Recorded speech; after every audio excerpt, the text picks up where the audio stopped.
What is up, everybody? How are y'all? Thank God it's Friday. TGIF up in the Fins tailgate. What is up? How y'all doing? Before we get to the topic in hand, the topic of du jour, I reckon. Let's do a little housekeeping first. I'm bad at. New seasons, new gear. Show the world what it means to be a fan in 100% authentic gear. Fanatics, officially licensed everything.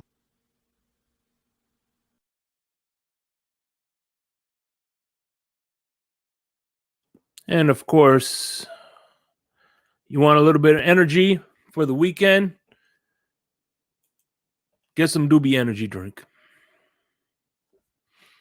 It comes in a powder, so you could put as much you could get for a little bit, or you could pour a lot. So Doobie Energy Drink, proud sponsor of the Fins Tailgate. Don't forget to pick up, while you're at it, don't forget to pick up some merch. You got some flip-flops, beanies. Get the flag here, the hoodie, shirts, and all kinds of good accessories here from the Fins Tailgate. Don't forget Backroom Door Collection. Put in the Fins Tailgate and get 10% off your first purchase. So what is up, everybody? How are y'all today? We got some people up in this building. We got 15 watching. Please hit the like button first in the building. Is Mr. Aquavision, John Federline, California. What is up? Liz, how are you? We got Scott Jackson in the building. Cool Rich. We have Cesar Diaz and, of course, Scott Jackson some more. What is up, everybody? By the way, today, while you are, yes, you can hit the button for a Gator fan. I would surely appreciate that, Todd. Go Gators, baby. But anyway, of course, you know, this is going to be an open panel, obviously. After all, this is a drive time road rage panel. What is up, Amicus? How are you? How are you today, man? By the way, what's up, New Attitude? By the way, if you missed Miss Fins, the battle royale between Amicus and Michael K was something to be had. I tell you that. I had no idea that Michael K did not really care for Josh Allen. He called them what the Josh Allen pole strokers. But anyway, this one. If you're,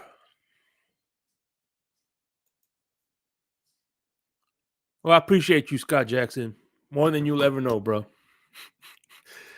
Yeah, you know what I'm talking about, Amicus. Anyway, if you're an old school head, you're really gonna enjoy today's little spiel I have today. Today I'm going to be going over the 10 scariest defensive players in the NFL, according to ESPN. Now, you know, there's a lot of folks like my homie Scott Jackson and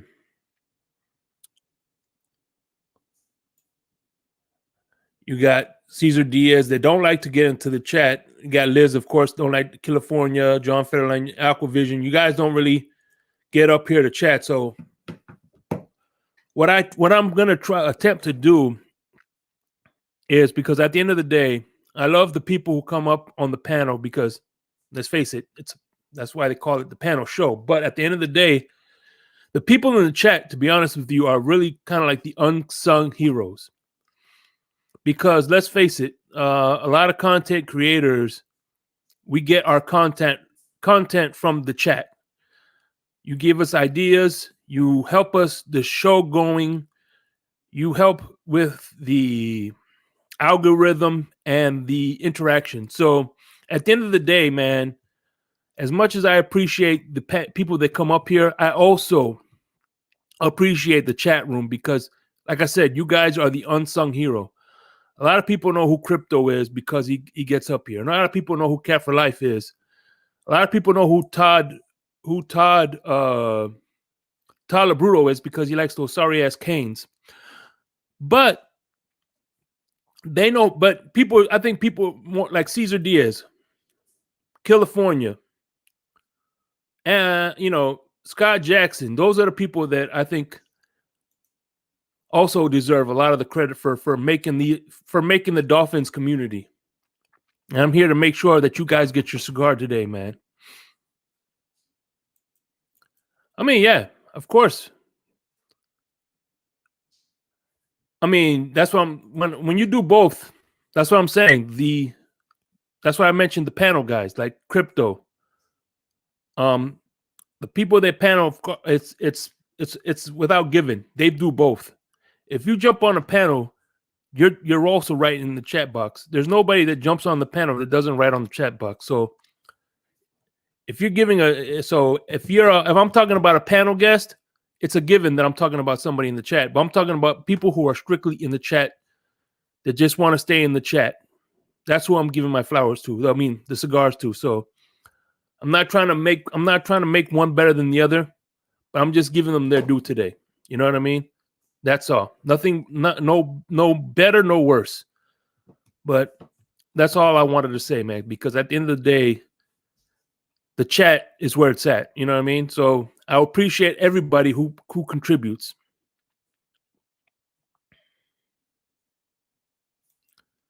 And of course, you do both, bro. And Josh Allen is trash. All right, Amicus? So, Cat for Life. Oh, man. Thank you, bro. Now, you're awesome, Amicus.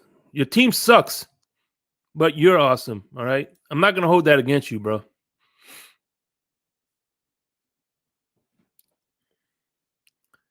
Oh, man. But anyway, I am going to.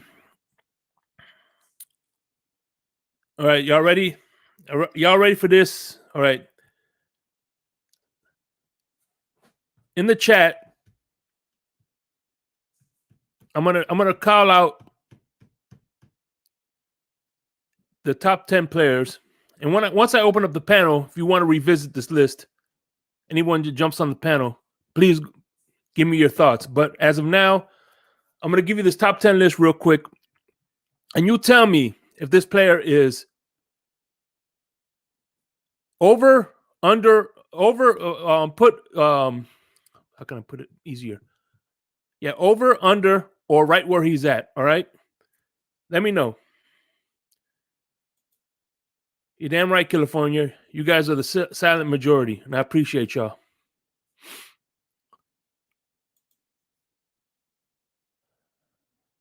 Hey, man. Hey, Miss Liz, hey, if you want to stay in the background, sweetie.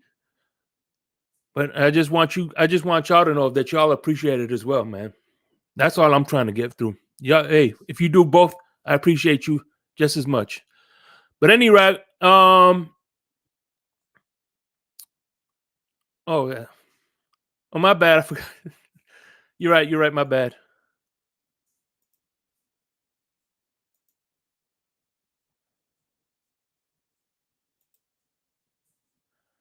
I thought I'd instead of seeing me, I thought you'd probably like to see the underwear. But anyway, all right, here we go. With no further ado, number 10 is James Harrison. Is the number 10 most defensive, scariest defensive player on the NFL all time. Is James Harrison. If y'all want to, let me know. Damn right, chat is where it's at, baby.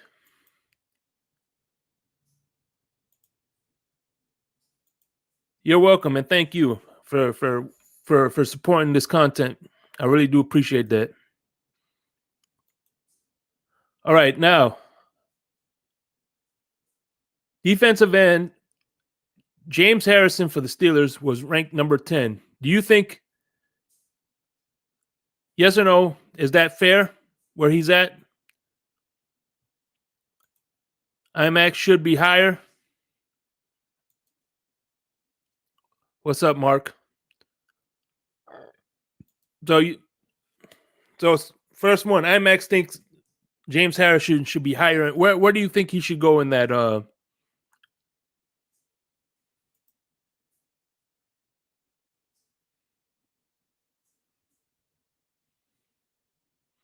Okay, sweetie, I'll do that. But all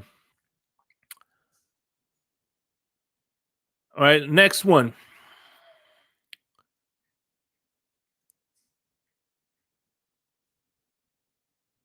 The next number 9 player, scariest defensive players of all time, is Jack Tatum.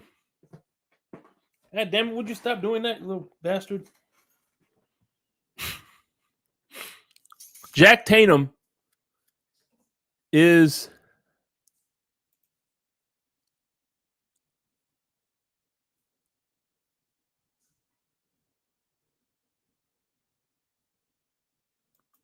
I can't agree with you more, man. Everybody is look, when I open up a panel, maybe I'll get 10. There's 60 people in the chat, 10 maybe on the panel. So I just want to bring attention to the 60 people that are watching that's making this happen. So Jack Tatum, let's see what you got. Scott Jackson says he should be higher. Anybody else before I move on to the next one? All right.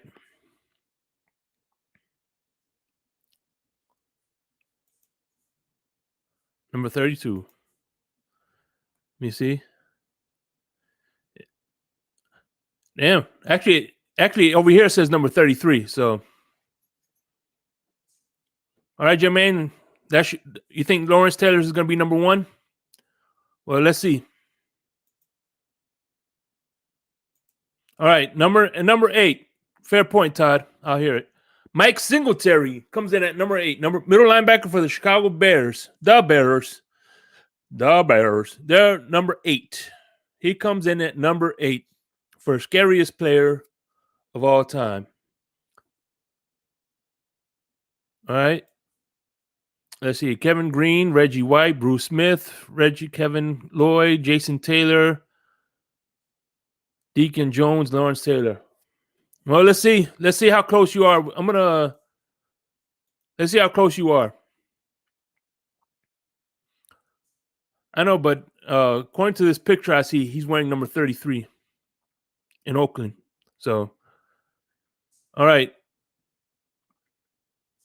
Number 8 is Mike Singletary. Number 7 from the Steelers, Mean Joe Green. Yep. You hit it right on the head. Number 7. Scott Jackson, no on Singletary. You didn't like Singletary? All right. I'm getting to the list. Number 6, another Pittsburgh Steeler, Mr. Jack Lambert. He came in at number 6. Number 5, Deacon Jones from the Rams.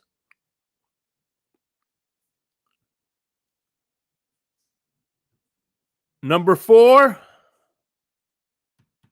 from the University of Miami and Baltimore Ravens, Ray Lewis, baby. Number 3, Dick Train Lane from the, according to this, Lions. That's the last picture he wrote. Number 2, Lawrence Taylor. Number 2, Lawrence Taylor. And number 1, all right, before I get to number 1, I want people to guess who do you guys think number 1 is going to be? Please put in chat, and I'll let you know If you get it right, I'm gonna. That's when I'll end the game. Go ahead. Let me know who do you think number 1 is in the chat, please. Come on, help a brother out. Oh, he was number 10. James Harrison was number 10. Damn, Steve from the U.S. Marine Corps. I don't know if you read the article or was that a good guess, but that number 1 was Dick Butkus. What's going on, Steve? That's who number 1 was. So to recap, the top 10 scary players. Number 10, James Harrison. Number 9, Jack Tatum. Number 8, Mike Singletary. Number 7, Mean Joe Green. Number 6, Jack Lambert.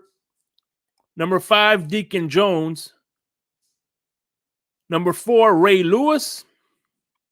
Number 3, Dick Night Train Lane. Number 2, Lawrence Taylor. And last but not least, Dick Butkus. And I don't care what you say. When I was a kid, I heard Dick Butkus. I laughed my ass off. I know I may be a little sophomore, but whatever. All right, here we go. Here is the other. Let's do this. I'm about to open up the chat. If you guys want to discuss the 10 top scary, or you want to bring whatever's on your mind, man. This is pretty much the one thing about the Finn's Tailgate Network. Before I get started, I want to explain to you, in my opinion, what the this is what the Finn's Tailgate Network is really all about. You have FS1, right? So FS1 has Nick Wright, aka Tom Green, with a makeover. Listen, Google Tom Green and put him next to Nick Wright. I guarantee you they look alike. Tom Green and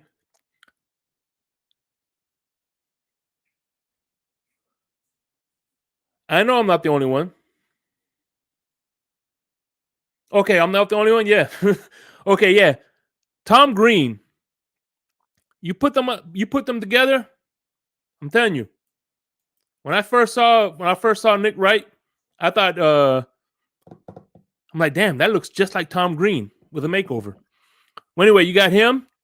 You have Shannon Sharp and Skip Bayless with Dallas Cowboys and LeBron talk with a little bit of sports in between.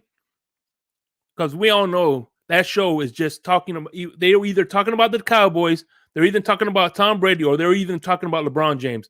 Those are the 3 things that those guys talk about, with maybe a few sports in between. And of course, you got Cowherd, the shock jock. That's pretty much FS1. And that's what I like about the Finn's Tailgate Network. You have El Capitan.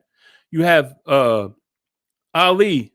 He's a great draft analyst. I love his listening to his draft prospects and things like that. You have color commentator coming at you.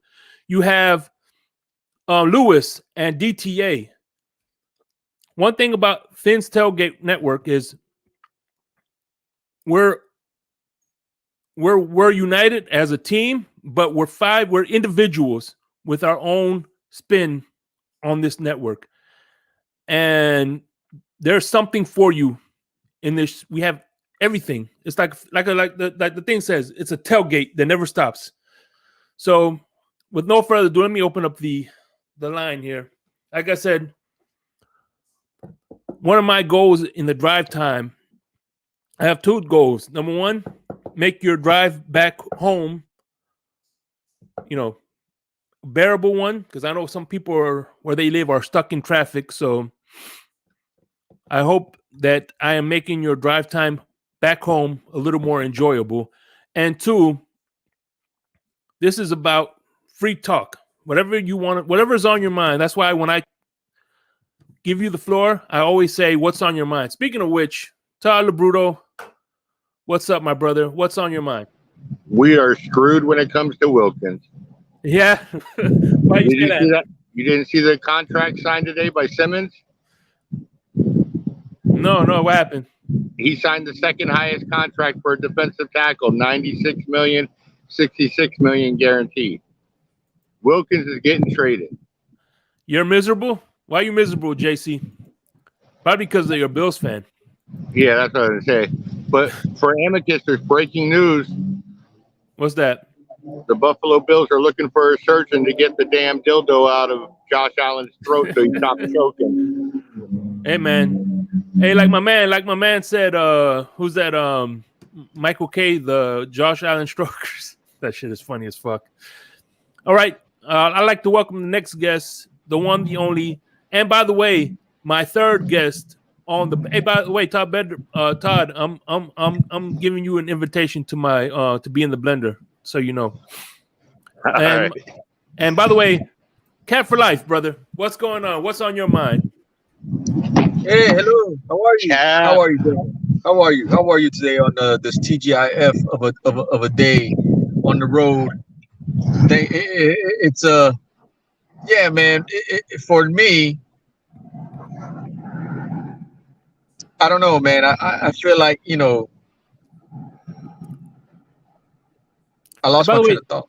By the way, Todd, while you regain your thought, what did you like and what did you hate about my list? The list, not my list, but the list, the ESPN list. I'm proud as hell to have a hurricane on the list. That's Don't what's get up. me wrong. But there's a guy by the name of Ray Nitschke that played for Green Bay back in the old days. Mm-hmm. That man was scary. He was evil. Yeah.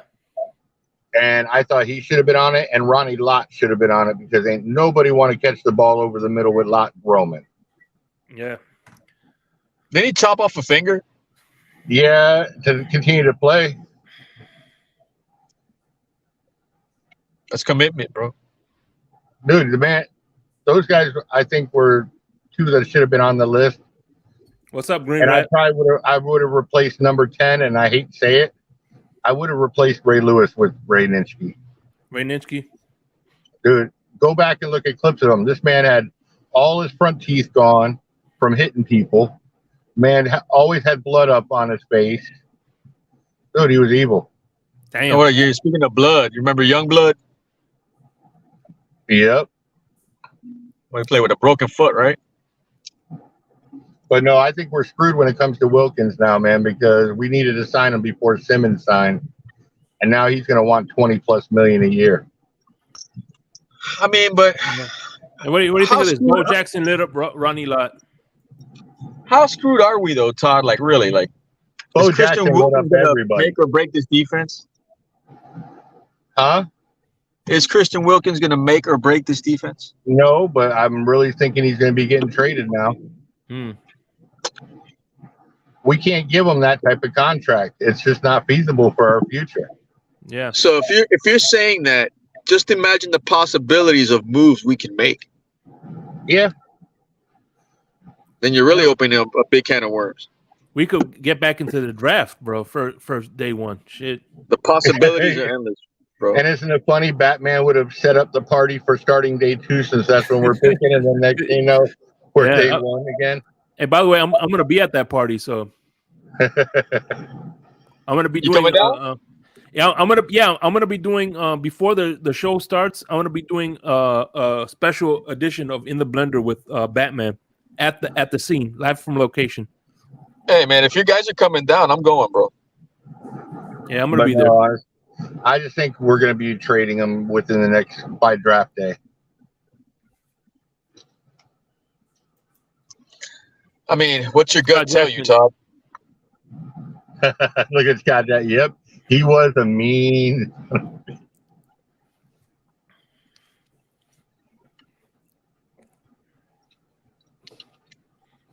Yeah. But I agreed with your top 2 on that list. Dick Buckus. I would have reversed them though. I would have had to put Lawrence Taylor first because Lawrence Taylor, man, What about everywhere Derek you Thomas? went, the man changed the game and his temper. Anybody who's all coked up and playing, you're going to be scared of because he's going to be crazy as hell. What about Derek Thomas? No, he was more mellow. But what about Now there is another guy who's scary just off of being nuts. I can't think of his name. He's a Hall of Famer. I'm trying to think of his name from Minnesota. Defensive tackle. If anybody in the crowd or anybody in the chat knows who he is. Yeah, the guy with the face paint. Yep. Randall. John Randall. John Randall, yeah. Yeah, well, he played for Minnesota, right? Yeah, that man was nuts. He'd sit there and start barking at the guy across from him. I was like, man, someone starts doing that, I'm be like, huh? What about Steve Atwater? Yeah, Denver, right? He was a good hitter, mhm. but he wasn't Ronnie Lott, and he wasn't I don't know. What about Bobby Sean Hopkins? Taylor? What about Sean Taylor with the way he hit? Yeah. I remember Sean Taylor in a Pro Bowl where you're supposed to be nice and soft, decleating the punter just for the hell of it. Ed Reed. All right, we got a few. Darren Woodson, John Randall, Bosworth. Bosworth was a punk. That man never had a good career. He made his money in acting. Hey, you and some other Dolphin fans too are hoping that they could package Christian Wilkins for Lamar. Hey, we can trade Wilkins up to Minnesota and grab Cook. Yeah, but I think, to be honest with you, yeah, I could see Wilkins, but I could also see Baker being a valuable option, because at the end of the day, I think that we can't get rid of Baker anymore. Oh, we can't? Well, no, once his contract got he had the guaranteed money set in, we're gonna have to wait till next year to get off of him. I got you. But isn't there a way where players could Doug Plank? Isn't there a way where the other team could assume the money? Or we have to eat it? No, damn. See, that's what I like about basketball. When you do a trade in basketball, you're taking everything with that player. Yep, I agree. But now you also, I could see us trading. You know, there's a team that's going to need him. Philadelphia just lost their defensive tackle to San Francisco. By the way, I want to give a shout out to my fellow member of the Noah's Ark, Green Rat. What is up, brother? Yeah, Bo Jackson was bad. He was also good in sports. I remember I had a buddy of mine that told me, because I'm not a big baseball guy, but he was saying, look up Bo Jackson highlights in baseball. Man, he was amazing. Oh my God. Remember him running the outfield fence up and down? Yeah. I mean, he was a sight for baseball. How somebody that big can be that fast? It's just no, that wasn't even fair. Yeah, tell me about it. And it's a shame how his career ended by being dragged. You ever think that maybe DK Metcalf could play basketball too? I'm sure he could. DK Metcalf is a physical freak too. But to this day, I'll always say the most athletic player I've ever seen is Bo Jackson. And right behind him is Deion Sanders. Yeah, I was gonna say Deion Sanders too.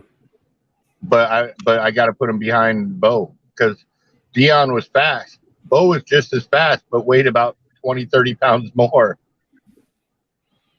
Yeah, Amicus agrees. Hey, by the way, Amicus, now that I got your ear real quick, I heard you said you saw the Mario's movie with your kids. Is it worth taking? Let me know is it worth taking your kids to see? I want to see if you can give me a good review. I might go with my niece. You seen Creed 3 or John Wick 4? I saw John Wick 4, man. I love that. What's that about? I own all three, and this was one of the better ones. Well, is that with Keanu Reeves? Yeah. Man, John, I tell you what, Keanu Reeves is such a nice guy off the thing, off the set, and he's always been called a class act. To Yeah. see him play that type of killer is just crazy how good of an actor he is. Yeah, but you know what's really funny now? When you see John Wick, when you see the movie Devil's Advocate, when you see The Matrix, to think he started as Bill and Ted's Excellent Adventure. I know. He started off as a stoner.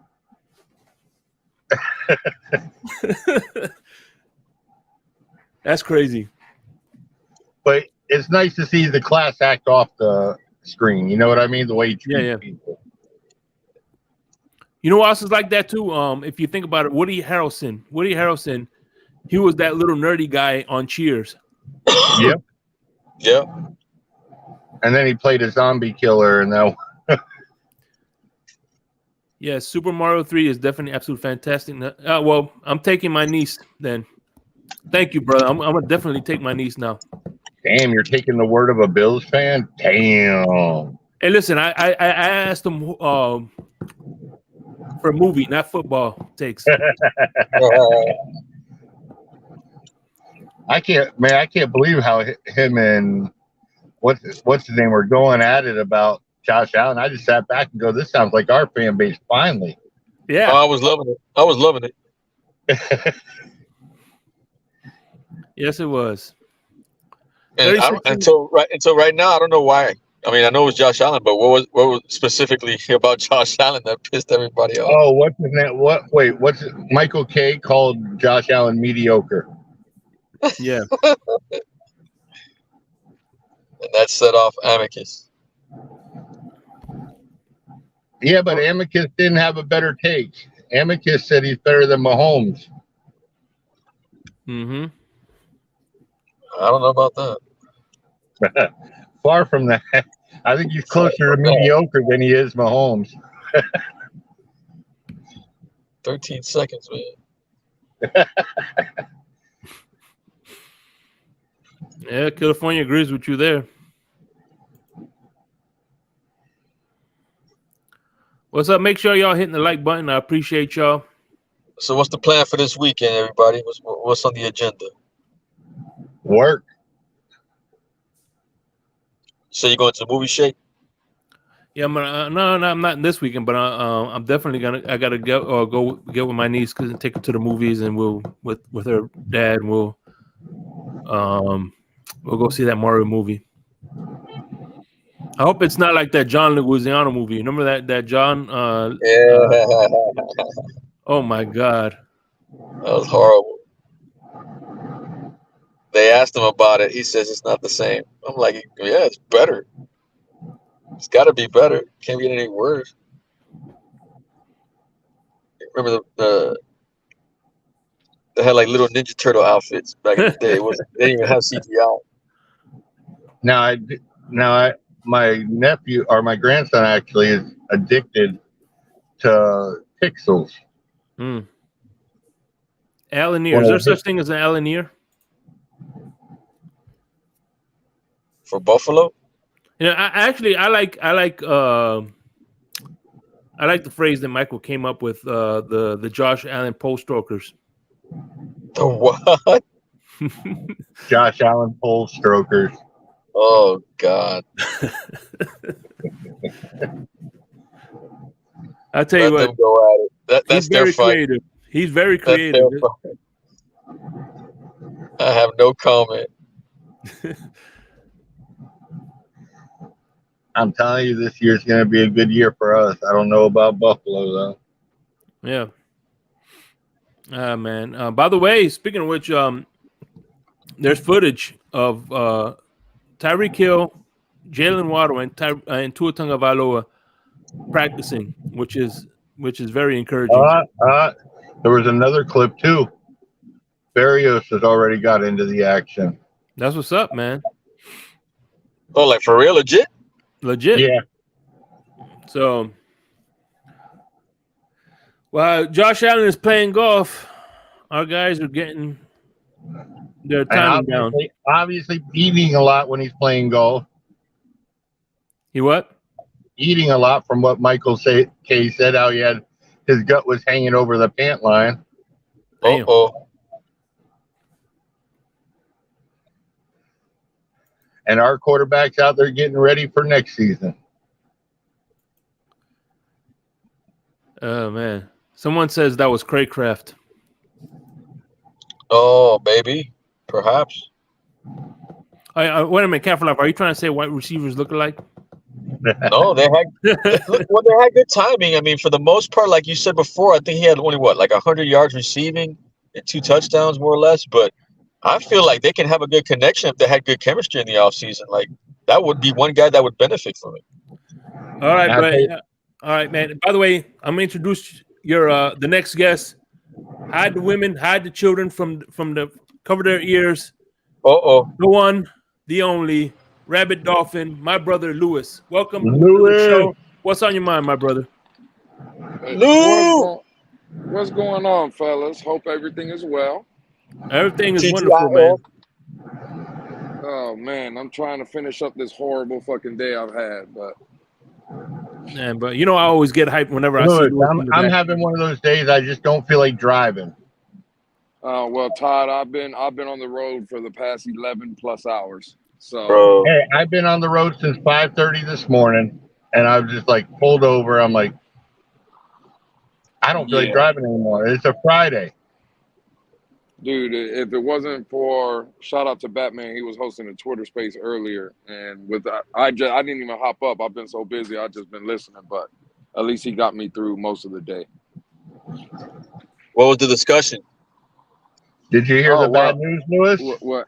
Actually, there wasn't really no discussion, Cap. It was a bunch of guys just talking nonsense, and I think Batman kind of got tired of they were talking about music and albums and 80s hip hop, and Shake was in there for a little bit, I think. So yeah, I was preparing the thumbnail. Hey, Lewis, remember what you and me were talking about a little while back?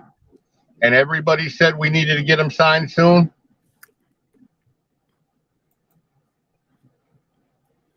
Listen, the only way the Jets are number 1 in the AFC East is on Madden. You all haven't even gotten your quarterback. Now he's flirting with San Fran. God, if he goes to San Francisco, I'm going to troll every Jet fan laughing my ass off. By the way, welcome to the chat, Jet gang. You're more than welcome to hear the Fins tailgate. Just putting that out there, but your team sucks. Go ahead. Yeah, I mean, Todd, like, let's be real. You know damn well if that was to happen, and that'd be hilarious if it did. But they would have no choice but to go package in a deal for Lamar. But here's the problem. What if Lamar doesn't want to play in New York like he has stated? I will not play in New York. Then they are screwed. He's already stated he won't play in New York. Somebody was saying because of the ayahuasca laws or some shit. I have no idea. He just says he refuses to play in New York. So unless they go on one of the rookies, I will be trolling my ass off if they lose into the Niners. All right, we have let's bring up our next guest, Dade County Wop. What's going on, brother? What's on your mind? Yo. What's up? What's on your mind, man? Nothing much. I seen y'all boys on. You know, I don't ever come up here with y'all. I always catch y'all in the spaces, so I wanted to jump on. That's what's up. Appreciate you. What's the word on this Friday, man? What's on your mind? Man, I'm about to go shopping, bro. I'm about to get ready to go out, man. Look, I'm talking to y'all while I'm driving. Give me a second. One second. Hey, man. Hey, look, Trubisky to the Jets, bro. We might be in trouble, man. Hey, hold up. There's another person that might go on the trade table. Who's that? They can always see if the Tennessee wants to get rid of Tannehill. Oh, Tannehill to the Jets? Oh, yeah, man. Look at this one. Jose M. Jets are going to end up with Mac Jones. Yeah, I keep hearing stuff about like New England's pissed off with Mac too. I'm like, how? What happened? He went back to work with his college guys, his coaches, and they didn't like that. Oh, so New England didn't know about him leaving to go? Like he has to get permission to do that or something? Right? Hey, what? I'm sorry, Todd. I heard your question, but I had to do something real quick. But remember what conversation? Remember we all said Wilkins has to be signed before Simmons signs? Yeah. Simmons signed today. Yeah, I heard Dade County. Look, Dade's in here now. 94 mil, something like that. 96 million, 66 guaranteed, second only to Aaron Donald. I thought I heard it was Shake Money, 104 million. I'm sorry? You were saying what? Mitchell Trubisky, what? Mr. Trubisky might sign to the Jets.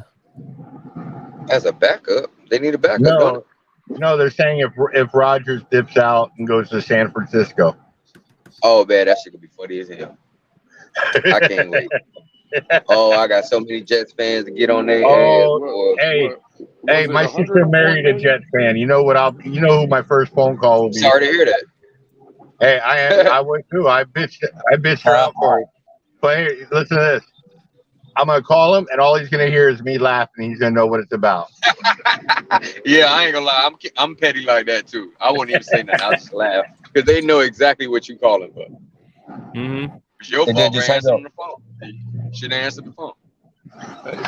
was it 104 million though, or 94 million? I think it was 96. It was just below 100. The Simmons contract? Yeah. It was 104. I read it to Batman earlier. It was 104. Oh, was it 104? 5 years, 66 guaranteed. 66 guaranteed. Yep. There ain't no way in hell we're gonna be signing Wilkins. I like Wilkins. Yeah, I like Wilkins, but I'm not giving him that. I'm not. So you have to beat the guaranteed part, right? You have to beat the 66 in order to have some type of negotiation, right? Yeah, 66. I like Wilkins, but I'm saying first round pick, maybe second round pick also. No, you should definitely get a first with the production you got from him last year. It'll probably be late first, but I don't give a damn. Give me the late first. I'll take it. Yeah. Late first and a second. Late first and what? A third? Probably not a second, but probably a third. I'll take that too. Thank you. Then that way you can, bro. With a first and a third, bro, you can pick up 2 starters right there, bro. So, I mean, I know we all love Wilkins. I love him too. I don't want to move him, but to make my team better, I'll move anybody. Hey, you know what you do, right? You just you make sure that pick is in range to where hopefully you can get your hands on Washington for tight end, and trade up the second and the third to get closer up in the second, get another running back. The guy from Alabama. That's true too. What's up, Lewis, bro? You were listening all day, bro. You barely talking uphill, bro. What you running from me, bro? What's going on? Bro, I'm busier than shit. I told you this month at my job, bro. It's hell. Everybody needs their product, man. It's hell. 420, month, bro. It's next week. Yeah, it's hell month, bro. So you work for a dispensary? I wish you would complain. Bruh, no, I don't work for a dispensary. Well, I'm the logistics manager for the whole state of Florida. So I gotta make sure.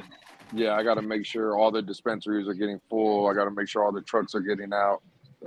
It's fucking crazy. That sounds like a big time babysitting job that can give a migraine. Kind of like my job. Like I'm the lead. So you're doing logistics, coordination, and dispatch? You're doing all 3? Who? Lewis? Yeah, Lewis. What was that, Cap? Yeah. What'd you say? You're doing dispatch too, as far as with everything else? Nah, bro. So all right. So I'm working during the day, and I got 12 teams that work during the day, 2-man trucks or 2 men in the truck going throughout the state of Florida, right? But while then I get on the road and I help out where I can, or if I have to go, mostly I go to because I'm down here at the main hub in Tampa, but today I was down in the Miami hub, so I'm on my way back now. But it's like what I was telling Shake Money and them. That's why I can't be constant on the Fins tailgate to have my own show, because throughout the night, bro, I also have 3 teams that run at night. So, bro, it's you had to drop over 9. Bro, it's nonstop either reading emails from dispensaries or drivers or this or that. So again, bro, it's like the money's good. I'm not complaining. I make good money, but it's just stressful as hell, bro. It's nonstop fucking work. Because people don't understand, bro, but fucking weed, it's coffee and weed that run this fucking country. Right behind booze. What's up, Rafael? And alcohol. Absolutely, Shake, for sure. The same industry you're in, yeah, for sure. Y'all already know I cut power for a living and shit like that, and I'm the lead for South Florida. So this shit here crazy, bro. I got people calling me all day while I'm on the spaces with y'all. That's why I always jump off, or I'm always jumping out the truck. Like, hey, how do I do this? Like, bro, goddamn, bro, you got a job, bro. Like, how don't you know how to do this shit? But I got to talk them through their orders, stuff like that. But I mean, I kind of get. I know Lewis is doing way more than me, but I kind of get what you're saying, because I got people calling my phone all day just so I can tell them how to do their job. Hey, by the way, we got a $5 super chat. Thank you, Carlos Sands, for my Gator buddy Shake Money UF class of 2002 Gainesville. Was an awesome. I was there. Hey, shout out to you, baby. Get a shout out for the donation, but fuck the Gators. And fuck the Canes. Hey, before I get out of here, that's how you feel? Hold on. Because Dave already told you. Told you. I haven't even spoke today. Are we really at all? Are we really gonna get excited because we watched Tua throwing fucking slant routes to a bunch of grown individual wearing shorts? All right, well, Lewis, I don't know if you heard. Lewis. I don't know if you heard when I was talking about that earlier. Lewis, there was a reason that got brought up. And that's because there was an argument this morning between Michael K and Amicus. And they were talking about how this whole offseason, Josh Allen's doing nothing but playing golf and going to golf tournaments, not trying to work on his craft at all.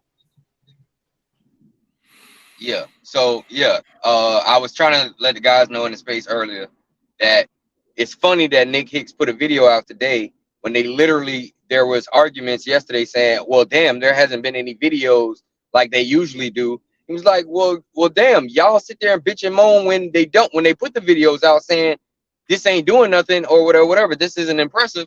But now that you're not getting the videos, you're bitching and moaning that you're not getting the video.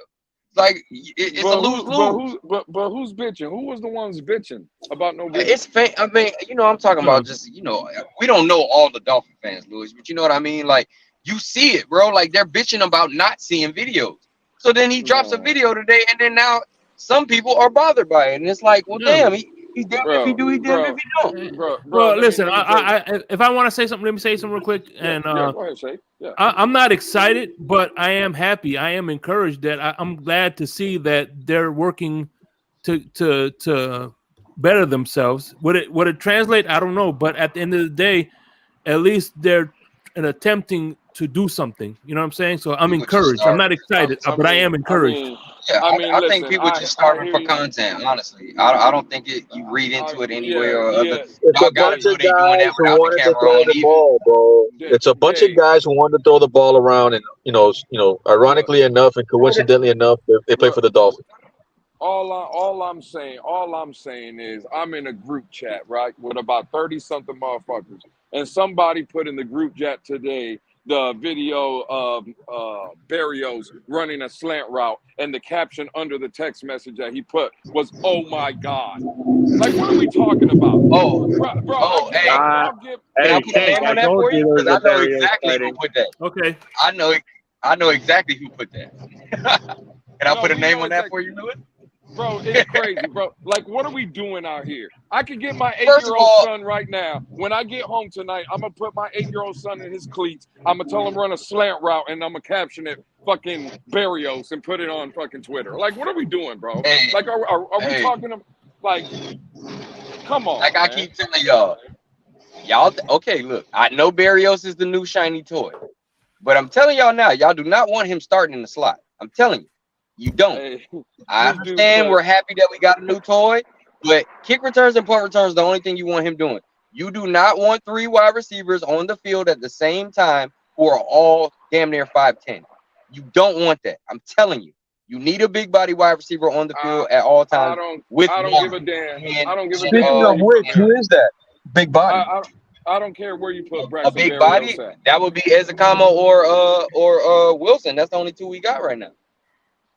I don't care where you put Braxton But Berrios. I don't just need don't that need to dude see. starting, bro. I just don't need to see videos of him with the caption of "Oh my God" because he's running a fucking Well, slant. bro, first Like, of all, get the the person fuck that outta wrote here. "Oh my God," Lewis, you should already know who that is. You know him, bro. Like, you know how he is, bro.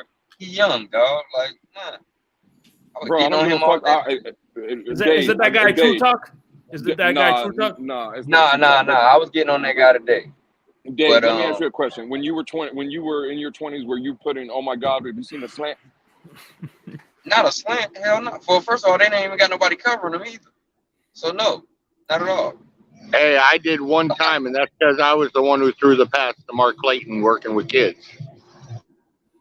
But that's different. That was a legend he was throwing the ball to. Yeah, we used to have this thing where we took the inner city kids in West Palm every year up to a Dolphin camp that they'd have for the kids. Got to throw passes to Clayton, meet Mark Jensen, or, all the guys. Yeah, I get it, man. But like I said, it's nothing really to get excited about because, yeah, they did. I mean, people starving for content. I get that part. But y'all have to know that they're doing this without the cameras on, too. So Yeah. why are y'all getting excited as you see it? Right. Like I said, I'm not excited, but like I said, it's encouraging. I like to see that. I mean, I'm like, woo. I'm not. I get. Like I said, I see it from all sides, but I understand. I definitely understand Lewis's part too. Like, there's no reason to be excited about somebody running a 3/4 speed slant. Like, there's. I agree with you, but at the same time, at least Tua's picking up footballs and not hamburgers like somebody else. Like Josh Allen, I'm gonna say it. Yeah. Go ahead, put that name on it. I don't know, bro. Y'all seen that dude legs, bro? Tua legs, bro. God, Who is this? Tua got the woman thighs, bro. Bro, he got everything go to his legs. Must be, bro. Cause that shit is crazy. How his upper body is so thin, but he's big as hell down low, bro. That's crazy. Hey, Dave, you seen that video though, right? That was posted in the Jumbotron earlier. You had seen it? Yeah, I think I posted one of them. Yeah. I had saw it. Did you see that almost drop by Waddle that hit him in the hands? Yeah, I actually was like, yeah, he had to double catch that. I'm like, all right, Waddle, he definitely you still need some work on your hand, and everybody already know that Waddle need to work on his hands, stop catching with his body so much. Hey, do you guys remember the receiver who's become one of the greatest that had the drop problems at the beginning of his career? T.O. Jerry Rice. Oh, hey, Jerry Rice struggled his first 2 years, and hold then on, guys, came out. Real quick, I just want to introduce the next guest. I don't know who this is. I think it's Estefan, but it has a middle finger and EM Dolphin fan. What's going on? Oh, it's probably definitely Estefan. And if it is, what's up, Shake? What's going on, brother? How you doing? Hey, Estefan, how did Texas enjoy the Hurricanes? What are you talking about? Come in your trap, take over your trap. When we knocked them out. All I know is I gotta warm up my car right now. It's cold. This weather sucks. Damn, lucky you. Sorry, y'all gotta sit there and do that warm. I need that sunlight. What's up, y'all? What are y'all doing? What are we talking about? I heard y'all talking about body types. I'm like, they're talking about some females, some fine. They must be talking about Waddle got to get better with catching that ball with his body, bro. You got to stop that shit. Yeah, man. You know, he's gonna practice on that now season. Who knows if he'll get better at it? Yeah. The reason he brought it up is because they posted a video earlier and Waddle had to double catch the ball. It's like, yeah, but I mean, those are concentration drops. When you do shit like that, those concentration, bro. Waddle gotta stop worrying about running so quick after the ball. Catch the ball first, then worry about running, bro. And all wide receivers have those issues. Some more than others, and Waddle's probably on the more side. So he got to work on that. That's nothing that can't be coached out of him. Stuff like that, like or coached out of, or something he can't just work on his own. You can definitely correct that. So I ain't worried about it. Hey, you know what's funny is Waddle had 6 drops last year. Tyreek had 5. Was only 1 off. Yeah, and nobody saying that about Tyreek. Jamar Chase had 7. And Justin Jefferson had 4. He wasn't. It's not like everybody's perfect. Yeah. Yeah, exactly. I want to introduce the next guest. No more gaslighting, please. The one, the only Crypto. What's on your mind? The Mister who's always dead wrong. Yes, that one. What's going on, Shake Bunny? Yeah. Smell like mothballs in We here. gotta cut him. We gotta cut that Smell guy. like ass. He shouldn't be dropping any balls. He needs to be cut. All right, we See, got that's why another I super said chat. that. I got another super chat here. Question: which is the only Florida program in basketball to have a national championship? That is a good question. I don't know who that. Remember who that is? Probably Florida. Florida. Probably Florida. Gators.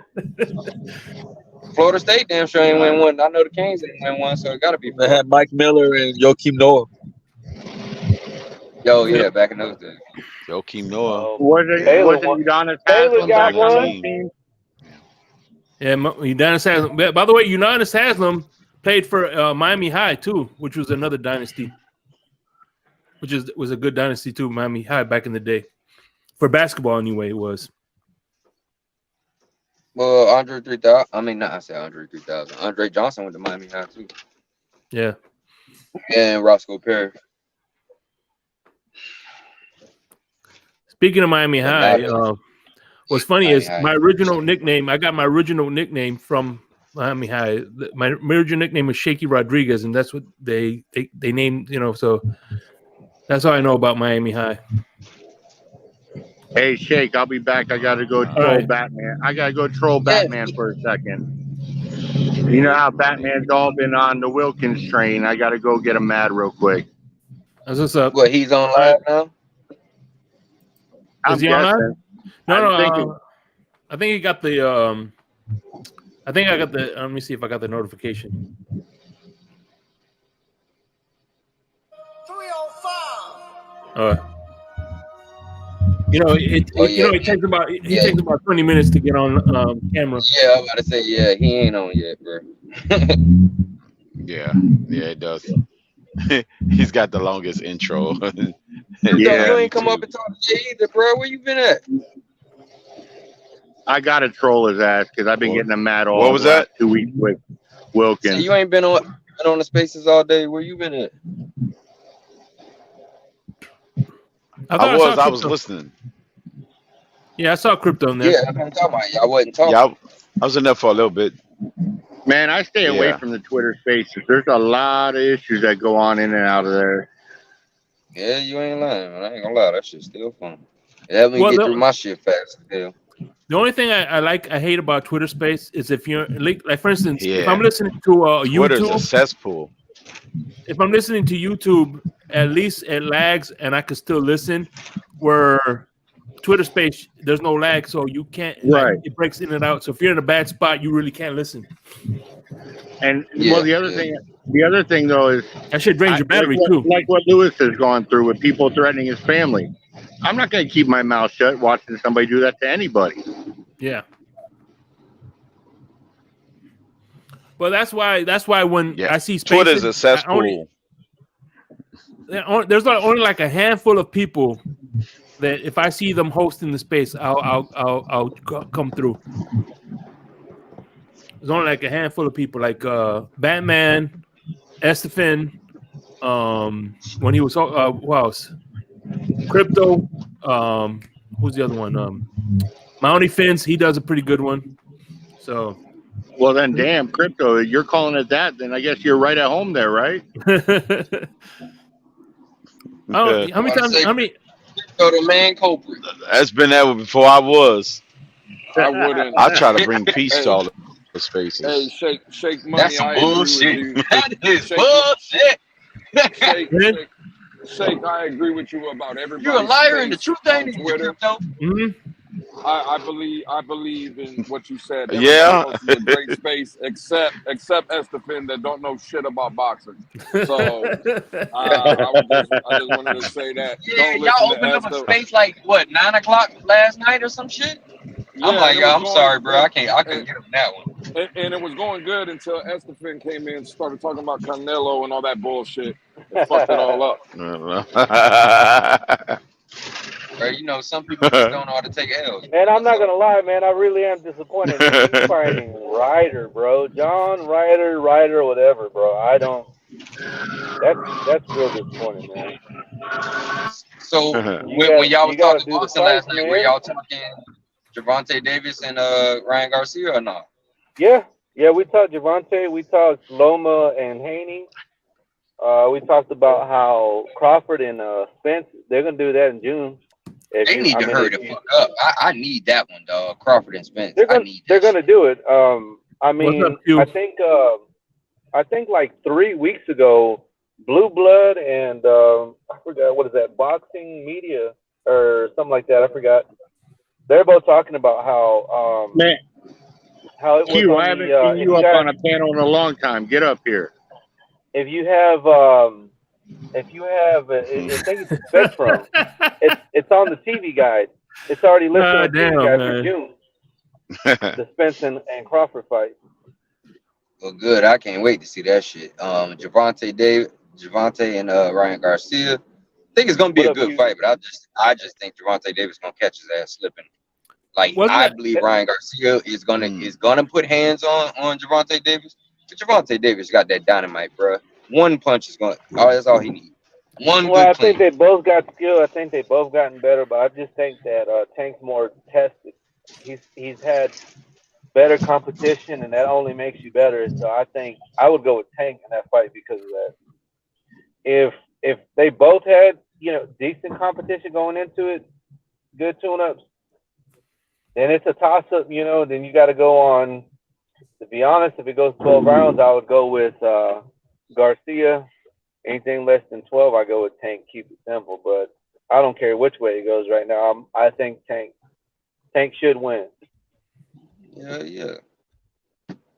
I ain't trying to take nothing away from Ryan Garcia, but I'm just saying, dog. Like I expect him to put some hands on him, get some good shots in. But Gervonta's gonna be able to eat them shits. And when Gervonta lands his one good shot, I don't see Ryan Garcia eating that punch. I seen Ryan Garcia get knocked down off a little ass punch, bro. I'm sorry. Nah, bro. If Gervonta gets a clean shot on this man, I don't see him getting up. Well, when he's getting knocked out by a little punch. When Rowley Ryan Garcia got knocked down by a little punch, he got up though. He knocked him down, man, and you saw what Gervonta did to Rowley. I mean, but that's when these guys' skill level wasn't as high as it is now. But true. Gervonta's taking way more risk. He fought he beat Barrios or whatever his name is at super lightweight, and Rowley was even though he wasn't as experienced, it's still a dangerous fight because he got power, enough to knock anybody out. And then I'm not gonna lie, man. I think that Pitbull Cruz fight was a big. I don't know, man. It's just a bad style for him because it's an in the booth type fighter, and I know supposedly Tank hurt his hand, but that's a part of the fight game. It doesn't matter what breaks during the fight. It's a part of. If you break your hand in a street fight, are you gonna say, "Oh well, you could try. I'm still gonna keep fighting. Nobody's gonna give a shit that you broke your hand. You lose, and that's just all there is to it. But I understand he broke his hand, man. Still won. It's about endurance, man. Is what it is, man. So no matter if you break your leg, your hand, you got to be able to go. Floyd had them same problems. Floyd always used to break his hand too. Like eventually, he didn't gonna just get used to it and be able to fight with it. Yeah. There's a lot of guys that fight injured and finish fights and win. Mm-hmm. But I don't know, man. I just felt that Gervonta won the Pitbull Cruz fight because of what happened in the last few rounds. I think Tank won those later rounds, and I think the judges. That fight was a lot closer than what people thought it was going to be. You can't do that against the champ, man. You got to win those last rounds, and that's what happened. That's where I say Gervonta does have a problem. He gets too cocky, and he knows. Well, he tells himself that this person can't hurt me, and then eventually he just started doing dumb stuff, and he's not capitalizing on what he should because he's playing. Like, bro, you can't. I wouldn't advise playing against Ryan. Ryan does have a nice punch, so I mean, and he's already gonna have. Look, they don't like each other, so I don't think Tank is gonna be playing at all. I think Tank's actually gonna be trying to embarrass that man. Ryan been talking a lot of shit. but they both have. So, man, where did Cap and Lewis go running to? Friday. Friday. Yeah, what happened? Friday they're running like going out Mayweather. early drinks or something. What's going on? I don't know, but I'm gonna be jumping off in a minute too. I'm about to run up in here and get me a haircut. That's what's up, man. Appreciate you coming through, Dave. How you gonna cut and you already going bald? Who going? First of all, you're old as hell. You trying to talk about anything over here? You going bald already? What are you talking about? Are we talking like Flavor Flav ball, or are you trying to? Nah, ain't nothing. He got like George. He's going George Jefferson ball. Oh, y'all niggas is crazy. Like, are we talking Coolio balls? Nah, bro, we ain't nowhere near Coolio balls. Still trying to pull it off. Yeah, we're moving on up. All right, hey, Coolio. Foreheads running the family, and on top of that, you put dreads on top of that. So yeah, I'm gonna have a forehead, but whatever. That would be. I ain't going bald now. I have long as shit. The dreads can cover up a lot. Yeah, but I mean, it can't cover up a forehead, so it is what it is. No, it can't. It's gonna be hard to do that. Baseball hat. Nah, I'm going gray. The baseball cap is the new one. Yeah, I ain't Why receiving. not just shave it off, man? Just embrace it. Just shave it off. Nah, I'm cool. You have to have the right shaped head to shave it off. See, I'm not willing to cut my hair because my mom made me keep it low cut when I was a kid. So now I'm grown. I get to make my own decisions. I ain't cutting shit unless I got.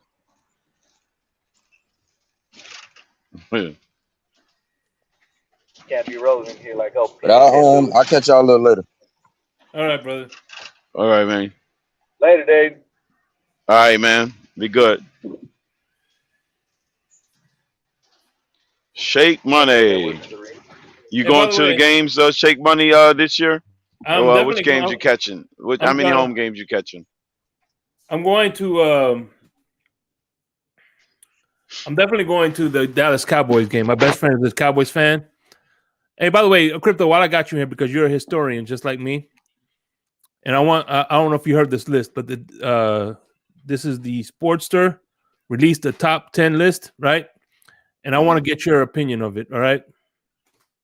Starting off with number 10. Number 10 is James Harrison. Number 9, Jack Tatum. Number 8, Mike Singletary. Number 7, Mean Joe Green. Number 6, Jack Lambert. Number 5, Deacon Jones. Number 4, Ray Lewis. Number 3, Dick Train Lane. Number 1, damn it, stupid. I hate when they try to add that Dick Train Lane. Yeah, that's the ranking? Okay. That's number, and I'm trying to think of the. What is it? Number one was Dick Butkus, and I forgot who number 2 was. I figure it's gonna be 2 Chicago Bears on there, that position. Just defensive men, or just only linebackers? No, the defensive men, and number 2 was because Late Train Lane was a cornerback, and number 2 was Lawrence Taylor. What'd you think? Okay, but to say was LT on that one. Mm-hmm. I was gonna say, man, they left LT off that list. I'm like, where's LT? Who would you take out and who would you replace? Probably the cornerback.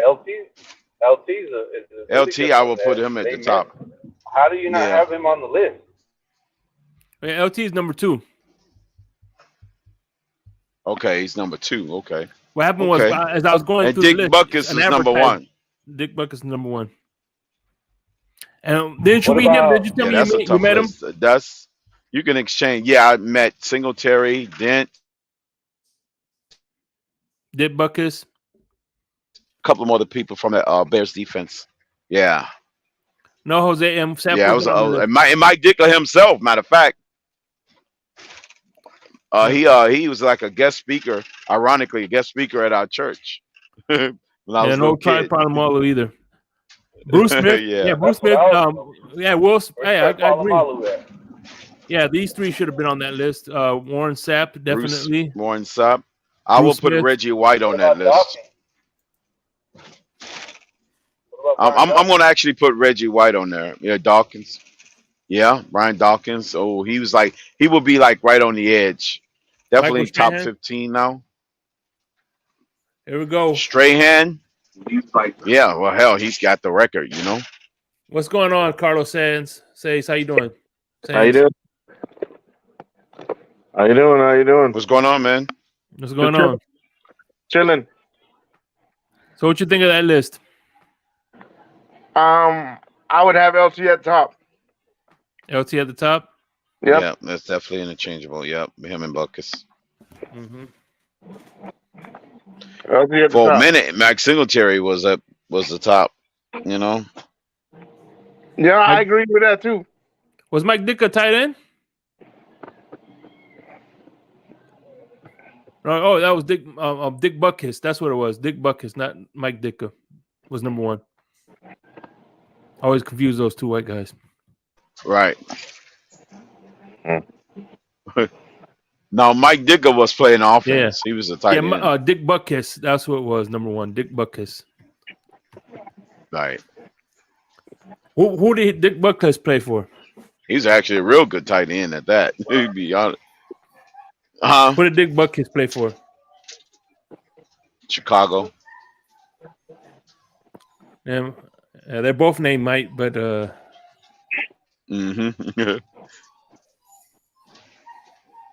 they had some. They was known for defense. The Bears. That whole era. They put out the best defenders in history. Yeah. Defense, running. Every now and then they'll throw a pass. Every now and then. The forward pass. Shake money. The forward pass. The Bears. The Bears. I used to love that Saturday Night Live skit. Remember when Chris Farley did it? Oh, yeah. I miss Chris Farley. He died too young, man. Yeah, he did. Yeah. Way too young. And he was a big time Bears fan too. You gotta fight for your right to vote. Him and John Candy. Yeah. John Candy was another guy who died too early. Died real early. Yep. Candy. Mm-hmm. Yep. You know, John Candy remind me of John Madden. Yeah, he does. He does. It's like they could be cousins. You said when he slapped Chris Rock? Yeah, Will Smith died when he slapped Chris Rock. Yeah, Will Smith will be back. Yeah, he did. Will Smith will be back. So what year did he went on a little hiatus. Carlos Sands, what year did you graduate from Florida? 2002. Oh, that's what's up. 2002. Florida. Florida Gators. Oh, you a Gator too? Mm-hmm. Yes, sir. Through and through. I got it tatted on my arm twice. That's what's up. The Florida I'm sorry you had to go through so much torture. My apology. You had to go through so much torture. Not sorry. UM hasn't won the national championships and joined a conference. That's all I can tell you. We had to stand down so we can let y'all feel good about yourselves. So that was all strategic. Yeah, we stood down so y'all can feel good about yourselves. So what you're saying is you did what Chick-fil-A did to Wendy's. They close on Saturday so they can make some money. Yeah, right. But you guys joined the ACC and still haven't won the title. Oh yeah, you still haven't won the title. Listen, don't worry, we'll be back on the 100-year reign. How long have you been in the ACC? The ACC? Yeah. I'm not even counting that. Yeah. Why aren't you counting it? You in the conference and haven't won nothing. Hey, listen, I'm not worried about that conference. We're not going to talk. At least not now. No trash talking now. At least let's wait till Todd comes up here, and then we could start the college trash talking. He's the best one person for it. The Hurricanes, they used to be like nationally recognized to where, you know, I wouldn't say like Alabama level. They really didn't need to because they had in-state talent, but they would every now and then they get some blue chips out of state. But the last they time got, they got what's his name, Bubba Franks he came out of my hometown. Hey, by the way, real quick, like a 3-4-time Pro Bowler, Pro Bowl tight end for the Packers. By the way, damn it, man! Special needs tuna. What the Mark K claims he made enough money as an assistant to the paper boy to buy season tickets to the Bills 5 years old. Can't make this shit up. Damn, shots fired. But who was that? Bills Mafia? Yeah. We got a little division within the faction. That's different, but the Hurricanes last time they won the national championship, I was about 18. 2001? Yeah. I gotta be honest, I think they've had some of the better championship rosters. So. Yeah, they did. You're gonna be honest. Listen. The U is listen. I talk trash about the U because I'm a Gator fan, but you got at the end of the day we got to respect each other. Now, if a Cane fan starts talking shit, that's when I get at it. But at the end of the day, I'm in peace right now. So hold on one second. Amicus, what's going on, brother? What's on your mind? What's up, Shake Money? What's up? Hey, before you talk, Carlos Sands, you reminded me this football season, El Capitan gave me the green light I'm going to be calling Gator games live. So if you want to troll us or come join the fun this football season, Saturdays, I'm going to be calling the Florida Gators games live. But go ahead, Amicus, the floor is yours. What's on your mind? No, I was hoping there was like a spot open on the panel for like Mark K and Mikey to settle their dispute. Like, get these guys up here, man. Yeah, I'll tell you what. Shake Money, you're going to be doing the Gators game live? You might as well be doing reruns of the Teenage Mutant Turtles. You might as well be doing reruns of that. No, I said Gators, not the Hurricanes. I wasn't doing Hurricane games live. I'm sorry. No. See, no. I'm sorry. Shake Money. The Teenage Mutant Ninja Turtles. Just do reruns of that. Shake Money. I'm sorry.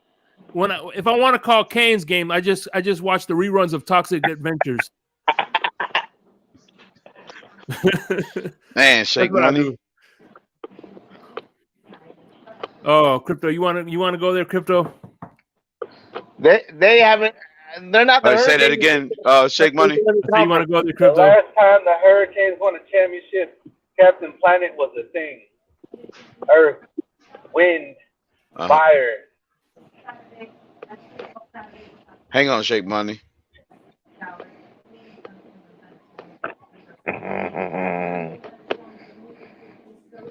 Hey, by the way, listen, Amicus. If they both want to get up here, I'm gonna do the rule. The rule. I have a rule. What I would do is I would put Mark. I'll give him a minute to speak his mind while Michael K's in the back, and when he talks, I'm gonna put whoever's not talking is going in the back, so there's no interrupting. So they have a minute to speak their mind. If they want to do that, I'll be more than happy to oblige. Yeah, you could do 3 rounds, right? Do 1 minute each for round 1, 2 minutes each for round 2, and then round 3 is 3-minute free for all, baby. Yeah, what's going here? Here you go. Here's the first contestant. What's going on, Michael? What's going on? Nothing. I caught him in a lie, and now he's backpedaling. He claimed to have been born. He claimed to have been born in Buffalo. And then yesterday I missed Finn's just after he got on the panel. If anyone wants to go listen to it, just after Mark K got on the panel, he said originally from San Diego, now lives in New Mexico. No mention of Buffalo. Shake Money, I'll leave out so you can put them in. No, bro. We have more than enough room, bro. You good.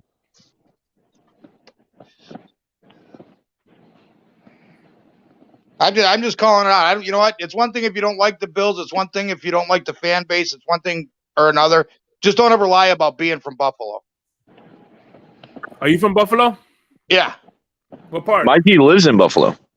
Buffalo. Oh, there's no parts? Well, there's subdivisions and stuff. I live in a little town, like suburb called Kenmore. Okay, that's what's up. But my mailing address is Buffalo, New York. Okay. Well, so, but then is he up here yet? Why the chick from Buffalo? No, not yet. From Buffalo, so damn ugly. What are you? Wait, what was it? What was that statement? I said the chicks from Buffalo are hideous. Have you seen some chicks of them on are, Twitter? Yeah. I don't know, man. Some of them are. What do you do for fun in Buffalo? If you don't mind me asking. There's a ton of stuff. Ride motorcycles, fish, hunt, go to bars. I don't. I'm talking about like during the winter time when it gets like real out of control. No, we go ice fishing, go to bars, snowmobiling, four-wheeling. That's what's up. You know, as long as the snow's not too deep. Yeah, I tried to get the wife to move to Buffalo. She ain't having it. Oh, I tell you, what, it's one of the best places to live. You know, if you can handle the cold. If you can't handle the cold, then it sucks. Let me ask you. Have you ever been to a Jets MetLife or New England game away? No, never been. Well, New England's probably 10 hours from me. Okay. And the Jets are 7. Oh, okay. Damn, I didn't realize it was that far. Yeah, the other side of the state. I go to Cleveland games every once in a while. They're only 3 hours. Pittsburgh's 3.5. Cleveland's 3. That's about it. But Detroit's 5.5. But when I'm trucking and I'm there if I'm there on a Sunday, I'll go to a Lions game if there's tickets. Because I truck back and forth from Michigan to Buffalo. When I'm working. But yeah, no, the Jets or Giants or New England, they're 8-10 hours away. Well, 7.5 and 10. Damn, I thought they would be close. No, believe it or not, Baltimore's only 7 hours. Baltimore and the Jets are about the same. Because you drop through Pennsylvania. And maybe you and Crypto could catch a game together and eat a hot dog, right, Crypto? I heard just Shake Money. I would go to a Baltimore game. I lost. So where's Mark? Come on, I thought Mark was going to come up here. He said he didn't have to prove anything. It's all for entertainment and good fun. Come on, Mark. Come on, bro. Get up here. Like I said, man, this is how I would do it. I would once Mark's talking, boom. Once it's his turn, boom, I put him back on. He better hurry up. I just ordered a fish fry, so it's going to be here in about 18 minutes. I don't think he's coming up. He said he didn't have to prove anything. Well, because he can't. Well, the only thing he can prove is he's a liar, or disprove that he's a liar. But the math doesn't add up. My dad's 81 years old. Actually, you know what? No, I'm sorry. He just had a birthday. He's 82. He was born in 41. So in 63, he was 22 years old. Sweet. So if Mark's got to be 82 if he bought it, but now he was a paper boy. No, I'm sorry. He was an assistant to the paper boy. Mm-hmm. So I was a paper boy growing up too when I was 13, 14 years old. There's no way in hell I was going to be able to afford Bill's season tickets on an actual paper boy salary, let alone an assistant paper boy. You read that? January 4th, 1976 is the day I left for boot camp in San Diego. Wait, what does that have to do with anything? I don't know. I'm just what does that have? Great. January 4th, 76. I was 5 years old. I was in kindergarten. What is that? In 76?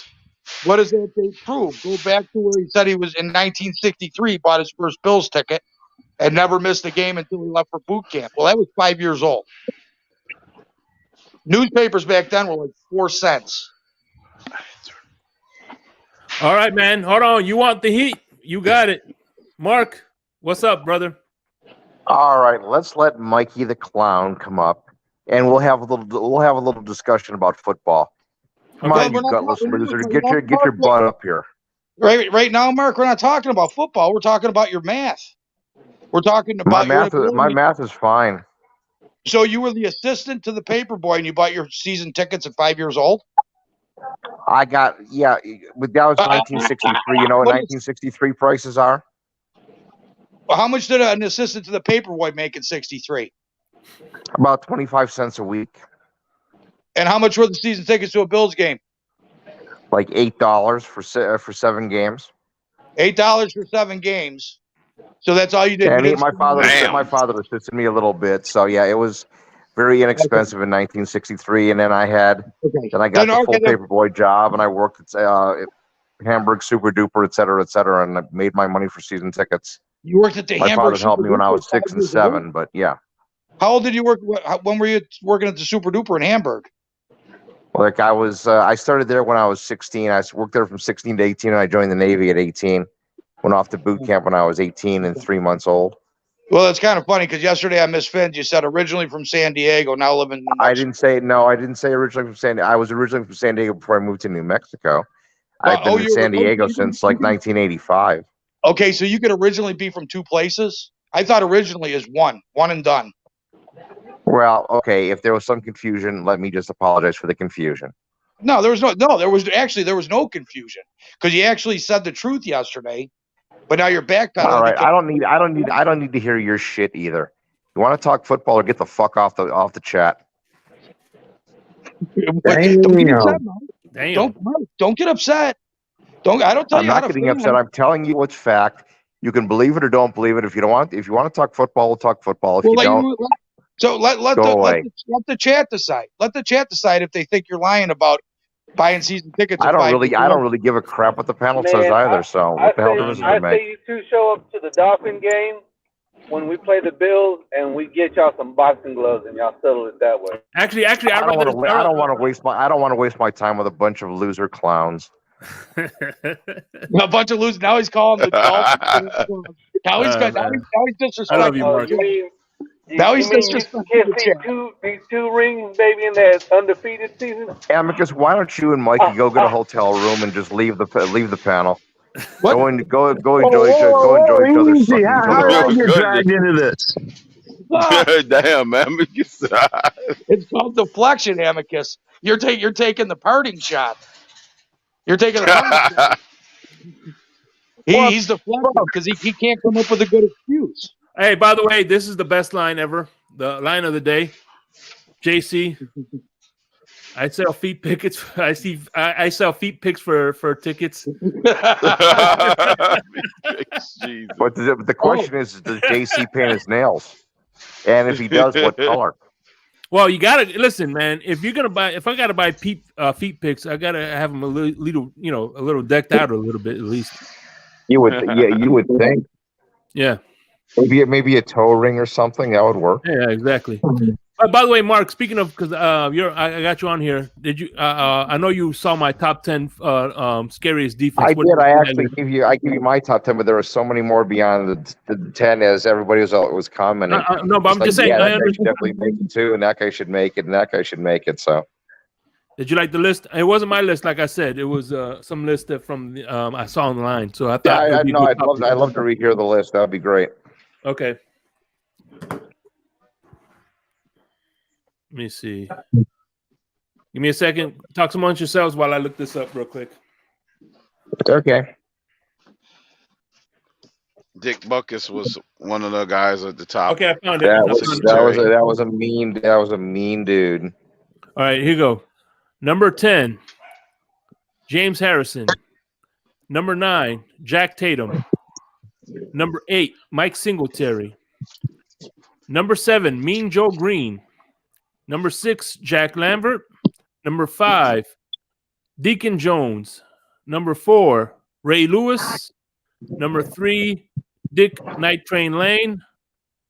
Number 2, Lawrence Taylor.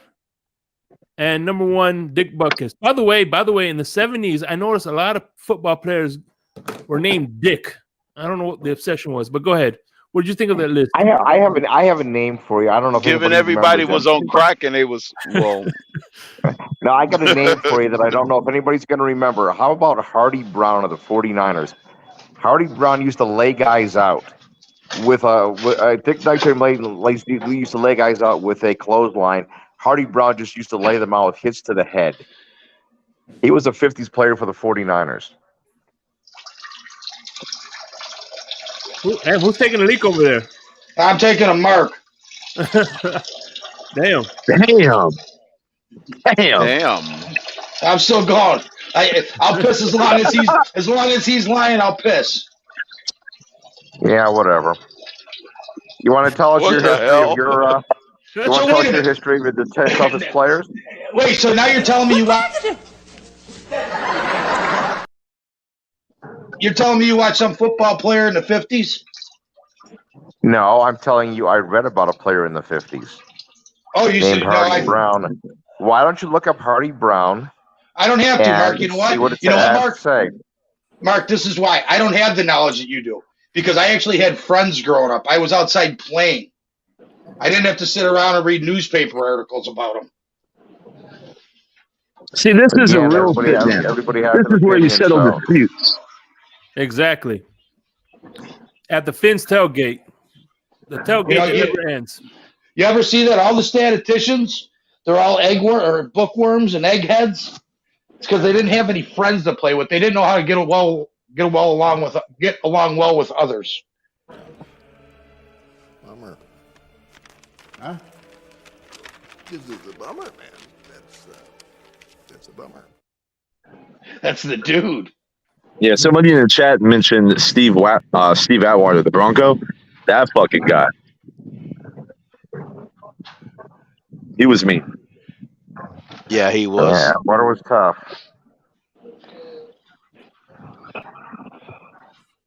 Andre Waters from Philly too.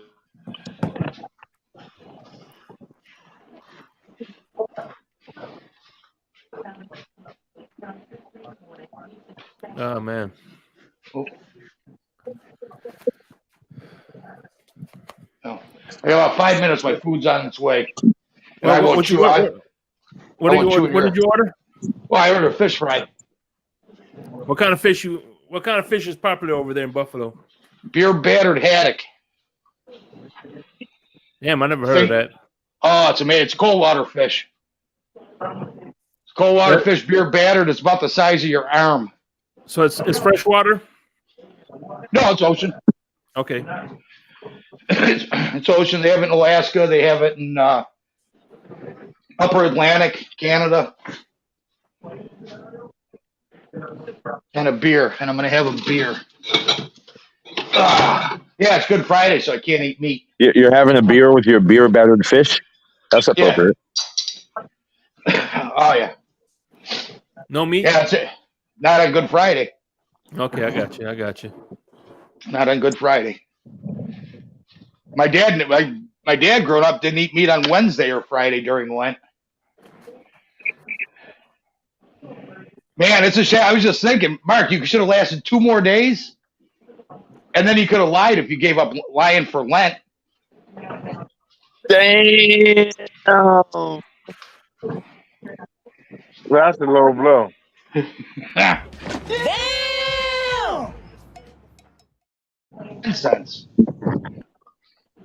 You know, I might troll, but I've never disrespected anybody. No, I never came right out and disrespected somebody personally. Disrespect me when we debate Allen. How did I just because I tell you that Allen sucks? Nah, I'm kidding, bro. I know. I never personally attacked you. No, not at all. By the way, I like the fan club that you tokened. What the Josh Allen post stroke?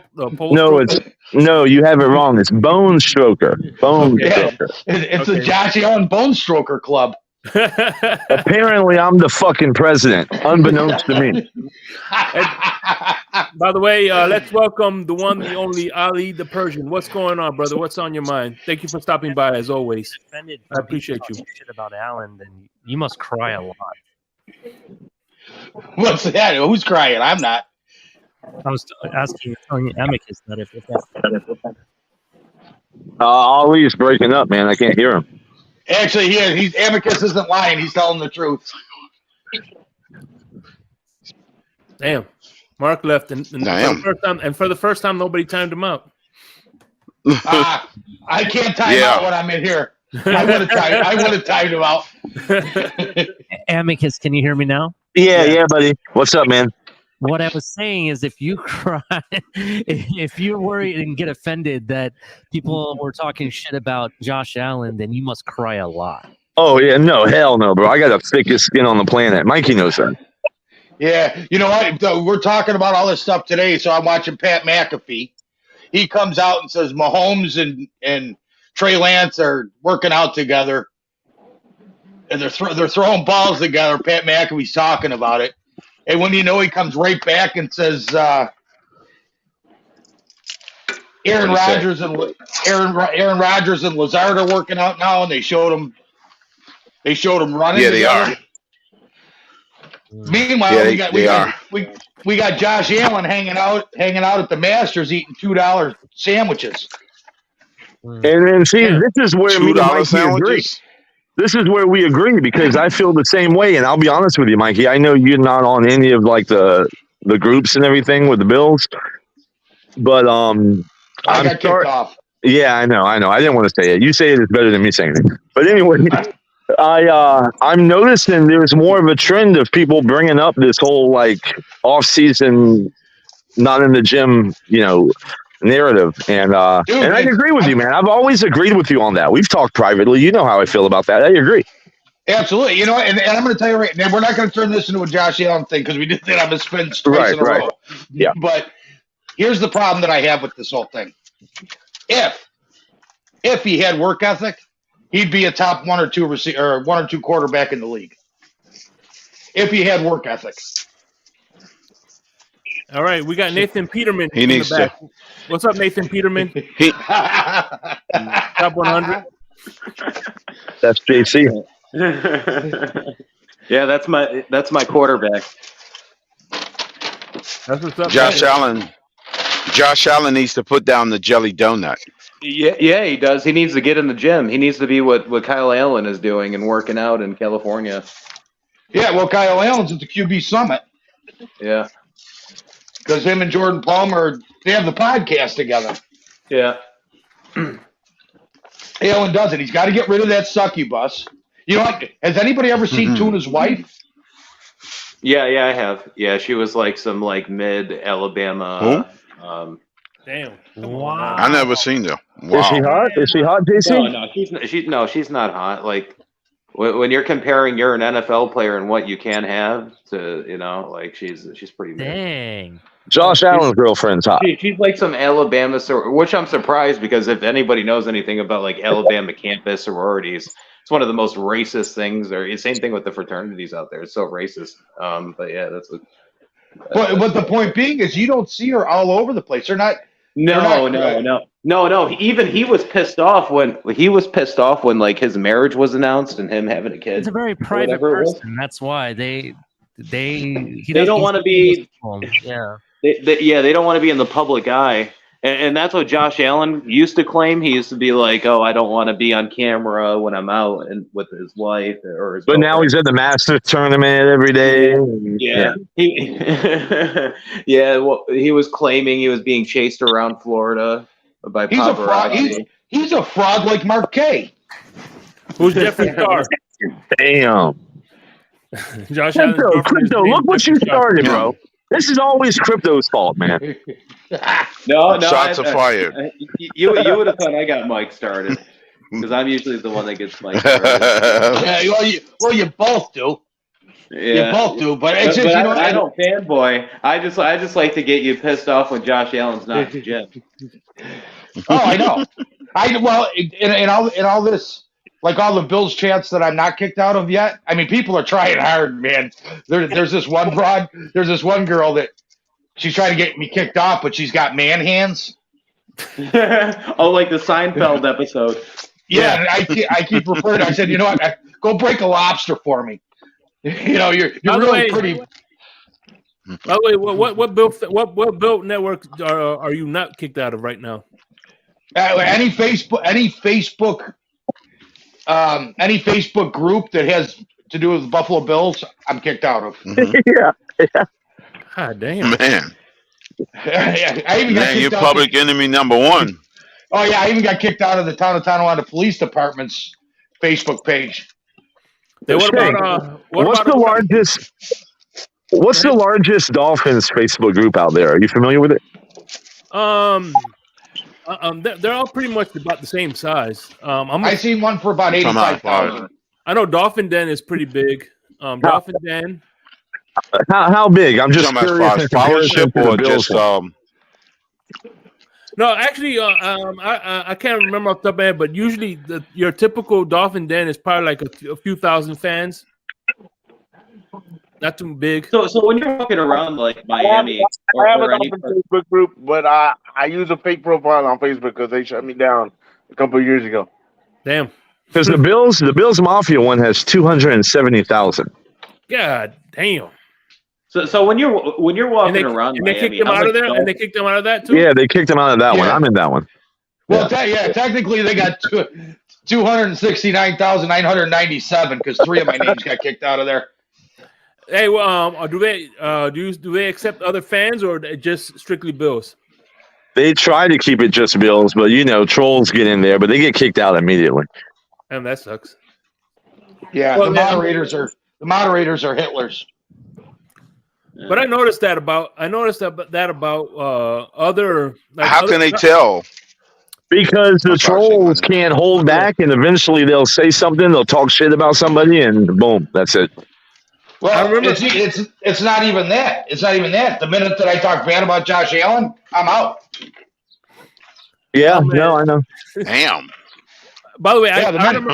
Thanks, man. You too. The minute that I say something bad about Josh Allen, I'm out. You know, Mike, I was checking out some Air Allen T-shirts the other day up in North Buffalo, like on the North Buffalo Strip. I wanted to get you one. Mikey Shake. Mikey fucking tweeted Brittany. But tell him what you told Brittany, bro. I don't even remember. Do you have the picture of it? I screenshot it. You said something like read it to him. I'd have to find it, but it was something along the lines of like, tell your boyfriend to get off the fucking golf course or some shit. God damn.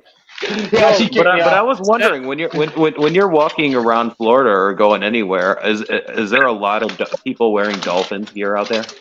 Where I'm at, there's a lot of, believe it or not, there's a lot of fucking because like every single person I see throughout the day, there's always some sort of Bills gear on them. I live on the West Coast. I live on the West Coast, right? I live on the West Coast of Florida, and the two common teams are the Bucks and New England Patriots. By the way, there was a guy I used to work with. He was a chef in the Navy, and he on Sunday at his restaurant he hosts Buffalo Bills watch party. Oh shit! Yeah. By the way, I saw there was I saw there was a stand. There's a couple that actually owns like a food truck somewhere in like Florida, or I think it's in Miami, where it's actually Buffalo food. It's like the pizza rolls and the beef on Wex, stuff like that. So, Shake, do Dolphins have like backer bars where they're bars and they only play Dolphin games? Do y'all have that? Not that I know. Not anywhere. I think there's one in Fort Myers. So the Bills, they have like chapters, right? An organization called the Bills Backers. And there's chapters all throughout the world. And if you are a bar that is a chapter of that organization, you're not allowed to play any other game except for the Bills game. Wu-Tang forever, motherfucker. There's two. I know there's 2 or 3. There's like 2 or 3 bars in like Chicago that are just strictly Bills. All right, let me give the floor real quick to KP. What's going on, brother? What's on your mind?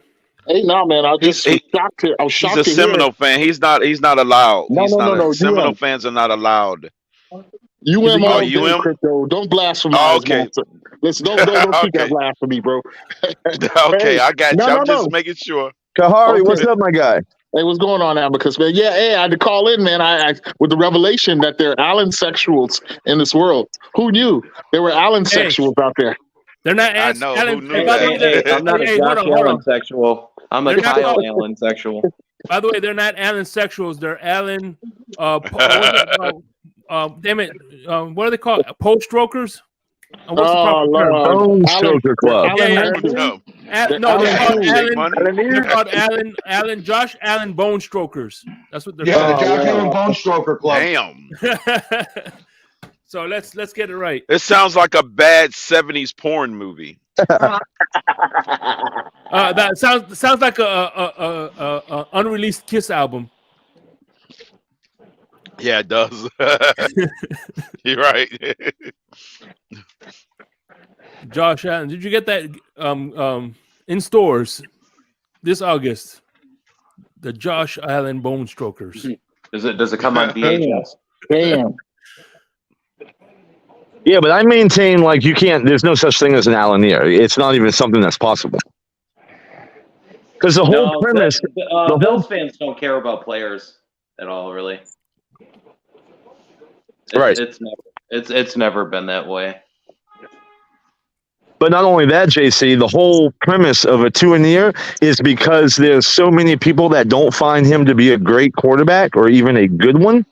And then there's a sect of people that find him to be the best. And it's that gap disparity that brings about a phrase or a word like 2 in ear. You can't say that. There's no Burr in ear. There's no Allen ear. There's no Mahomes ear.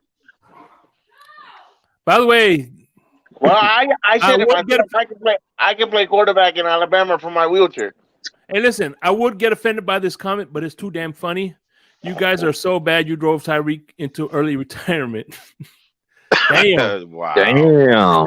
Damn, that's a low and you know all the fan bases think that Miami is a retirement destination, right? So it's kind of funny and ironic that Tyreek is saying he's retiring. He's retiring in Miami, right? As a Dolphin. Yeah, that is ironic. Isn't it ironic? But I'm surprised about how many Tua fans there. Like, what was the difference between him and McElroy and AJ McCarron, John David Booty? Like, I don't see any separations from even those guys. They every Alabama quarterback looks the same. I can't wait till this draft class come out. We'll really I'm still trying to figure that thing out myself, man. And you know another thing too, I'm glad that people are now starting to put Drake May over Caleb Williams. Finally, people are learning football. We're not going to get a quarterback until Greer's fired. That's a true statement, unfortunately. Yeah, that is a sad but true statement. That is a sad but true statement. Exactly what you just said, man. It's 4 years into this experiment now, and I still don't get people's fascination with Tua. He's a lovely young man, like you guys were saying earlier. Has a lot of superlatives, beautiful wife and all this and that. But on the field, I want to bang my head against the wall every time I hear these guys talk about how great this quarterback is, man. That's the only reason I even call into these damn shows. I'm still trying to find the answer to that question. The jury's still out. The jury's still out on that, KP. For me, he shouldn't be the starter. By the way, let me read. Hold on a minute. Let me read that. I just got a reply from one of my Facebook pages. Okay. Why don't you go make yourself a damn sandwich? You sound like an incel. Josh's girl is a succubus? ? These ladies need to go to the kitchen and are clueless? ? Wow. Yeah, I told somebody. Wow. I said somebody go to the kitchen. The person responding to you is probably from South Buffalo. Now here's the best one. Here is how clueless Buffalo Bills fans are. Newsflash: Alan does use the facility to work out, and he has a home gym. He was on Kyle Brandt's basement just last week talking about it. He also still works with Jordan Palmer during the off season. Yeah, and he has a par 3 in the backyard and an F1 So how come flight my body simulator. looks better than Josh Allen's and I just drink beer all day? Hey, by the way, I heard Josh Allen telling Kyle Brandt to put the lotion in the basket. Places the lotion in the basket. Put the lotion in the fucking basket. Hey, Shay, can you clip that and send it to Mikey? What was he telling him to watch? That was a Silence classic of the scene, Lambs or Shake Joe Money. Dirt? I love that scene. What was he telling? What were they doing? Movie picks or whatever? Because that's like the main thing of the Kyle Brandt show. They do like a movie, like movie week or whatever, where they tell each other to pick a movie to watch that they've never seen. Was he on Kyle? Oh, he never seen that movie. Josh Allen never probably seen what that it is. movie. Yeah, they do. Yeah, they do movie recommendations to each other. That's like the best part of the show. No, Mikey, I love this. Josh Allen was a guest on Kyle Brandt for the whole season until the season ended. And when he went to Hawaii, he hasn't been back on since. Hey, by the way, Amicus, I'm sorry. Yeah. I'm revoking he's your a big title Buffalo of Bills president fan, Kyle of Josh Allen Bone Stroker. It's Kyle Allen. He's the president. Thank you. I appreciate that. Appreciate For it. those young ones who don't get the reference, comes from a film called Silence of the Lambs, Silence of the Lambs, starring right. Jodie Foster. Yeah, Yes. Buffalo Bill. Well, it was also in KP. Joe Dirt as well. They did a parody of that scene. Don't forget about Anthony Hopkins. He's like the best actor in that entire movie. Yeah. You ain't whistling exactly. dick. Well, Correct. and don't forget Ray Liotta was in there as well. Holy shit, he was he? Yeah, that's right. Ray Liotta was he in Silence was of the the one Lambs? that he cut the top of his head off, and they were like It must have been scraping his brain. Oh, that was number 2. That was Silence of the Lambs 2. Yeah.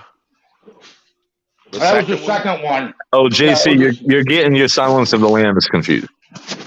Yeah, that was the second No, one. I could have sworn it was that one. Well, there I was don't like remember him Red. in There the were so second many one. movies. There was like Red Dragon. There was Yeah, that's what I'm saying. It was like a it was like a different name. That was the third one. One was just called Hannibal. That was like the there was another Hannibal I heard that was actually one of them really was good just that came Hannibal. out. There was Yeah. like a spin-off in the mid 2000s, I want to say, and I heard Yeah, that it was like actually Hannibal. really good. Yeah. Hopkins was real good in that one. Delusional Patriots fan, you never fail me. Well, those were all spin-offs, though, because of the popularity of Hannibal Lecter. I bet Kyle Brandt has a.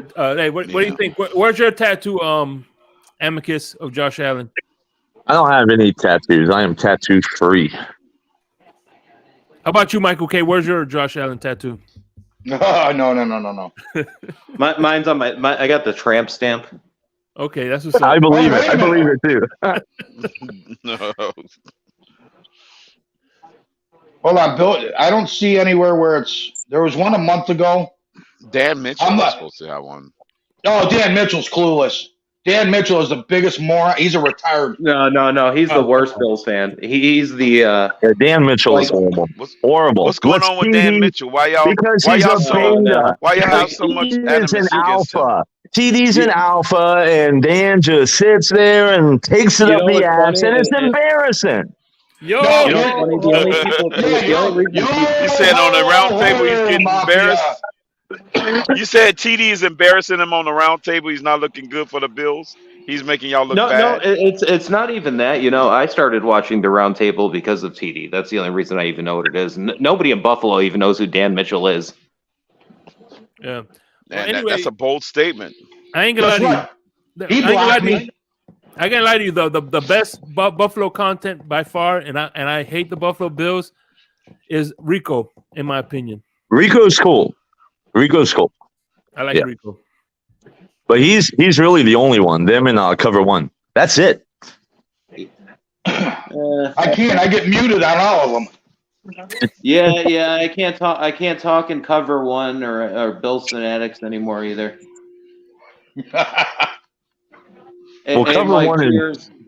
Cover One has some of the best film breakdown out of any fan base. I haven't seen him yet. Wait a minute, say that again?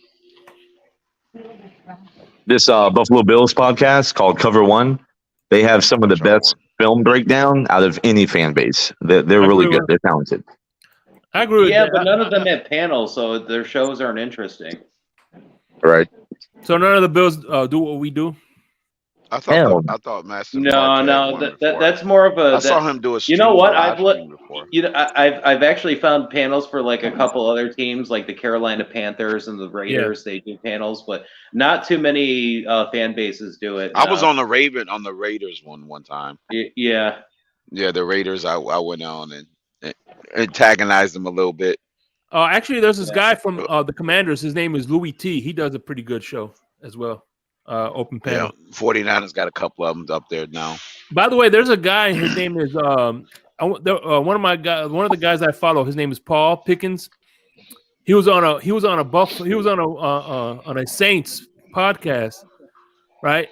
All I did was ask one of the fans about Bullygate, and they kicked me out of the damn panel. Like, what a bunch of sensitive motherfuckers, boy. Now Shake Money got the boot. He got carried out of the stadium. Shake Money. All I did was ask. It's all right, Shake Money. It's all right. Not Bullygate. That's our shit. Bountygate. Bountygate. Yeah, Bounty. Yeah. Wrong gate. Yep. Right. Where's Williams? Is he even coaching again? Did he get totally disbarred from the league? I think he's still a coordinator. Actually, like he was reinstated. That's what I'm saying. I didn't hear from him in a while since then. Yeah. Delusional page fans, be grateful for Dan Mitchell. You hear me? At least you don't have represented by clown at work. I tell you what, I'd rather have him than Leslie Frazier. Yeah, I'd rather have clown at work than Dan Mitchell. You know that's another thing I was saying actually this off season. I thought Rex Ryan would have been a better hire than Vic Fangio, in my opinion. I totally disagree. Rex Ryan's never had lower than a top 5 defense. I totally disagree. 90% of the league runs Big Banjo's defense. I would even want to have Rex Ryan back. Either him or Jim Schwartz. Listen, I like two guys. Regardless of Big Banjo's defense. No. Listen. Let's say for the sake of argument, Carlos, that let's say for the sake of argument that Rex Ryan, you think Rex Ryan is a great defense. The reason he's not coming to Miami is because of those comments he made at the McDaniel saying he needed to get fired because he blames him Tua for what happened with Tua. He puts on Mike McDaniel and he needs to be fired. So this man called for his job. And you think McDaniel's like, hey, you wanted me fired on TV. Why don't you become my defensive coordinator? But come on, it's all about the money though, and he would have gotten big money. I didn't know Rex Ryan said that, Shake Money. Yeah, he did. I mean, he said that on TV. Yeah, he said on TV when he got concussed against the Cincinnati, he was saying that he shouldn't have played that game because he shouldn't have finished the Buffalo Bill game because he was concussed. He fell down and he should be fired. So I don't think there's no way in hell. This is early. Yeah, I mean, trust me. Like back in 2000, when instead of getting Jay Cutler, we should have got Kaepernick. But unfortunately, because of that Castro shirt, he wasn't coming to Miami. So there's some things that are bigger than money. I don't know. In the NFL. Jay Cutler had one of the greatest. He like as a talent, he was great, but he just didn't have the leadership.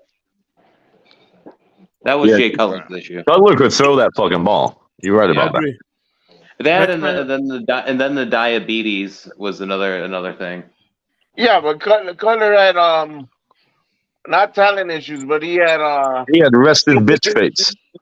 Leadership issues since Vanderbilt. Yeah. Mental stuff. You know. Then he did the reality TV show. He had that at Vanderbilt. That's just crazy.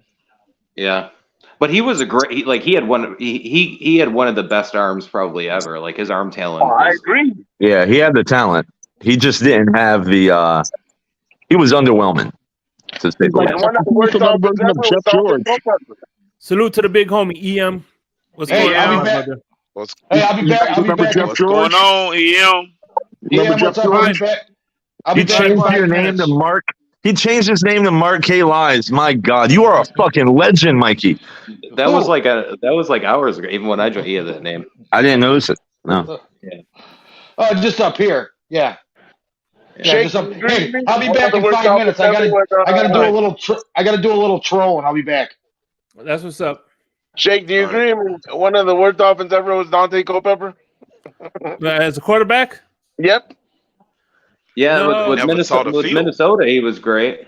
But Yeah, he was good in he also Minnesota. had Randy We just Moss. never saw the field Actually, for us the worst of Tannehill.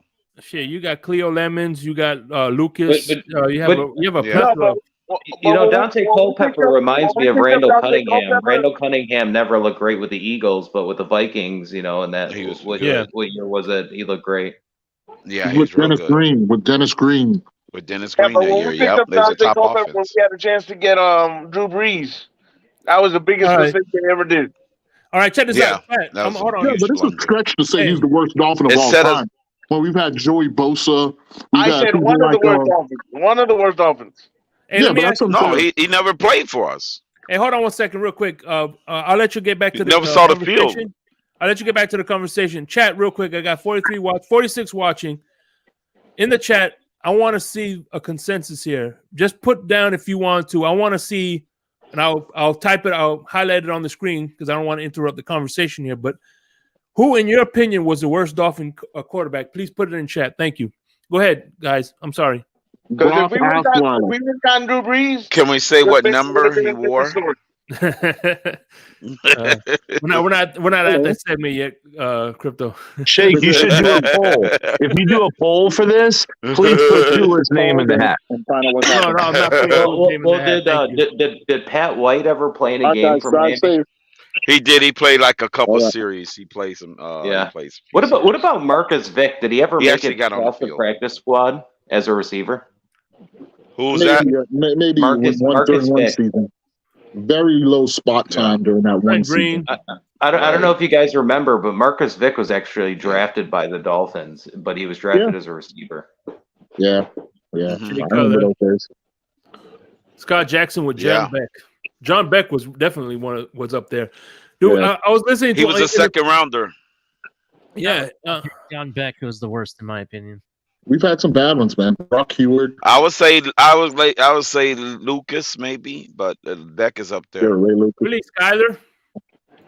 No, Skyler got them beat by a country mile. Lemon. Yeah, Skyler's got talent. Oh, here you go. Yeah, Brock he's way Berlin. better than Lemon. Brock Berlin. Oh yeah, Brock Berlin. Yeah, Brock Berlin. Lord of mercy. yeah, that was another. What a dandy. I'm gonna go ahead and say Dan Marino was the worst quarterback in the Dolphins. Crypto, I couldn't stick around long enough to get your explanation. You said, and Don Shula was the worst coach of all time, too. Okay, How do you break that down? I put it. I said I'm kicking him off the stream. I'm just playing with it. Yeah. What is your hypothesis for that, or what's your postulation, I should say? Man, KP, I had this great epiphany.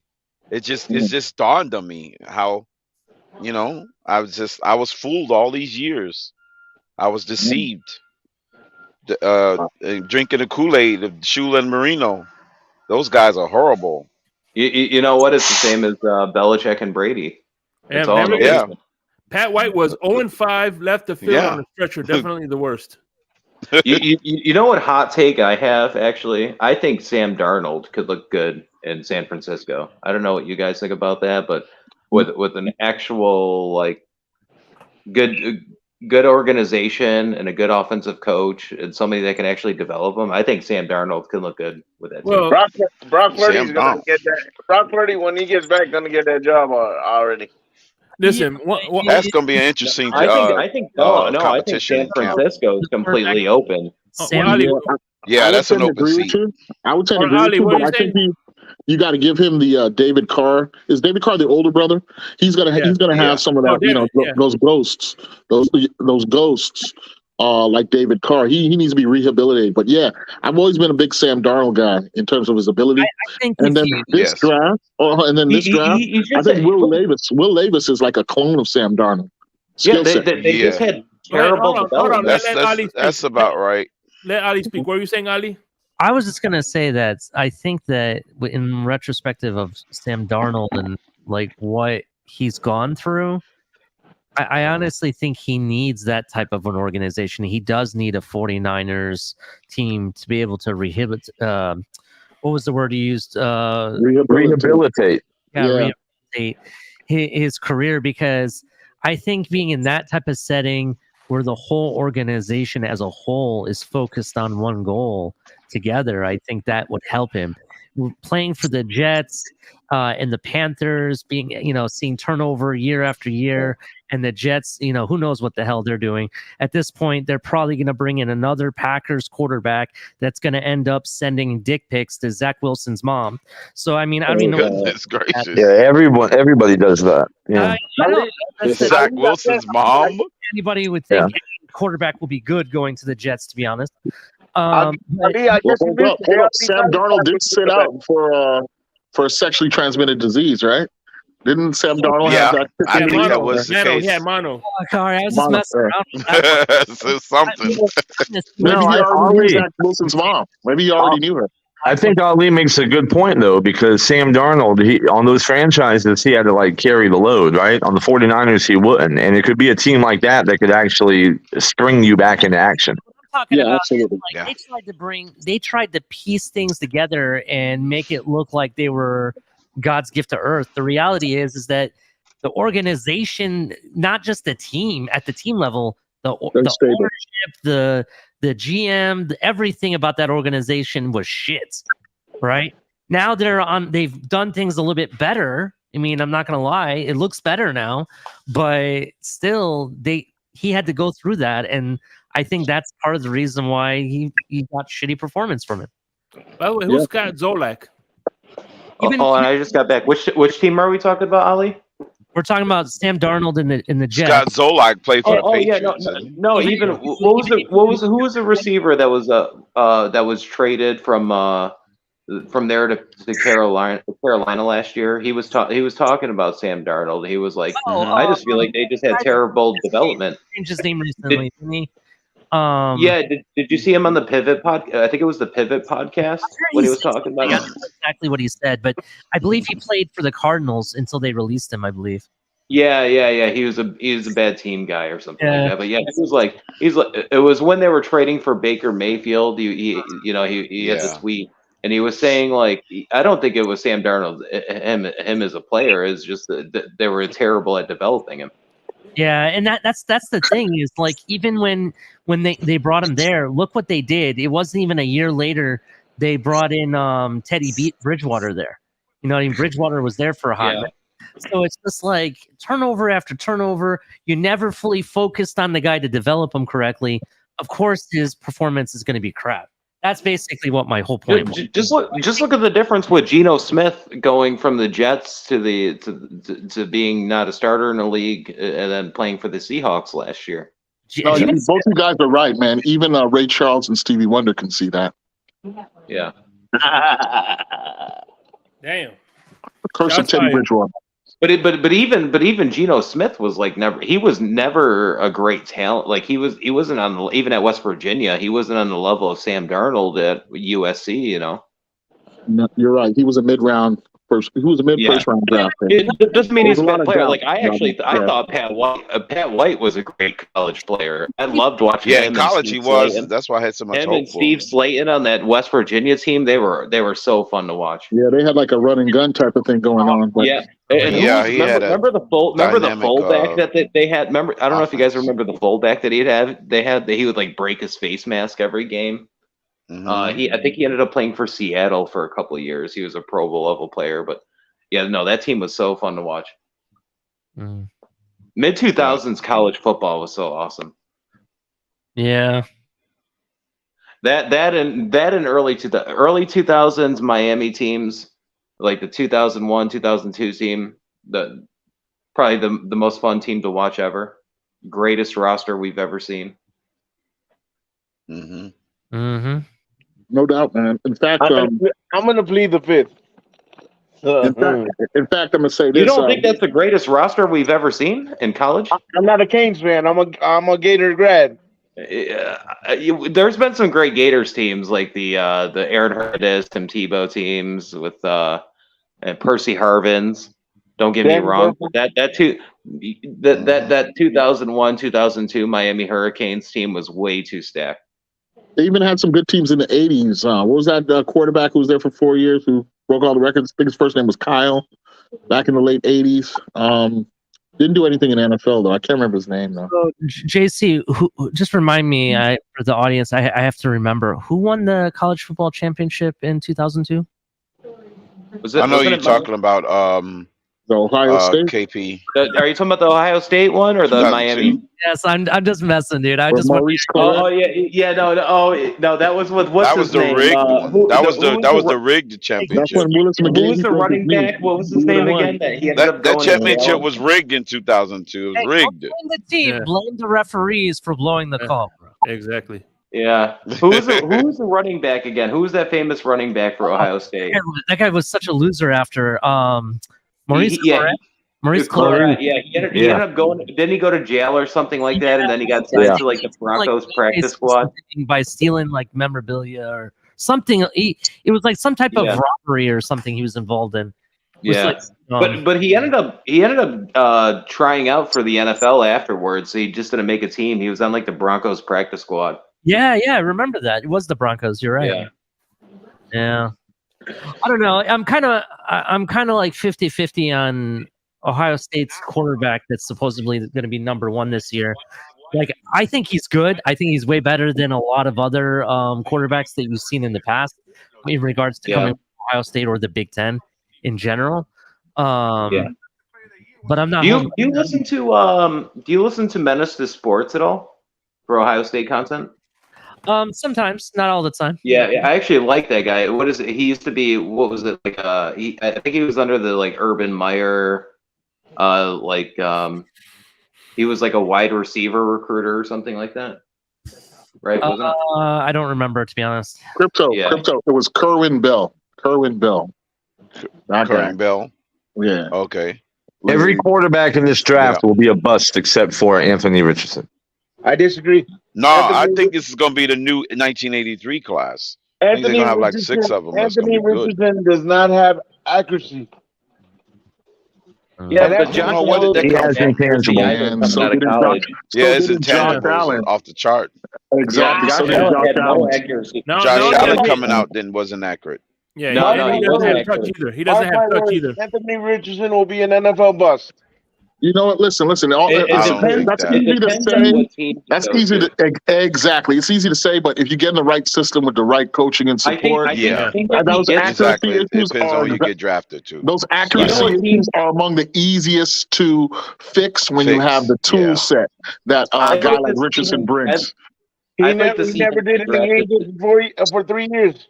And also, Kahari, the personnel. Well, he was only there for 2 years. Those accuracy He was in issues. Florida for 2 years, by the way. 3 years. No, he was in Florida for 2 years. I think Seattle's the best He didn't spot play for as a Anthony freshman. Richardson. I think he comes to NFL. He goes to the Commanders or somebody. But he only played He's for gonna 2 be years, great. so you can't count. Oh the yeah, freshman year. yeah. But I still think he's going to be a bust because he came to Florida with a bunch of hype. It's too and early. didn't do anything. Well, if I get where you're coming from, let me respond to you like this. That's typically the regular saying anytime a good black quarterback's coming out of college. Go ahead. No. I said it. That's typically what a lot of people say. And then Lamar Jackson surprises. Michael Vick surprises. Listen, at the quarterback position, failure is the likely result for everybody drafted. For almost anybody drafted. It's a crapshoot. But Malik Willis was It's a terrible. crapshoot. I did not call Malik Lamar was Jackson a terrible. bust. He was horrible last year. Coming out of college. Yeah. In general, the draft is a crapshoot, anyways. I don't think Anybody got the potential to be great, and anybody got the potential to be a The bust. only reason Given the right he's system. speaking on the only reason Carlos is speaking on Kahari is because not Kahari on Richardson is because he's a Gator fan and he got to see him firsthand in college. I think that's the only reason. I get you.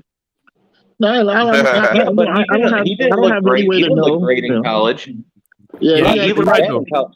His college coaches told him to stay Yeah, another year. Brady did look good in college coming out. The rap on him was that he had spectacular plays, but he couldn't put together consistently, Hold right? on, crypto. You said Tom Brady didn't look good coming out of college. Dude, he was trash. Do you know who the number? No, he was bad. Right. You think? Did you see all the fourth quarter comebacks that he had when he had to come back in because Drew Henson couldn't finish the game?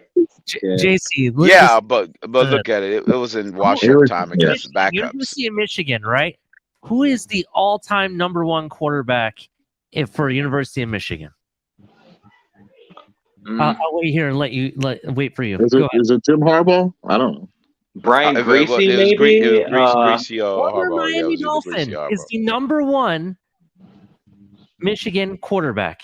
No, you can't say Chad Henne. He's the number one. He was pretty good there. Yeah. Hey man, Chad Henne wasn't it Chad Henne that lost to Appalachian State when they weren't even a Division I team? I don't remember, but he has. No, it was. They were ranked number 2 in the country. They were ranked number 2 in the country. It was after that. I think they won the Rose Bowl the prior year, and they lost to Appalachian State, ranked number 2 in the country. And Appalachian State was a D3 or D2 school. Now I can't put him there. Tom Brady, in regards to Tom Brady, he's like number 7 or 8 in stats and everything for University of Michigan. Yeah, but he never started, or he was never a full-time starter, because if you remember, when Drew Henson was coming out, he said, I'm gonna go to play baseball if you don't start me. I don't know if you remember that. He was like the number 1 ranked athlete in the country for like baseball and football. So that's why he was just being a real childish when he was doing that. I think he might have even been drafted already, because you got to remember in baseball you can be drafted out of high school. You don't have to go to college. Right. Well, you're talking about Henson, right? Baseball you can go in. Yeah, Henson. Yeah. Drew. Yeah, we're talking about Drew Henson. He had all the hype those years. I remember that. He was like the number 1 prospect by far. Mm-hmm. So it was probably even political. The next thing you know, he's not even in the league. And if you remember, what was the name of the coach? He actually used to start his players by like how old you were. Like, so if you were a senior, you were basically what's his name? Bo Schembechler. Hold on. Last name Carr? Hey, hold on 1 second, real quick. I gotta shout out the super chat real quick. By Special Needs Tuna. I'm on a 30-day leave from Facebook. Turns out you can't tell someone they dream of taking what?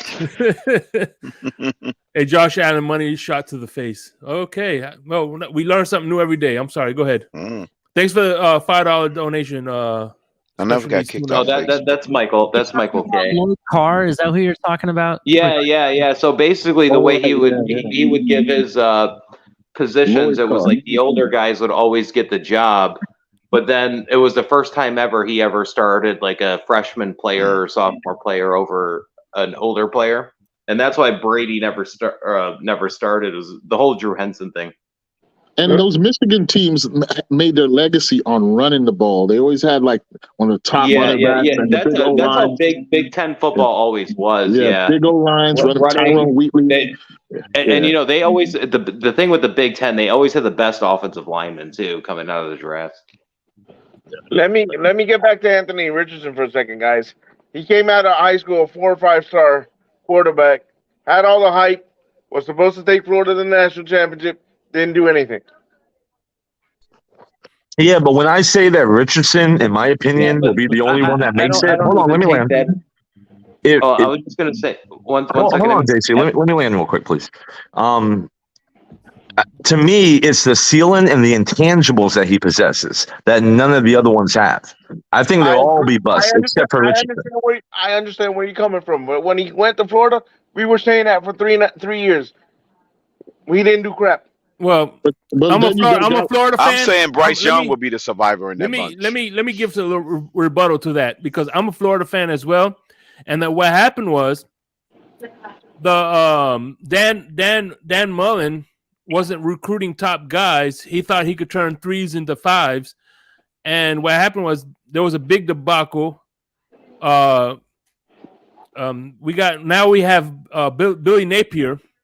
So when Anthony Richardson, his second year in college, is under a new coach, new regime, and at the same time, all the top players that Dan Mullen recruited were rats off a ship. You know what I'm saying? We got 27 transfers out of Florida. That's a lot of transfers.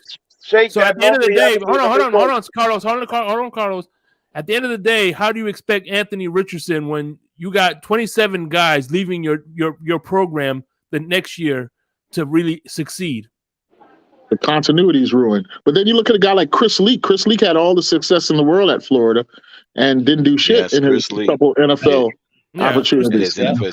So you can't go by college success. The guy that should have been drafted, Charlie Ward, but he went to the NBA instead. Mm-hmm, exactly. He was too small for the NFL.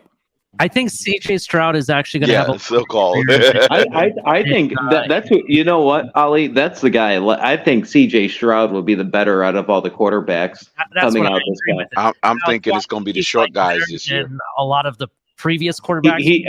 I think he's the most accurate quarterback. He's the strongest quarterback, and he showed, especially. You know, they would have won. I think they would have won the national championship if Marvin Harrison Jr. did not get injured. They would have won that game for Georgia. They didn't put that hit on him in the end zone. Georgia would have lost that game. That's yeah.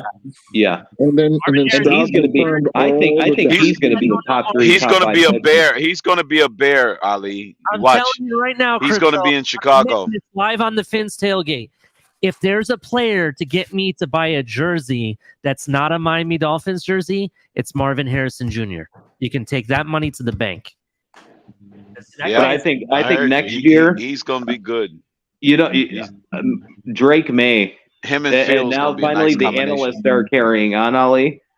All the ESPN and stuff like that. They're finally trying to put like Drake May over Caleb Williams. That's one I'd actually want to. Well, this is Drake May. I think this is Williams, because Caleb Williams is moving from the Pac-12 to the Big Ten this year, right? They play in the Big Ten this year. I don't think it's this year. I think it's next year or the year after. No, the Pac-12. Yeah. Because that was going to be a huge Yeah, I don't think it's next year. I think they're still in the Pac. Yeah, it's them and UCLA moving over. I'm going to look it up. Actually, I know it's a lot of realignment going on. I tell you that much. Yeah, and then you got Texas, Oklahoma moves. What is it? Next year or the year after as well. They move to the SEC. But I think they're going to be in the weaker conference. They're changing like the schedules or the conferences up for the SEC. August of 2024. When are they moving to the SEC? I think it's next year or the year after. They're pushing it though. They're making it. Come on, bring on the competition. I love the SEC. Yeah, but they're going to be in the weak. I think they're going to be in a weaker conference. They're going to be shifting the teams around, and I don't think they're going to be in like the more difficult. I think we're going to start seeing more. We're going to. I think we're going to start seeing Alabama, Georgia every single year, though. That's what needs to happen. I hope Florida still plays Georgia, LSU, Tennessee. Yeah, because there is that one weaker conference in the SEC where there's teams. Like, have you seen Georgia's schedule this year? Michigan, Georgia have the weakest schedules in college football this year. Yes, they did. Oh no, they're even going to have it this year. Like they're not playing anybody. So, like they're not playing anybody. Yeah, you got Arkansas, Mississippi State, Mississippi. Yeah, those guys. That's a team I miss actually being good as Arkansas. Like I miss the old Darren McFadden days. Yeah. Razorbacks. Yep. Yeah, and then Sooners with Adrian Peterson. Their name in the news recently. You know, there's a college quarterback to look out for. Is the kid coming out of Boise, or he's not coming out yet? I think he's just going to be a sophomore next year. Is the kid from Boise State? They're saying he's like the next Cam Newton. You know who I like in college football when it comes to quarterbacks? The kid that went to Notre Dame. What's his name? I don't like him. He's never played in a pro style offense. The one from Wake. I know you're talking about. He transferred from Wake Forest. Yeah. Well, we'll see what he does at Notre Dame, but he's been successful year in and year out, man. So and he only has 1 year left, anyways. So if he doesn't do anything, he's gonna drop. His draft stock is gonna drop. I don't know. We'll see. We'll see. But nowadays, that shit doesn't even matter in college football. These guys are getting paid, just as much as rookies in the NFL, if not more. Florida fans wanted him to go to transfer to Florida, and we went after the guy from Wisconsin.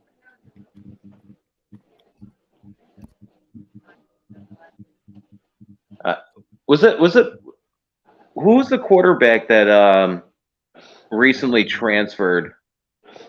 I don't know if it was Florida or Miami. He was like a 5-star recruit, but they wouldn't pay his NIL deal.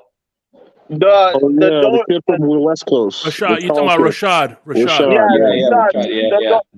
The donor pulled out, and he after he promised he was going to pay him $13 million, the donor pulled out.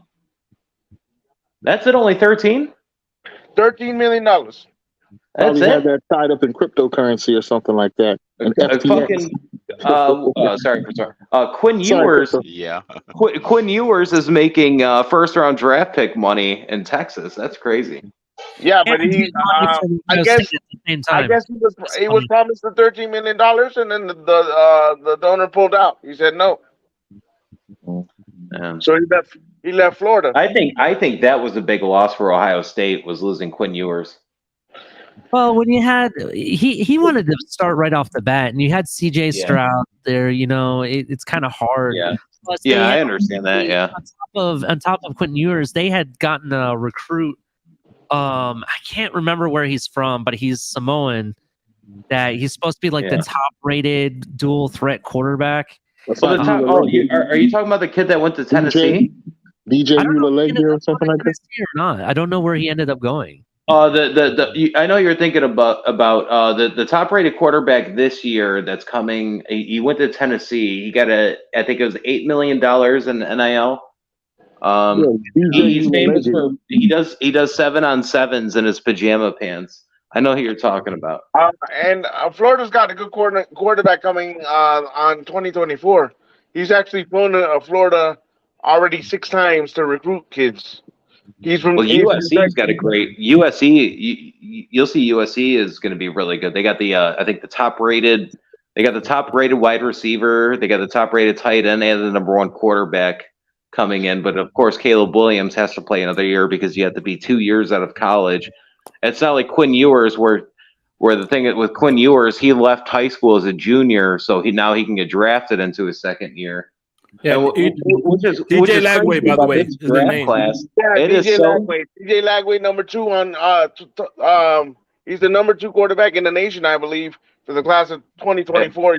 He's going to go. And that's a crazy thing about this draft class, because I think Quinn Ewers would probably be the number 1 draft pick this year if he was able to be drafted, and he's going to be the 3rd best next year.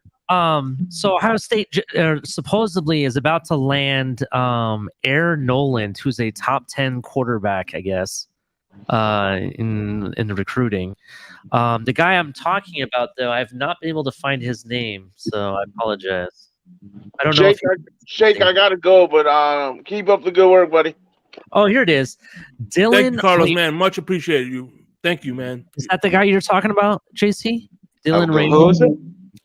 Dylan Rayola. Is that the kid? Is that the one transferring to like another school? No, he committed to Ohio State, and then I know. Was that the one that Nebraska or something like that was trying to recruit? He might have, maybe. I don't know. know. Yeah.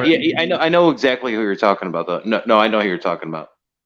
Yeah, I think Nebraska was trying to get him as well. In fact, I'm actually about to see if he ended up where he went. Let me see where he went. Yeah, I think he dropped his commit, and I think Nebraska was trying to get him because I think he had family there or something like that. But I know exactly who you're talking about. Yeah, I'm trying to see where he ended up. He hasn't picked a college yet. No, he's still undecided. That's kind of what I'm reading here. He hasn't picked, but teams that are on it are also Georgia, Oregon, Nebraska, USC, and Alabama. If I was him, I'd go with Georgia. They don't have a quarterback that they're decided on. Yeah, and they still have it. Another 5-star wide receiver again. I swear they get every top wide receiver. Ohio State. If you're a receiver, you go to Ohio State. Yeah, Brian Hartline's. That guy's Brian Hartline. Wasn't he a Dolphin? Yes, he was. Yeah. No, he's great. You can have in this game. This guy, his tippy toes were on right there along the sideline. Yeah. That deep comeback was his signature route. I love it. You know what's funny? I was actually looking at some Bills news. They're talking about moving up in the draft to get Smith and Jigba, which I think would be a great move. I think he's by far the best receiver going into this draft. So you know what you get from Garrett Wilson, and you know what you get. He's better than Garrett Wilson. He's better than all of them. But here's my point. Just hear me out real quick. You know what you get from both of those guys, right? Yeah. He is what I call Brian Hartline's complete project. This is the complete finished product. He is better than both, in my opinion. He's faster. He gets open, smoother, runs the route better, catches the ball better. He's a slot guy, though, right? No, He doesn't have the hype because he didn't play last year, and he wasn't playing because he was saving himself for the NFL. And he didn't play all season. That's why. So Isn't he a slot guy, Ellie? Huh? Isn't he a? He's not Oh, he's all around. He's an all around No, player. not small slot. Isn't he primarily slot? No, he can play in any position. Bro, let me just put it this way: before Marvin Harrison Jr. showed up, He could be a 1, 2, or a 3. He was the guy that had 4 touchdowns in the Rose Bowl. Yeah, JC, I saw that article too, man, but I didn't see a name attached to it. Where did you go to see a name? But I do see they want to move up. We want to move up. I have to check it later, but no, I seen it earlier. I was looking at it, but they want to move from the 20. They want to move up. Yeah. They want to get a. By the way, and that's the Patriots, so you got to watch out for them. If he goes there, he's going to end up being nothing because there's no quarterback to throw. I think they go for that.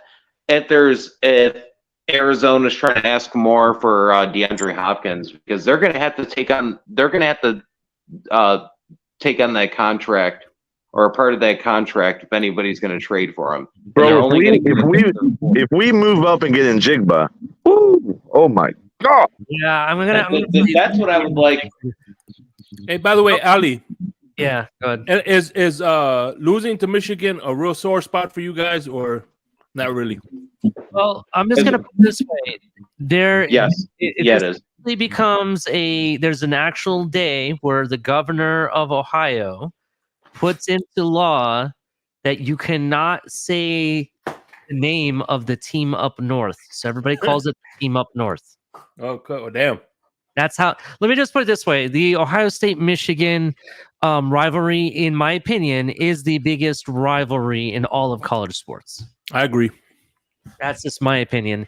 It's fuck that. Buffalo Bills, Dolphins, number 1. Come on. For college. Come on. I mean, it's let's just put it this way. I've seen more fights, more brawls, more beer throwing at Ohio State Michigan games than any other game. It's watched around the world. I mean, it's a very big deal, bro. I agree. Who owns who though right now? You guys own them? Well, Michigan the past couple of years. I think it's tied. What's the overall record? Let me check. Hold on. Because Florida and Georgia has a deep history too. They have like a 100-year rivalry. Alabama and Auburn. Mm-hmm. Here we go. Ohio State versus Michigan all-time record. Michigan leads right now. Actually, it's not tied. I'm sorry. It's 60-51. So Ohio State has closed that gap significantly in the past 5 years. It's tied 6 times in history. Damn. UMFSU used to be up there, but both programs have struggled so much the last 10 years. It's really lost a lot of the luster. Well, the thing about Florida, I hate about Florida and UM, it comes in streaks. It's that you guys are scared of us, or have been. Who's that? That's a problem. No, we already played enough trash teams. We don't play trash teams. Yeah. That's all that belated talk right now. But when we were good, you guys were scared to play us straight up. Listen, when you beat FIU first, then we'll talk. That's the real team in Miami. That's a bold statement, Shake Money. Beat That's FIU blasphemy. That's blasphemy, Shake Money. By the way, your cannot ACC, tolerate this. your ACC trophy case looks just Hey like guys, Buffalo Bills. I'll be back. I gotta go pick up some beer. I'll be All right, back. Nathan. All right, Nathan Peterman. All right, Nate. Yeah, you heard me, KP. That's the your ACC trophies look like the Buffalo Bills trophy case. Hey, easy, Shake. Come on. That's okay. What do we have? We got trophies. 4 national championships. What do you guys have? You got 5. Shake Money. We got 3. Yeah, I can hear you, bro. All right. Well, I got to head out, you guys. I appreciate talking to y'all. I love talking college sports. Take it easy, Ali. So Take it easy, Ali. See you guys later. Thank you. And all right, Ali. Have a good time getting beer. Have a good night. Yeah. On that note, Ali. On that note, what's up? Well, I was just gonna say, Bill's Mafia. I officially made you an associate of the Mafia, and you say some shit like that, bro. Come on. Listen, I'd rather before I become an associate to the Mafia. I'd rather have Edward Scissorhands give me a prostate exam. A Deshaun Watson style massage. A prostate exam from Scissorhand. That would be quite interesting, Jake. Damn. Wow, that would be something else. Oh man, that was a crazy movie. Another bummer from Johnny Depp, right? He always gets the wacky role, He does, Johnny Depp.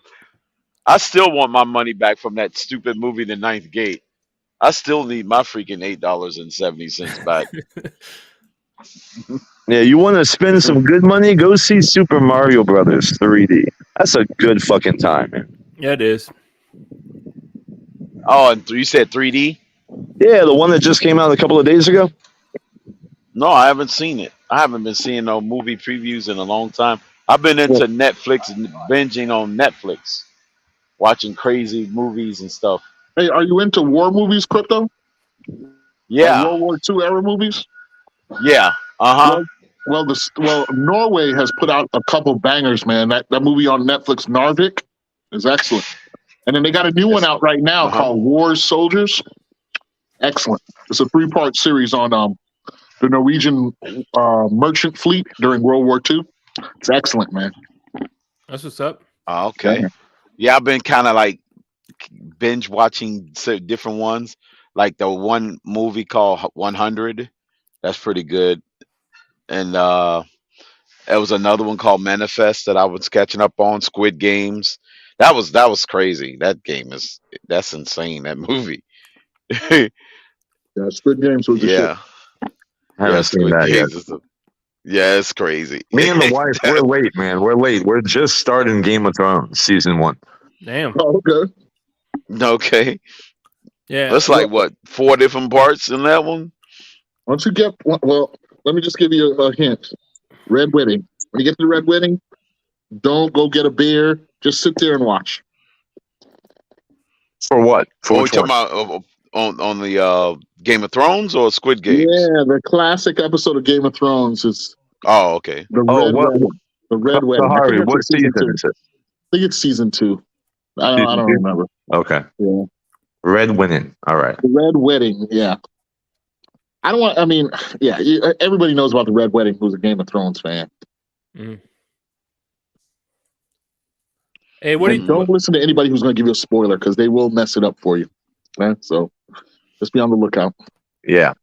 What did you think of? What did you think of? Whatchamacallit? 2 things, real quick. What did you think of Full Metal Jacket? And being that you're a historian, I like. What do you know about the Red Tails? Well, I think that's something that Washington Commanders should have been. I think the Commanders should have been the Red Tails. If you're asking me, that would have been the great name. Talking about the cinematography. That would have been a good name. the cinematography. I think the the actual group Red Oh Tail. yeah. I mean, yeah, they're heroic, man. They're heroic. In fact, interestingly enough, there were like I think 13 of them after after World War II settled in a neighborhood close to where I live. There's a historical neighborhood down here called Richmond Heights, where 11 to 13 of the Tuskegee Airmen made homes for themselves after the war. Yeah. So yeah, man. I mean, it's a great story. But in terms of the cinematography, HBO's The Tuskegee Airmen with Lawrence Fishburne, in my opinion, is a superior movie than to John Lucas's Red Tails, which told the same story. A little bit older, but a better version. What was the Full Metal Jacket is like one of my all-time classic favorite movies. Yeah, that is my favorite movie. I've watched that movie 100 million times, dude. I can watch that now and enjoy it all over again, man. I love that freaking movie, man. And one of my favorite lines is, how tall are you? Damn, how the hell do they pile shit that high? You couldn't stack shit that high. Jesus, I didn't know they stack shit that high. Yeah, man. That is a classic film, man. Oh, man. It was so many great one-liners and zingers that it was so natural for him because he used to be a DI in real life, you know. So it naturally fit his character to just bam right at the spur of the moment, just come up with the lines right in the middle of them making a movie, you know. Yeah. Did you catch the dualism between the character in the first half of Lawrence and Animal Mother in the second half of the film? On are you talking about the second half of Full Metal Jacket? Yeah, because Lawrence is the slow, chubby, and then we meet this guy Animal Mother, who's a little bit slow, but he's a killing machine. What do you think about the theory that if Lawrence had lived, hopefully they didn't give away any spoiler, that he would have basically become an Animal Mother type? He was on his way to becoming an Animal Mother, and I mean creatively, I think they were playing on that dualism there. With those two characters, like an alter ego, Jekyll, Mr. Hyde type of thing. Jekyll Hyde, right? Exactly. Yeah, had he lived, that would have been interesting. It's season 3, episode 9, Red Wedding. I got it. Okay, I got you. Okay. You're in for it. Well, I don't want to give you any. Just keep watching until then. Yeah, make your decision. Make your decision after that one, man. Yeah. That's what's up. Hey, Kari, you saw the movie You on Netflix? The You? Yeah. No, You. No, it's called YOU, and it's like a series on Netflix called You. No, what is it about? No, it's a psychopathic guy going around in and out of relationships, love relationships, and he's going around killing people that interfere with his relationships. And then he got his girl entangled into it. It's crazy because he's going different cities and doing the same thing. It's wild. It started out in New York, in the boroughs of New York, and then it moved out west, and then going different parts of the world. It's pretty cool. What do you think of that? Creepy ass music near the end of Full Metal Jacket gives me chills, according to Liz. Yeah, I don't know what's the creepiest Vietnam movie, that or Apocalypse Now. Both of those are like creepy ass classics, Right. Yeah. But I had a teacher told me that Full Metal Jacket, because he said he was in the Marines. He said that was pretty much the closest movie he's seen to actual boot camp. To actual boot camp, yep. The sergeant there. That was the first role. That was the first acting role for the guy who played the drill sergeant, and he had actually just come out of the Marines. He had just come out of the Marines that year, so he wasn't even acting. He was playing himself. That was himself. Yeah, that's what I was saying. It fit him. He was he was actually in character. Yeah, right. He was making them up on the fly. He was coming up with those liners on the fly as they was filming. It's like, damn, this guy's brilliant. We know there's only two things that come out of Texas. Steers and queers. Steers and queers. Yeah, man. That shit there, man. Oh, my God. Yeah, I'm going to call you Private Snowball. For a moment, that's your squad leader. Private Joker. You're a private What are joker. you, All right. Lawrence of Arabia? You You must punch be him in royalty. you punch him in his chest and say, "I like you. You can come over and fuck my mom." You're right. Exactly. I like you. You can come over and fuck my sister. That's awesome. Yeah. Show me your war face. Hey, Crypto, you served in the military, Crypto. You served, Yeah, right? that was close to my army. Like, yeah, I was Was in that good Army and approximation? Navy. Did you get that kind And of of treatment? my army boot camp, yes, it was it was very similar as far as the setup, the DIs where you have one main one that's Yeah. the devil, and the other one try to play the good cop. You know, you have one but you can't trust him neither because he can fly off his hammer in any moment too. Even though you Right. think he's more nicer than the one that's yelling and screaming 24/7. But Yeah. yeah, it was always that, that dueling characters Yeah. within the DIs, within the drill instructors. Did You you witness know, anybody getting the soap treatment? Ah, shit. yes.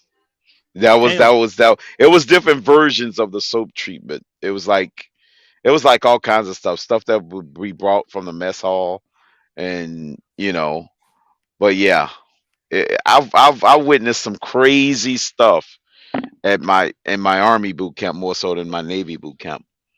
It was more laid back in my Navy boot camp.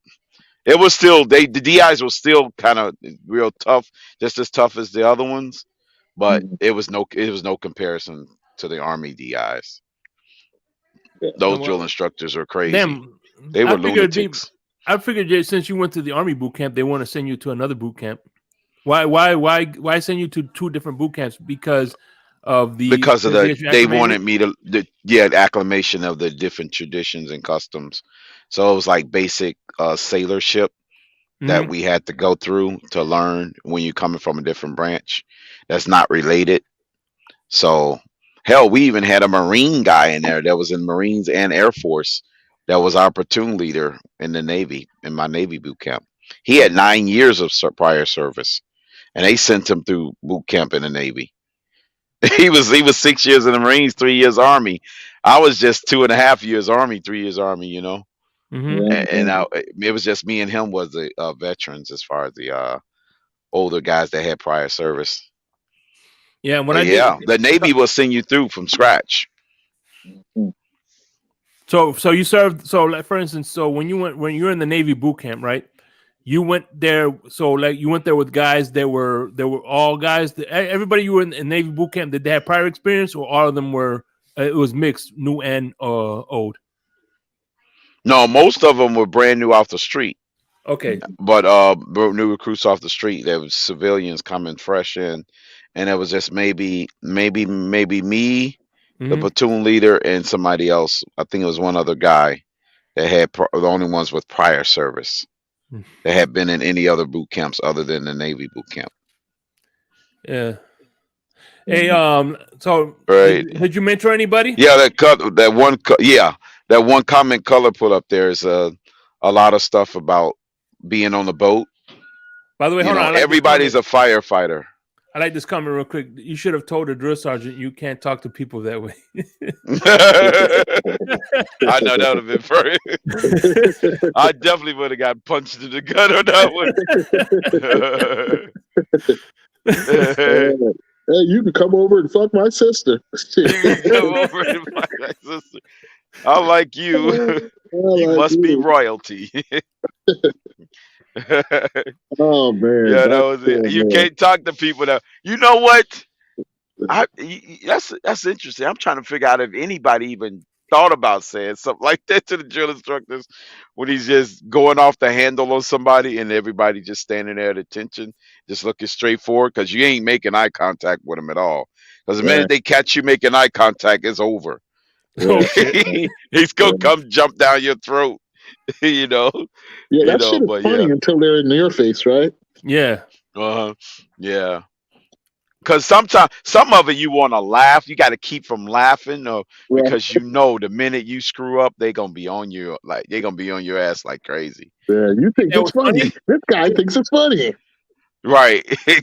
And then you doing like 10 million push-ups and sit-ups until the freaking sun go down. Yeah. And Have then you you ever like, peeled you potatoes? ain't laughing no more. Huh? Have you ever had to peel potatoes like the old the like you see in the old TV shows when they were having them peel potatoes? In the mess hall? Oh no, we had regular mess hall duties. Like we would rotate in and out of the kitchen. Like we would help out. Like we'd be put on detail, like Mhm. service details throughout the base, like the different part of boot camp. Like we'll go to, some people will go to the mess hall. Some people go to the uh firefighting stations. They go to different parts of the camp, and they get detailed that way. And they used to rotate us. But yeah, the mess hall details was crazy though, because you get to, eat extra, you know. Just don't get caught with the jelly donut Yeah, jelly donut in your locker. Yeah. in your locker. Was the He food any said, good though? yeah, it was pretty good. It said, now you eat it. They're paying for it. He stuffed it back into Gomer Pyle's mouth. He said, now you eat it. They're paying for it. Oh, damn. Gomer Pyle and Goomer Pyle. Yeah. That role made the actor too, Vincent D'Onofrio. That kind of launched his career. Vincent, yeah, it did. Surprise. It did. It did launch his career. You're right. Because I saw him, Kari, on the interview when they was interviewing him, his role as Pyle. Yeah. And it kind of did them both before the drill instructor passed away. They had an episode of him, they was going through all the main characters and Yeah, they said he doing gained an 40 interview. pounds for that role or something like that. Yeah, he had to gain a lot of weight for that. Yeah, because he was smaller. He was a smaller guy. Yeah, so he had to pack on some weight to do that part. That one, those scenes. Yeah, a lot of people don't know it's actually an anti-war movie. Trying to show you the ugliness of it all, the inhumanity of it all. Yeah, it was. Yeah, so. It wasn't. It was an anti-war movie when you think about it. What's up, They were showing Mudbone? How you you the doing? ugly side of Vietnam. Mm-hmm. Yeah, the Because all the other pro-Vietnam movies was like, well, can you say Saving Private Ryan was not necessarily an anti-war movie? It was more like necessary I sacrifice. thought it was more of like all about necessary sacrifice. more like an inspirational movie. Try to get people to be. Yeah. John I watched Wayne the other could've- movie. I watched the other movie. It was called Saving Ryan's Privates. Ah. That's Well, that's was interesting. Say shake money. You and Deshaun Watson saving Deshaun's privates. Right. That sounds like that was something a totally different movie, right? they got that going on in Cleveland. Yeah, exactly. They do that in Cleveland. Yeah, man. You could do that in Cleveland, but not in Cincinnati. Platoon was another good one. They had Charlie Sheen digging the latrine out of Vietnam over there in that one. Where he went Charlie out of the Sheen. field. Okay. Yeah. Yeah. Then Of course, the classic one that everybody loves, Forrest Gump. That's like the classic one. Forrest was Gump. a war movie? People call me Forrest Gump. No. I'm talking about as far as talking about his military time. Oh, You know, yeah. him going through the military. Right. He's Totally he's shaking hands with John F. Kennedy and he was a kick returner for Alabama. Yeah. I gotta yeah, pee. it was. I gotta pee. All he remembered from And the I experience was the wasn't rain, running. the different kinds of rain. The different kinds of rain and the different kinds of shrimp that he would eventually have. Right. Yeah, Bubble that's gum cool. shrimp. Yes, sir. Oh, bubble gum shrimp. Go get me. After I watched that movie, when I went down there in Louisiana, like not too long after that movie, I was trying to find some bubble gum shrimp. I was like, it's got to be a bubble gum shrimp. It's got to be a bubble gum shrimp somewhere. Yeah, there's a restaurant named after it, and every TV plays Forrest Gump. Hey, by the way, there's this thing on YouTube, right, where they swap faces, and in Forrest Gump, they had Arnold Schwarzenegger as Forrest Gump and Kanye West as Bubba Gump as Bubba. Jesus. Oh man, that shit was so hilarious. Man, I'm gonna text it to you, Crypto, so you can see it. Yeah. Yeah, you gotta show me that one. That shit was Bubba tough. Gump. Yeah, Y'all don't have Bubba Gump shrimp down in Was it Miami? Yeah, we do. We do. Oh, we was do. it that Right down in was it Bayside. Right down in was Bayside, it our most touristy area. There was one there for many years. I'm not sure it's still there. I haven't been to Bayside in so long. I avoid that area like the plague. But right down there by the cruise port, there used to be a huge Bubba Gump shrimp place.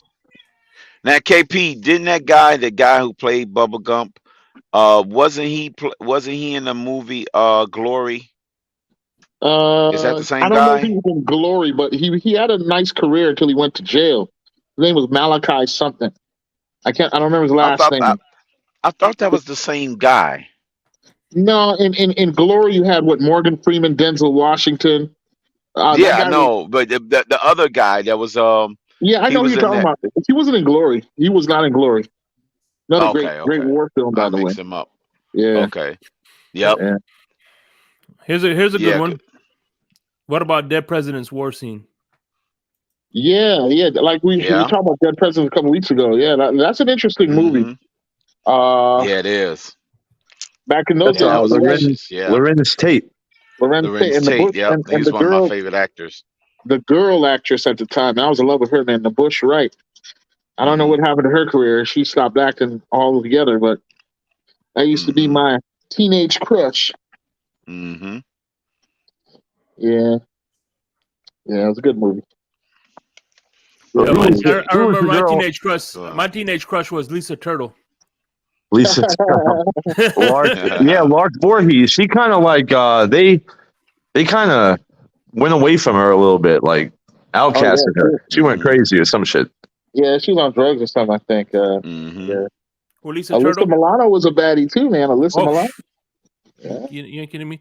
Alyssa Milano was the GOAT. Yeah, man. I love that. And remember Family Matters? Not Laura, her best friend. I used to have a crush on her too. Even back when I used to have a crush on Tatiana I used to have Ali.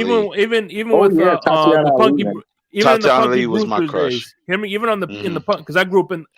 We're about the same age, so it's not. And pedophile. Kim Fields. But Punky Brewster. Remember when she was on Punky Brewster? Mm-hmm. The girl. Remember seen that? Remember that show, Punky Brewster? Yeah. I remember Punky Brewster, but I just don't remember any. I remember none of the actors. Laura, right? And Family Matters. You watch Family Matters, right? Remember Laura's best friend?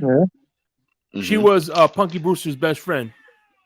Okay. See, you mentioned crypto. You mentioned Tatiana Ali, but you know who I always thought was prettier? Yeah, I did. Hillary. Yeah, that's right. tight, Yeah, right? she was. She was Yeah, tight. yeah, She she was is. She was tight. Yeah, Hillary was. Yep. Yeah. Oh yeah. Remember Ananda Lewis? Everybody thought they were sisters. She was the VJ for MTV, and she started on BET doing Teen Summit, and then she went to MTV. Her name was Ananda one Lewis. of the members of TLC, Ananda Lewis? No. You're thinking about Chili. Chili, yeah. Yeah, Chili, Ananda Lewis, and her all look the same. Right. Okay. Yes, Yeah. Commandant Lusan. Yeah, he was the Commandant Lasan on Police Academy. Lisa Lopez. Lieutenant Harris was that?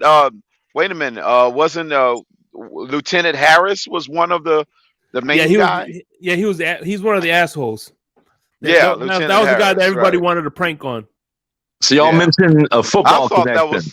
I thought that was Mo Howard's grandson. Oh, yeah, from the Three football Stooges, connection. right? Bubba Smith, right? Wasn't Bubba Smith? No. Football connection with Left Eye Lopez. She burned down Andre Rison's house. Andre Rison's house. Okay. Yeah, that's right.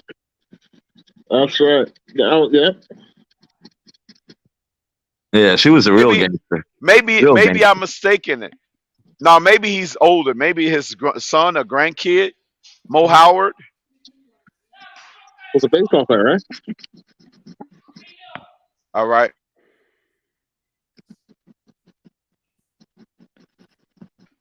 No, I might be mixing it up. Mo Howard. You know Mo Howard, right? Yeah, the baseball player, right? No, Mo Howard from the Three Stooges.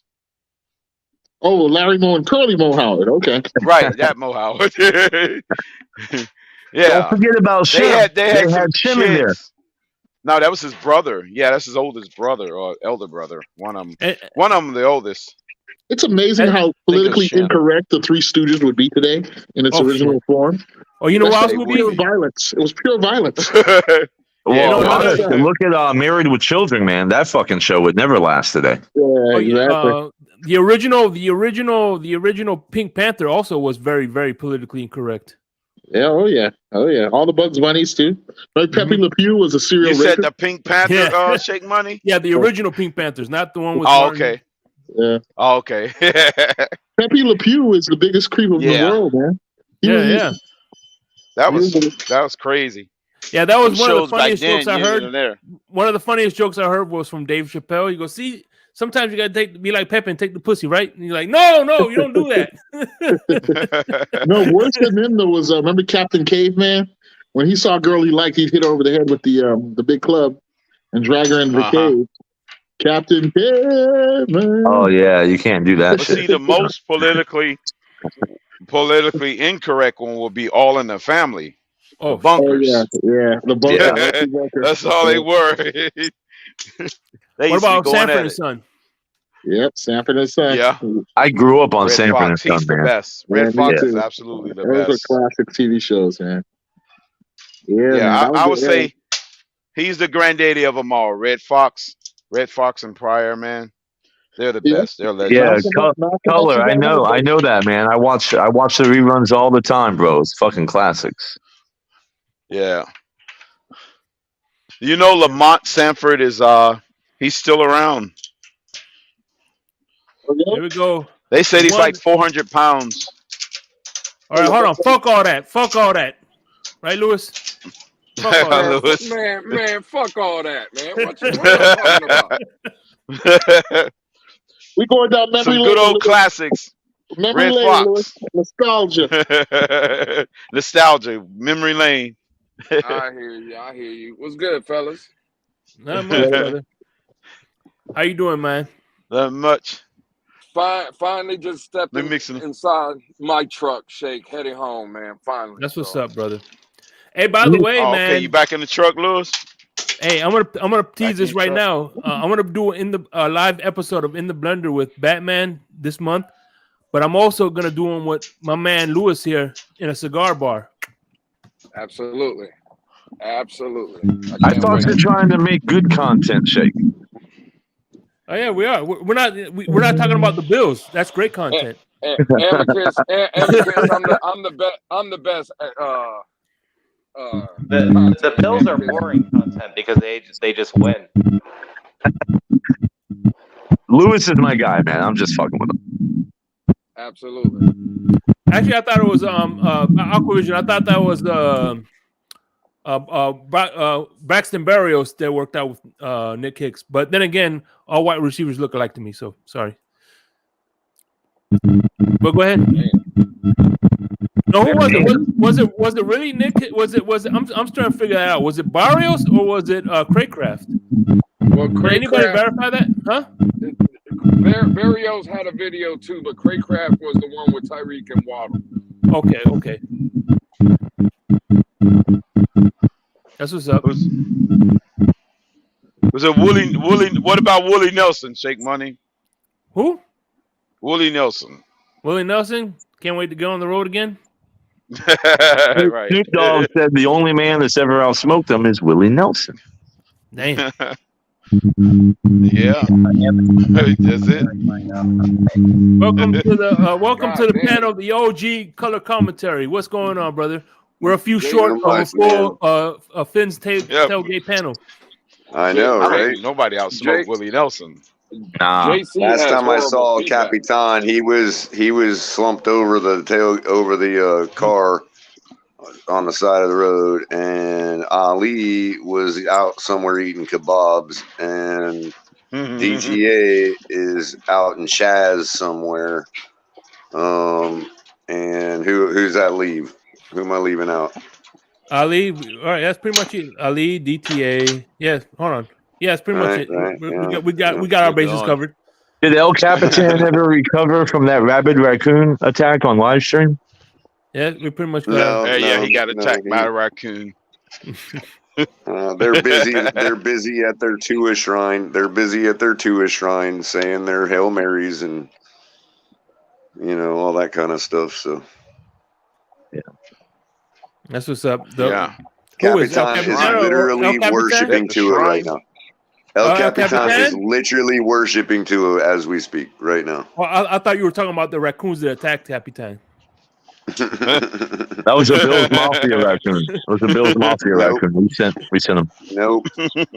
Him and DTA and everybody else, they're all sitting there having a big seance trying to channel their inner Tua. They didn't invite me because I take over. They've completely gone off the deep end, Shake, and I'm not sure how much longer I can last, bro, to be honest with you. They didn't invite you, Shake, because you're already a 2-year. That's true. Yeah. No. It's like that movie Get Out. You know what I mean? I'm a Tua cult member. Hey, it's like that movie Get Out, bro. You know what I mean? And I'm the main character, and it's like everybody's one by one becoming 2-years. I'm like, no, what's going on here? Color, you'll be the last to go. You'll be the last to join. The last one off the island. By the way, there was that Get Up movie. That story plot line is another one of the kind of not regurgitated, but kind of reimagined similar ones that have been done in the past, like Stepford Wives or what's another one I'm trying to think of? Dang. Where everybody's like, there's a big secret in the town and, nobody knows. Oh, like that movie where it was the Shalimar, the Midnight Shalimar. One of them was at a high school where these girls, like was it called The Clique or the In Crowd or something? Same idea where like some kind of force is taking over people's minds, you know what I mean? And nobody knows. And like one of the new person finds out and nobody wants to believe. Same thing with Get Up. The guy, goes with his girlfriend to a small town and all that. And like everybody's like harvesting young people for their, DNA so they can live forever. You know what I mean? You're right. It's a 20th century version of the zombie apocalypse.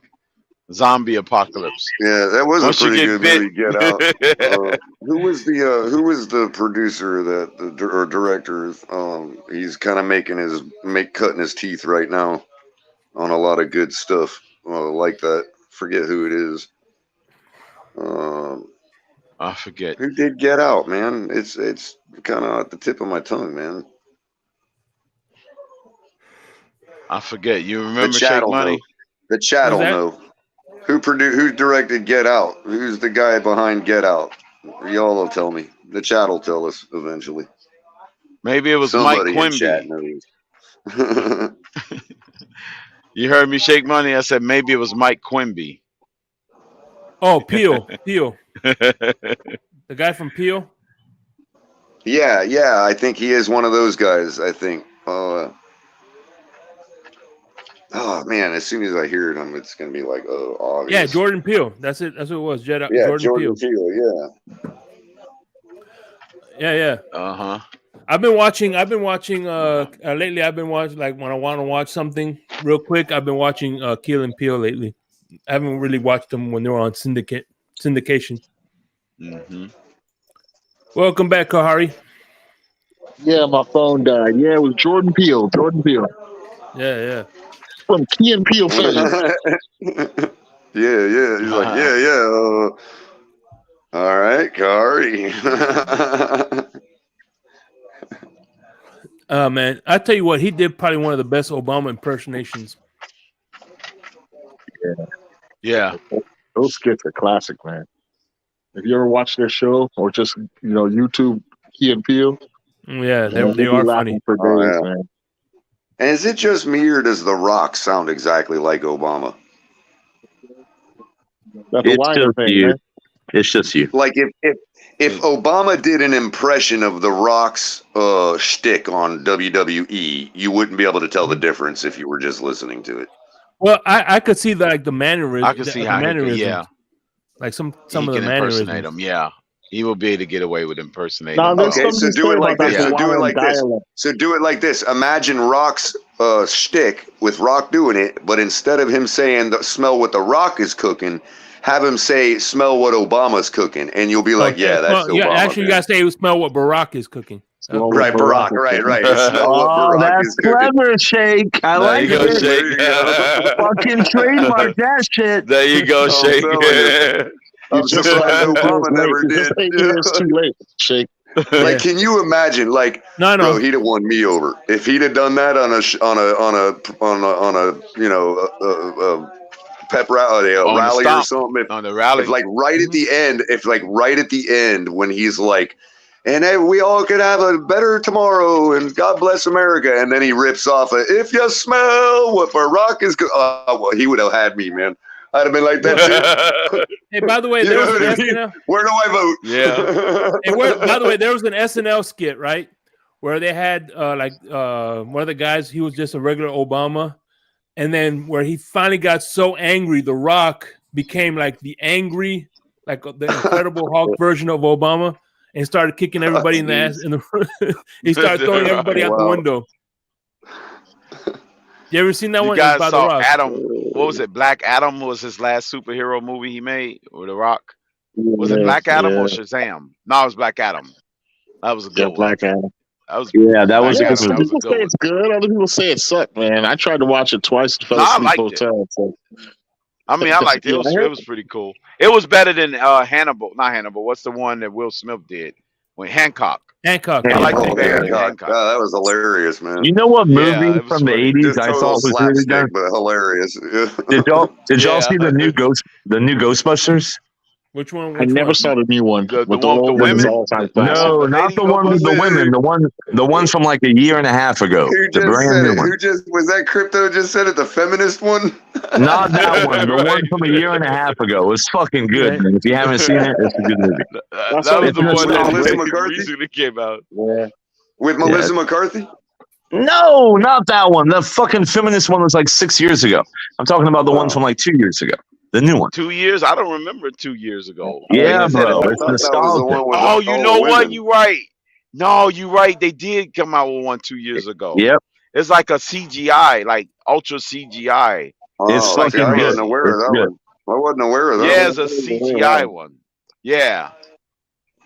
I don't like the way they did Slimer. Slimer? Well, they bring back That's all the the friendly old ghost, right? characters, including Egon, and Egon's dead in real life. So it's nostalgic. Yeah, it is. Yeah, Egon is actually dead. His original, the original guy that played him. He's in the actually a 80s. pretty decent actor back in the late 70s, early 80s. He's done a few decent movies that people really don't know about. Yeah, wasn't he the same guy that played on MASH? Is that him? I don't remember which character on MASH. I think he was on MASH. Yeah, like one of the communications guys or something, or maybe he was a journalist or something. Yeah, but the journalist. Yeah, exactly. It's funny how they've touched all of those 80 movies with remakes, except for the Goonies. I've never seen a Goonies remake. That's you know what? Yeah. I'm sorry to be Gremlins. offensive, but there's a reason for that. I mean, I couldn't even stand the first one, man. Even when I was a kid, bro. I'm like, What you talking about? I don't The get Gremlins? this, man.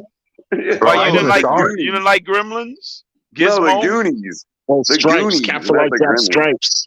Cap for Oh. Life, Stripes was a coming of age movie for me, man. Oh yeah. Was that Dan Aykroyd and Chevy Chase? No, and Stripes was that was Caddyshack. Bill Murray and somebody else Yeah. trying to avoid the military or some crap like that. Yeah, and then- Dan Aykroyd. It was Dan Aykroyd. Oh, okay, it I'm might pretty have sure been. it was Dan Aykroyd. I just He was remember in the topless women in And it. wasn't he in the last Ghostbusters 2, Amicus? Or he didn't play that role? Who? Dan Aykroyd? Yeah. He was in both. He was in both of them. That's what I thought. I thought he got He was casted again. even in the cartoon. Yeah. Yeah, Dan he Aykroyd was in the was. original and the second one. Yeah. Right. Hey, Yeah. Color, look at this one. Read this comment, Color. John Candy. It was. You read the comment? And Stripes. Machine movie called the let's The see. Believes. The Believe. I haven't seen it, but I'll Martin definitely Sheen check movie. that out. Batman's Pops. I'll have to check that out. I haven't seen that one, but that's Speaking of Dan Aykroyd, did you guys like the Coneheads when it came out? Nah. That's a dumb movie. It's all right. But by the way, Harold Ramis was also in Stripes, and that was the actor we were just talking about. That doesn't ring a bell to me. That's Egon. You remember the Coneheads? Well, that was actually Coneheads. You said that was a Coneheads. Saturday Live skit that they turned into a movie. Did you know that? Did you know that Egon wrote all the Ghostbusters? Like he's the writer of that shit, man. Oh, he did? I didn't know he wrote them. Harold Ramis. Did he? Okay. Speaking of the Coneheads, who was the woman in the Saturday Night Live version? Oh, what was her name? By the way, these two movies are classics right here. Blues Brothers. Didn't you say it was a skit on SNL, Kari? I believe it was, and then it it was. Yeah, it was. I couldn't tell you the name. Blues Brothers. No, that movie came out like in the 80s. No, I'm talking about the Coneheads. Coneheads was a skit on SNL. Yeah, didn't they have the same actress come from Saturday Night Live to play the wife in the movie? I think so. I forget her name though. She's kind of famous as a comedian. I can't remember who it was though. Yeah, I remember she did a show. It was called Kate and Allie. Yeah. Yeah. Yep. Damn, Shake, how old are you? I'm 45. I'm 45. Okay, that makes sense. I'm 43. Yeah, I remember Kate and Allie. I didn't watch it, but I remember it definitely. Yeah, I kind of remember that too. Yeah. Right. So, Shake, you're old enough to remember Silver Spoons, man. Of course, Ricky Schroeder. He is. Oh yeah, and Alfonso Rivera. Yeah, Alfonso Rivera. Yep. And you remember who played the father, right, Kahari? Joel Higgins? Not quite, but I Silver Spoons. He was the rich father, bro. I met him in the Publix in Palm Beach when I was a kid. By the way, the rich Publix, the Palm Beach Publix. You know what I mean? Oh, okay. the one Trump servants shop at. I have a trivia question for you guys. Trading Places. Jane, that's Jane Curtin, by the way. That's who that actress was. Jane Curtin. Yes. By the way, Trading Places did a spinoff of the greatest movie of all time. What movie was that? Eddie Murphy and Beverly Hills Cop. Beverly Hills Cop. No. Police Academy. Nope. That was a good one too. There was a spinoff of it. Wait, what are we guessing on? What's the question? What's the spinoff of? There was a spinoff movie from Trading Places. It was the greatest movie of all time, in my opinion, anyway. Yeah, that was Coming to America. Ding, ding, ding. You're right. Oh, the two bums. The two bums that he handed. Remember when he handed the bag of money? Hold on. Remember when he handed the bag of money to the two bums because he didn't want the girl to know he was a prince? Yeah. Those two bums are from Trading Places. Yeah, I knew that. Yeah. Those are the two rich guys from Trading Places. Right. That's why he's like, Mortimer, we're back. Because they stole all their money in Trading Places. That kind of remind me of all the Jay and Silent Bob movies. That's a spin-off from each other. Rinse you, motherfucker. Jay and Silent Bob. Oh, man. Don't be playing that falling down the stairs shit with me. You conscious. By the way, in Coneheads, other notable names in Coneheads: Eddie Griffin, Sinbad, Adam Sandler. Adam Sandler. Sinbad got his start on Star Search. Yeah, Adam Sandler was in Coneheads. Yeah. Michael Richards. Whip Hubley, which most of you won't know who Whip Hubley is, but remember in Top Gun, the one guy that ended up getting shot down at the end fight scene, and that caused Maverick to have to get called out. Hollywood was his call sign. That's Whip Hubley. Okay. He's the guy when they were in the instructor room getting introduced to the instructors. He's the one that leaned over to Iceman, was like, "It gives me a hard on." That's Whip Hubley. I hear you. Don't ask me why I remember that scene, but I know the movie inside and out. It was my favorite movie. Like I could recite Top Gun. Yeah, you saw the new one, right? The new one's good. No, actually, I haven't yet. Oh, you got to see the new one, bro. Everybody's telling me it's in the same tradition, so I'm gonna trust it and watch it. You know what I mean? Yeah, it's good. What's sad is because Val Kilmer is going through this shit, like in real life, so he has to play his role a lot differently. Right. They have to write it into the movie. Yeah. So from what I understand, he plays kind of like the Tom Skerritt role, like the confidant, the counselor type. Yeah. Counsel for consigliere. whatever the issue is in the movie.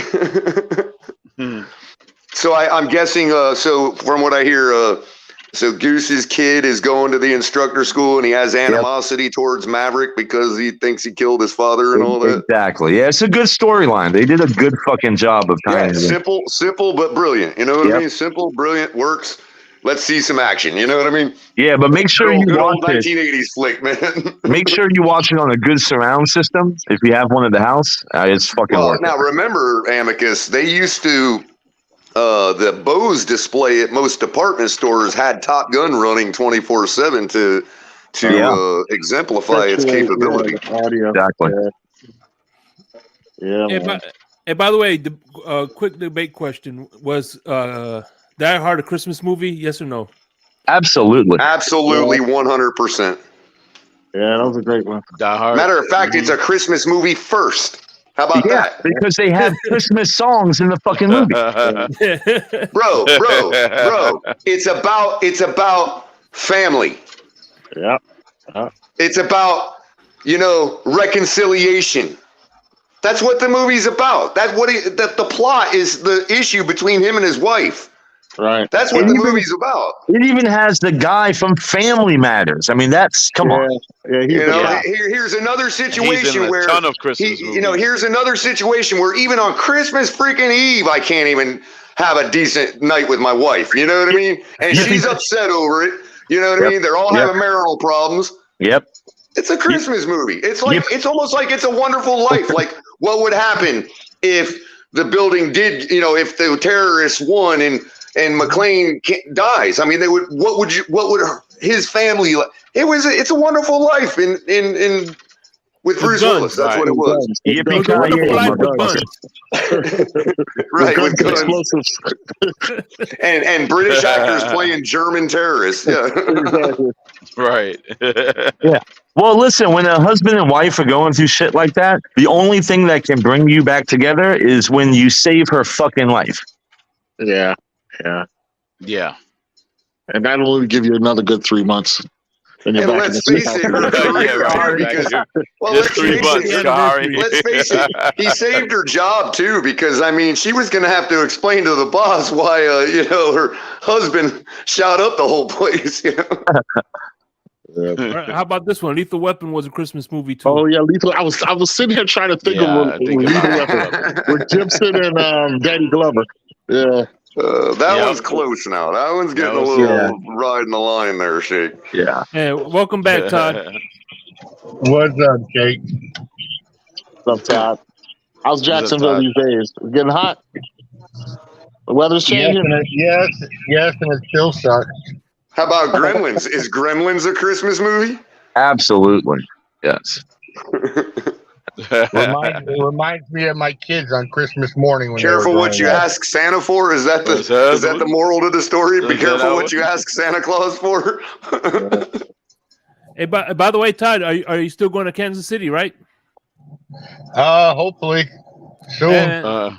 Yeah, you'll be able to watch the Dolphin game. Hopefully. Yeah, bro. We're all Todd. We're all supposed to meet up at your summer home in Missouri to jump off from there, bro. Hey, but see, with my luck, I'm gonna go there, and they're gonna move the game overseas like they did to Jacksonville this past year.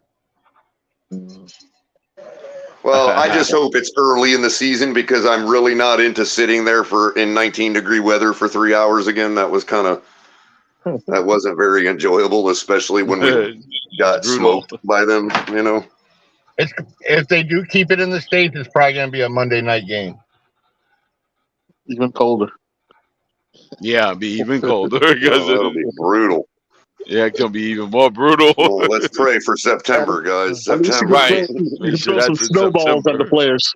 You throw snowball at the players like Buffalo. The only reason I say that is after Tyreek just got done opening his mouth up about you're not going to want to see me. Yeah, that's definitely going to be a primetime game. You know, the thing about Missouri, though, is it don't really matter what time of year it is. They could get an ice storm in September, not get one more lick of snow the whole year, and then get a blizzard in March. What's up, Chris? Yeah. What's up, Poke Fins? How you doing? What's on your mind? Or it could snow all season. What's up, Mr. Pope? Hey, how's it going? Shake Money, Cola, Amicus, Todd, Kerry, Crypto. How's everybody doing? What's going on, brother? How you doing, man? Pretty good, Mr. Pope. Pretty good. Hey, what's the subject, fellas? How Amicus is going to become a Dolphin fan. What's the top Vietnam movie ever made? Top The Vietnam Cold and Arrowhead. Oh, okay. I was gonna say I thought it was Amicus. You know, the topic is about him stroking off Josh Allen. It was the Here we go. Here we It was the fucking go. cold red seats. It was the cold red seats of Arrowhead. Right. Yeah, that Real would be a good cool. movie. Amicus. It's called Saving. It's called Saving Allen's Privates.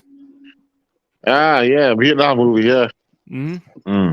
Or Gone in 30 Seconds or something like that, right? Yeah. Gone in 30 seconds. No, it's gone in 13 seconds. 13. Yeah, that's right. Yeah. Oh, man. That was low. Oh man, I tell you what, Sorry. brother, Amicus. I tell you what, man, you're the man. I appreciate you from the bottom of my heart. I really do, bro.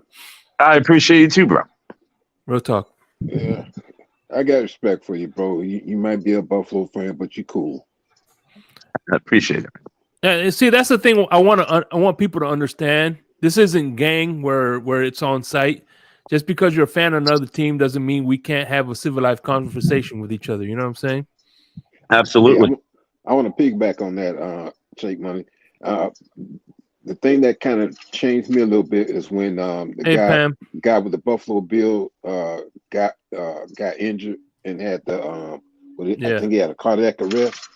Mm-hmm. Right then and there, it was all about this man getting back on his feet and surviving and what have you. So it wasn't about what team he played on no more. Is that this man was down, and I was praying for him to pull through and get back on his feet. That's what it's all about. And by the way, 13 seconds wasn't even the shortest choke job that the Buffalo Bills have ever accomplished. No, it was it took a lot less than Music 13 City. seconds to kick a football wide right. Well, also you have the Music City Miracle, which was heartbreaking. What about the Houston one? The Houston. What about the Houston one? Oh yeah, let's not forget the greatest comeback in playoff history. Yeah. Well, not anymore. Greatest fourth quarter comeback in Well, playoff history. Yeah. Led by Frank Reich. Yep. A backup quarterback. Yeah. Yeah, but where did Frank Reich play before he was there? Nowhere. When didn't he play at Philadelphia? No, he was Philly's coach a couple of years ago. He was always Jim Kelly's backup. Philadelphia. Right. My bad. He was always their backup. Yeah. Not playing. Yeah, and his name, his first and last name, literally is the French word for France. I mean, the German word for France. Hey, Frank Color, real Reich. quick. Color, real quick. When you, let's say, watch a video, share a screen to watch a video on YouTube, how do you do that from the controls? What would be the best way to do it? So if you pull up the video on like another window, it's easier if you do it on another window so you don't cover your StreamYard screen. And I usually will present the tab because it doesn't it keeps it exclusive to that tab. So when you hit present, after you open up the window where the YouTube video is at, and you hit present, and then it'll ask you, what do you want to present? Your screen, a window, or the current tab? And you just go to the tab, Chrome tab, or whatever it listed as, and you'll see the one for your YouTube video there. Okay. By the way, this podcast is brought to you by Doobie Energy Drink. Smoke a doobie, drink a doobie. Get a doobie today. And it'll come up automatically. but there's a setting where you can tell it not to. But you can also remove it from the stream without stopping the presentation. You know what I mean? So Yeah. it'll show up as another guest in the back, basically, that you can add and remove from the stream. Okay. That's awesome. Yeah, when you bring up smoking a doobie, all I think of is Josh Allen choking. That was a good one, Todd. All I think about is finding out what dispensary McD shops at. Thought about the doobie. That was a knee slapper. Yo, there's been an explosion of smoke shops everywhere in South Florida. All over I'm telling you. Every other block is a smoke shop. I wonder if it's like if some big gangsters is like washing his money through these institutions. But you know what's funny up here? You have the smoke shop, and in the same maybe 2 doors down of every smoke shop, there's a liquor store. Yeah. I remember Kahari, are you using the word smoke shop in the traditional sense, like head shop where you buy pipes and bongs and stuff like that, or are you talking about the actual marijuana dispensaries? No, I'm talking about the first. Right. Because even the marijuana dispensaries, once people got comfortable with it, and it wasn't like they realized nobody was getting stigmatized over it, man, have they blown up. There's like 7 different brand companies now, and they've all got like 5 stores around. You know what I mean? It's crazy. CBD oil everywhere. CBD oil for everybody. Well, not only that, but you have like the Delta 8, the Delta 9. Well, and a lot of those amicus are being sold out of those traditional head shops that Kahari was referring to. Yeah. And you can even get you can get CBD stuff without any THC. You can get it Publix now, and the stuff that they actually sell there is from a grow group that actually grows, straight marijuana for all the dispensaries, but they have like this like this chemical structure that they devised through their growing and all that for like really like high medicinal use CBD. It's and it's kind of like it's got its own brand name. They call it Charlotte's Web, and it's like the whole chemical system. That helps fight inflammation and stuff like that. But and they changed the metabolic structure so that like it gives them time to sell it before the FDA or whoever comes down. Well, here's the thing. The thing. At least in Florida, it's really stupid. It's like, okay, so if you took a molecule of some CBD and put it on a table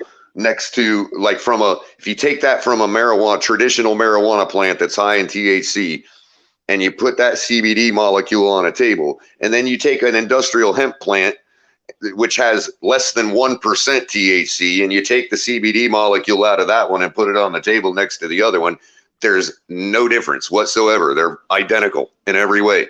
Exactly. Yet the law says that you can't sell CBD that was extracted from a real marijuana plant. It's the stupidest thing I've ever heard of. But it has to do with lack of real education on the matter. You know what I mean? But but literally in every shopping plaza that doesn't have a Publix, there's a smoke shop now. If there's a Publix there's no smoke shop. But if there's no Publix, there's a smoke shop. Okay, where you at? So Publix. I'm in the same place you are, Mr. Pope. I'm in the same place you are, man. Same place you are, man. Hey, South Pam. Dade, man. Hey guys. Hello. How you doing, Pam? I'm How good. you doing, Pam? How y'all doing? Pamela, Hey, finally, we meet. What's up, Pam? Hello. Hey, Pam. No, long time no see. Long time no see, no hear, right? Long time. Damn, Pam. How's your husband doing? Damn, Pam. It rhymes. It rhymes. It always works, for sure. Color, I was just telling my husband, you're probably one of the smartest people I know. For sure.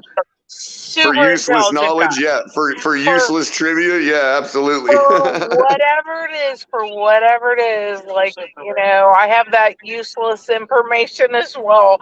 You're just a very smart guy. I was just telling him about that. Let's test the theory. Color. What is the acronym for DNA? What's that? The actual, what does DNA stand for? Acronym. Yeah, acronym. Deoxyribonucleic acid. Go, boy. What? Listen to him. Yeah. See? Color nose. Hey, Shake Money. Hey. I thought DNA was damn. I need an attorney. Damn, it's that, dude. attorney. Especially when you just got in trouble, Shake Money. That's right. Color's totally wrong. It's You are damn not it, the I father. need an attorney. That's what it is. Alrighty, Amicus. What does the little M stand for in mDNA? MBNA. Mitochondrial.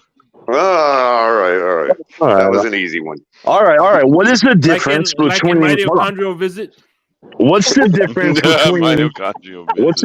between regular DMT and 5-MeO DMT metabolically? My God, I couldn't begin to tell you. One oxygen. Both of them have 2 nitrogens. 5-MeO has 1 oxygen. Okay, so why do they call it 5-MeO? Serious. Well, it's dimethyltryptamine. It's right. Yeah, it's Yep. Mm-hmm. Wow. You said one has. How about this one, Amicus? How about this one? We're all familiar with the 25th isotope of LSD, right? What is the 24th isotope called? Oh, God, Lord. Of LSD? Yeah. Acid. It's called. I'll give you time. Angel dust. It's called ALD 52. All right, Color. How many electrons does boron have? Real quick, the reason it's the 24th, the reason it's the next most potent is because as soon as it comes into contact with water, it becomes LSD 25. Wow. How many electrons does boron have? You got 3 seconds. Boron. How many electrons does what have? Boron. Oh, God. Just figure out where it's at on somewhere the smack in periodic the table. middle. I'd say 14. No, it's 5. I was wrong. I And thought guess 6. where it's listed on the periodic table of elements? Number 5, because that's how they list them. Yeah, based on the electrons, right? That's why I said thought it was somewhere in the middle on of the table somewhere. I thought it was somewhere in the center of the table. That would put it around 14. 14. That wouldn't even. That's my standard answer to that question. 14. So now I'm going to ask you: how many tombes are on a glissade assemblée? How many tombes in a glissade assemblée? So if you're going to talk over my head, I'm going to talk over your head in a completely different genre. That's probably going to work. That's probably will work, Pam. Right. You know why? Right. Because it is pointless to attempt to indoctrinate a superannuated canine with innovative maneuvers. Well, and oh my God, Okay. How about this? How much wood could a woodchuck? If a woodchuck if a woodchuck could chuck wood. Yeah, there we go. And if anybody knew what I said there, you'd realize that it directly applied to what Pam said.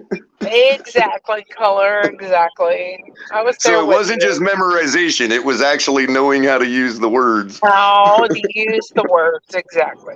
Of course, the words I was using. Amicus is breaking down each word right now. He's like, I can figure this out just by knowing the words. I know I can.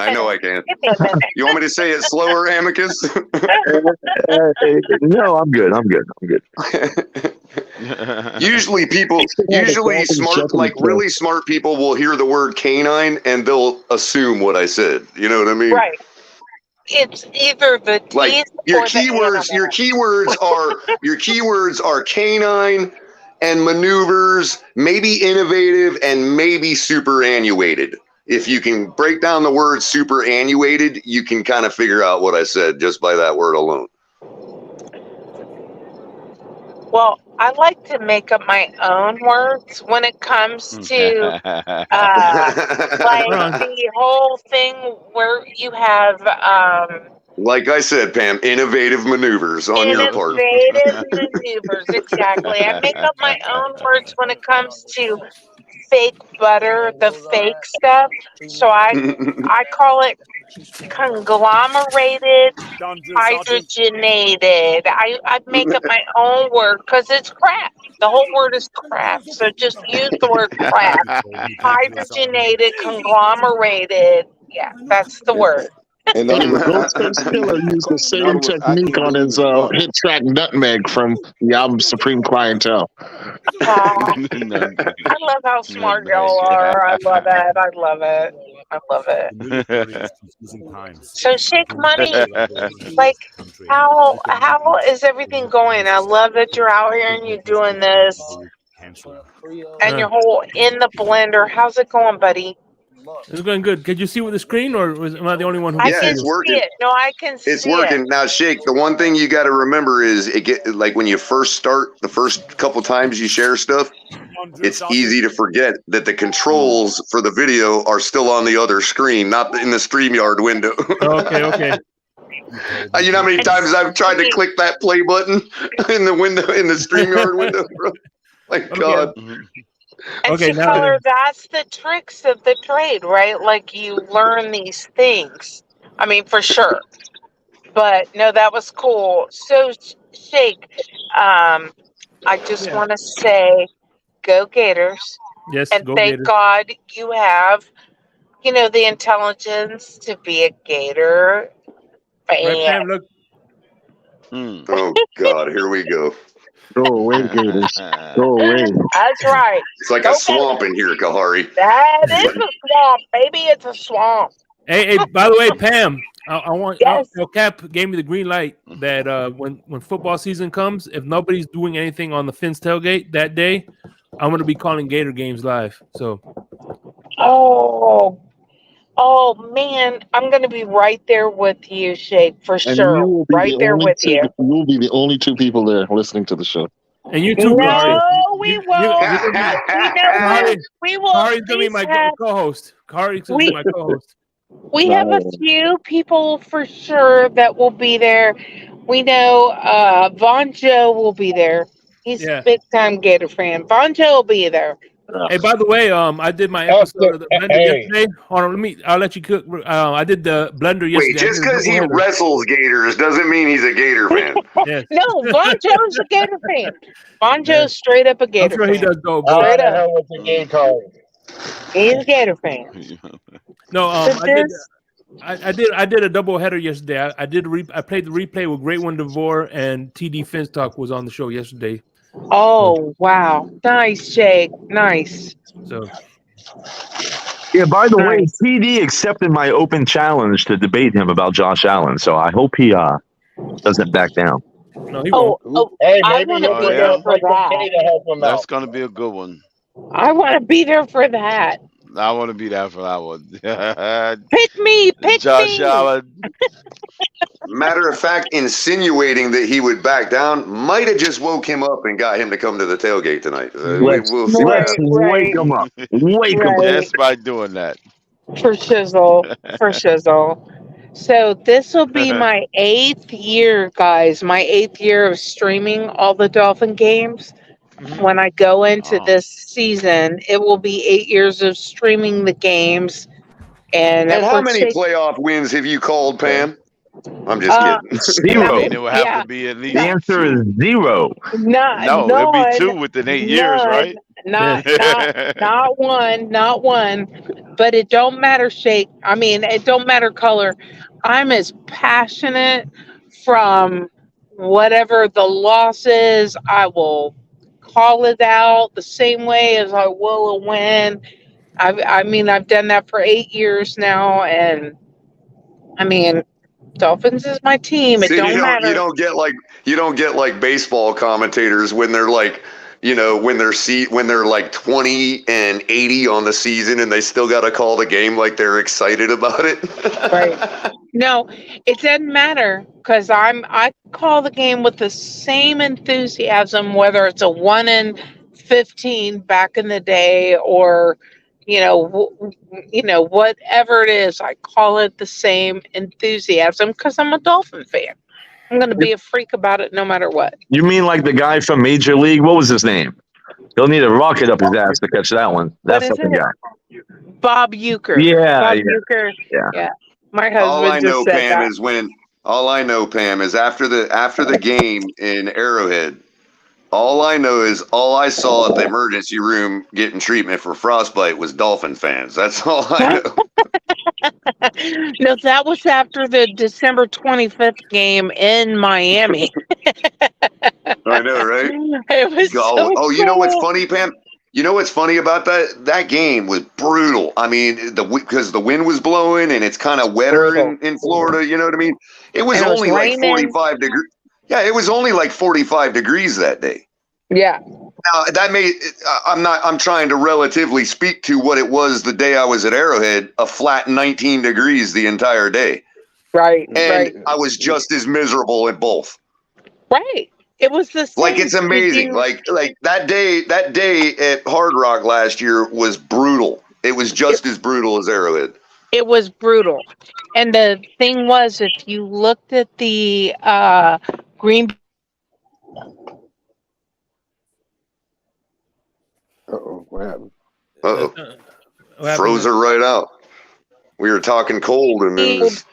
They were, I mean, and they're from Green Bay, for God's sakes. I mean, it was cold. And it don't matter how you sit because of the angle of the stands.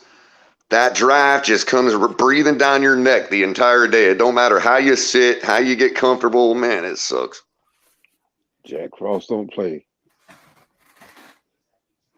I mean, them Green I'd Bay have been fans are fine if idiots. we'd won. They were, oh gosh, Color, I thought I was going to be in a fight. Literally, because there was a guy next to me who kept doing all the stuff. He's pounding.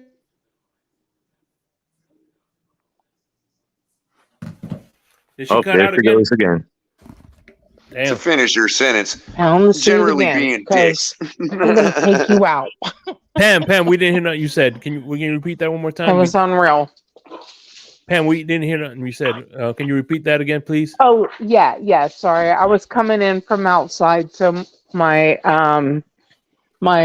signal probably wasn't good. But when I was there in the stands, and there was a guy next to me that was a Green Bay fan, and he kept pounding the seats with his hands, and he drove me crazy.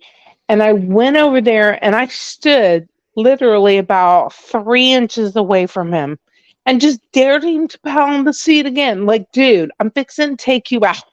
It was great. Don't go to Buffalo. Oh, I want to go to Buffalo. I'm going to go to the Jets game. I want to be in New York and be as asinine as the Jets fans. Way to go. Way to Hey, go, by the Pam. way, one of my favorite I'm gonna be there with you. One of my favorite Jim Mandich stories is Kim Bokamper said he used to stand next to Kim Bokamper used to stand next to Jim Mandich. He said whenever he went to Buffalo Bill game and he'll check in the hotel, he said, "Here's an extra $100. Give me a room without a view." That's amazing. That's great. I'm like, damn, is it that bad? Well, Amicus, you're from South Carolina, right? Yeah, raised my whole life in South Carolina, 43 years. I ain't gonna lie to you, man. If I ever win the lottery, knock on wood, hopefully I do. That's where I would love to live. I South thought Carolina. that was you. So I'm on the phone with El Capitan yesterday, right? And he's driving home from work. And some asshole cut him off, right? And it had South Carolina tags. Yeah, He's that like, was- oh, some asshole. He's like, some asshole from South Carolina just cut me off. What a dick. And he rolls up by him. He's like, and it's a Buffalo fan too. Oh shit! I'm like, wait a minute, isn't Amicus from South Carolina? Wait, what the? Yeah. Oh my goodness. Yeah. Was it Do you you, know that he was near Amicus? Orangeburg? There's no lie, Do you know anything Amicus. about Seriously, Orangeburg? ask El Capitan. Seriously, that happened yesterday, bro. Was No, it you, Amicus? Did I'm you 30 do it? minutes away from Orangeburg. Yeah. Is it a decent place? I mean, Orangeburg? Hell no. it's got a lot of problems. It's just a small little area. There's not much to it, you know. I mean, I'm in a smaller area. I'm in Santee. I'm at Lake Marion, so it's like, it's just, you know, I live in the woods, man. But No, two one acres, of the places my daughter got a scholarship to is Claflin University over there, and we haven't visited it, so I have no idea what's in Orangeburg, South Carolina. So yeah, no, I mean it's a quiet little city. I guess I wouldn't call it a city, town. It's a quiet town, but yeah, it's all right. I mean, college town. Amicus, did you say yeah. Lake Mary? You said Lake Mary? No, Lake Marion. Oh, Mary. Okay. Yeah, Lake Because I'm Marion. thinking Florida, Lake Mary. I'm thinking like, dude. Now, Lake Marion is the 33rd or 31st biggest lake in the country. Oh, okay. Okay. Very prominent for bass fishermen. Yeah. Good spot for bass. Largemouth bass, the lunkers. Hey, Amicus, what's the population? What's the what? Population. Where I'm at, 750. Oh, wow. Okay. So it's like everybody knows everybody. One stoplight. Yeah. What's the population in Port Charlotte? The town that my girl's at right now that I plan on moving up to. Say that again. The population what? No, I was looking up the town where I live. Yeah. We got 64. According to 2020, we have 64,000 strong, baby. And where's that, Shake? Port Charlotte. Oh, Charlotte. Oh, yeah. wow, Port Charlotte. Yeah. And I grew up in Charleston, South Carolina for the majority of my life. I've only been out here by Lake Marion for the past 5 years. Hey, I got you beat. My girl's in a town of only 299 people, and that's where I'm moving. Wow. I love it, man. I love it. I don't have any Where's that neighbors. at, Todd? Is that in Missouri? Yeah, Napoleon. Oh, okay. I was in Hillsboro, which has like 1,500. It ain't too much bigger. In Missouri color? In Missouri? Yeah, Hillsboro, Missouri. Pam, interestingly enough, I know what you were thinking. So in Florida, you have the two counties back to back to each other, DeSoto County and Hillsboro County, right? Yes, yes. Right. Up in Missouri, down State Road or down US 21, there is two little towns, not counties. Hillsboro, and then to the south, bordered by DeSoto. Okay. Yeah, because And the reason it's like that is that part of Missouri is like right through the DeSoto Trail, which the counties in Florida are also as well. So it's like that is all part of the whole DeSoto Trail system. That's why it's like that. But okay. Okay. Because, when he said Hillsboro, I'm thinking, no, that's Hillsboro County, Florida. Yeah. Yeah, but see, Keller, you know where Lexington, Missouri is? Roughly. Never been there. It's literally 5 minutes outside of Lexington, this town. Is that like that's like out by the west side, right? Like closer to Kansas City? Yeah, and it's near like where Wellington, Lexington, and Independence. Oh, okay, yeah. That's almost due west. That's south of Kansas City, right? Or no? Yep. Yeah.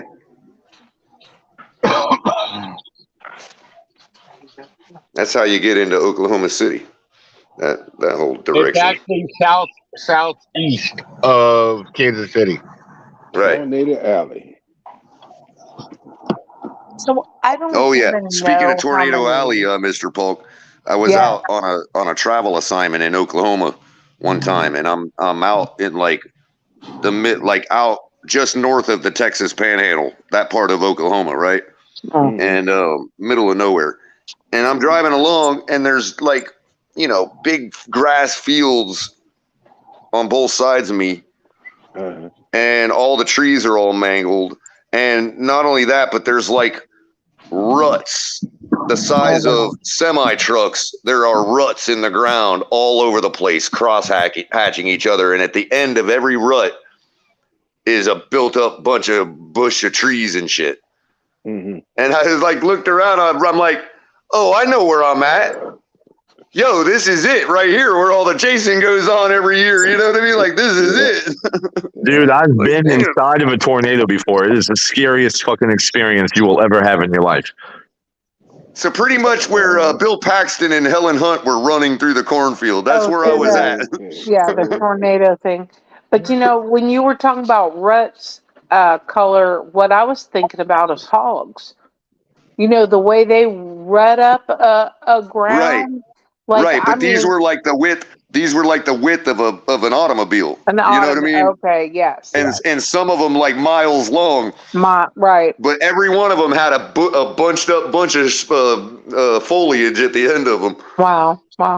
So yeah, the tornado that hit me was an EF2, man, and fuck, it's scary shit. I'm from I'm from Category 5, Hurricane Andrew, and that had tornadoes in it. Yeah. Hurricane Andrew had a Trouble with those, tornadoes. Kahari, is you can't see them. Right. Yeah. Well, because Hurricane Andrew came through here at night. Can you guys hear me? Yeah. We were in our closet. And there could be hundreds of them spawned in a hurricane. Right. So we can barely hear you. So, What are you saying, Ali? Yeah, Ali. Yeah, we could barely hear you. I'm trying to fix my audio. Maybe it's my audio. There you are. We can hear you better now. You can hear me better now. Okay. Yes. So I'm from Northwest Ohio originally. I wasn't born in Florida. All right. And where I lived, which is near Waterville, it's basically a stoplight away from Toledo. Toledo was the big city that I actually was born in, but moved later on to the Waterville area. Between Waterville and Bowling Green, Ohio, is maybe a 10-minute drive. And on a single night, there were 9 touchdowns between Waterville and Bowling Green. At least somebody's scoring up there. Yeah. It was ridiculous. Oh my God. We used to call that area that's Tornado Valley, but I understand like the near like Missouri and like out west, like that area is like filled with tornadoes as well. But they're very, very scary. And because I do agree, it's crazy. Yeah, So, it is, man. So It's Ali, South when they hit that area, did they come from the direction of Toledo? I can't really say yes or no to that. I don't know. I don't know. But I was just wondering if that's where if that's why everybody started yelling out "Holy Toledo." Well, I remember like 15 years ago, man, South Carolina would never get tornado warnings, but that answer to that question actually, the real reason they call it Holy Toledo specifically for Toledo, Ohio, is because Toledo has like the largest amount of different denominations than pretty much any other city. Like there's a ginormous Catholic community, there's a ginormous Christian community, Muslim community, there's the Jewish community, there's like, for example, in Toledo alone, I want to say there's like 10 different private Catholic schools and churches. Right. So, Hey, Color. That's how St. Louis is too. But it's all Catholic. It's not like different religions. It's just all Catholic. But it's like that in St. Louis. Very big. Go ahead. Hey, Color. I had to correct you about something you said yesterday. He's really not from Missouri or Florida. Only I make the corrections. So what do you got? Remember you were talking about Waddle with the drops? Yeah. He had 6. Yeah. Okay. Tyreek Hill In had that game? 5. In that game? For the season. Oh, gotcha. Yeah. Tyreek Hill had 5. But Todd, I don't remember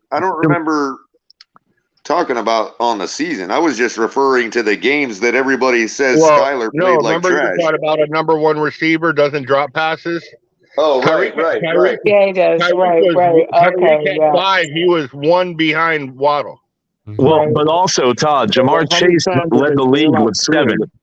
Chase led the league with 7. Diggs had 6. Hey, now let's talk about percentage, though, Todd, because you've got to also factor in the fact that Tyreek probably had double the targets Waddle did. Exactly. And how many times did Tyreek and Jalen Waddle bail out to terrible throws by doing some amazing catch? Many times. Yeah. Color, you just made my point about Gabe Davis. See, Gabe Davis led the league along with Chase with 7 drops. But the problem is he didn't get even half of the targets Diggs did. So he's dropping 1 out of every 5 balls. That's insane. Right. He has a higher drop percentage. There is actually I mean, they track the percentage of that. That's the drop percentage. You know what I mean? Yeah, it's 20%. Yeah. Do you know how many Miami receivers dropped on the season? No. Most. No percentage. 27. 27 Well, you passes. know where you want to look. most. You know where you want to make the comparison. Todd, is pull up the list of quarterbacks, like all of them, and look at their drop percentage. It'll show on the quarterback stat. Right. No, I understand it, but I'm saying as a team though, they had 27 drops and Buffalo had 29. Right, but That's again, my point about Allen. But again, we got to look at attempts. You have to really be speaking in percentages when you're comparing two unequal Amount of systems. You attempts, see what I'm saying? Like Yeah, Buffalo and Miami are two different systems that are unequal. Yeah. So you have to look at the percentage because we don't know if Buffalo threw the ball twice as many times as we did. You know what I mean? Right. And it is about that percentage. But Todd, every time I hear your name, all I think of is Big Head Todd. Do you know Big Head Todd? Nope.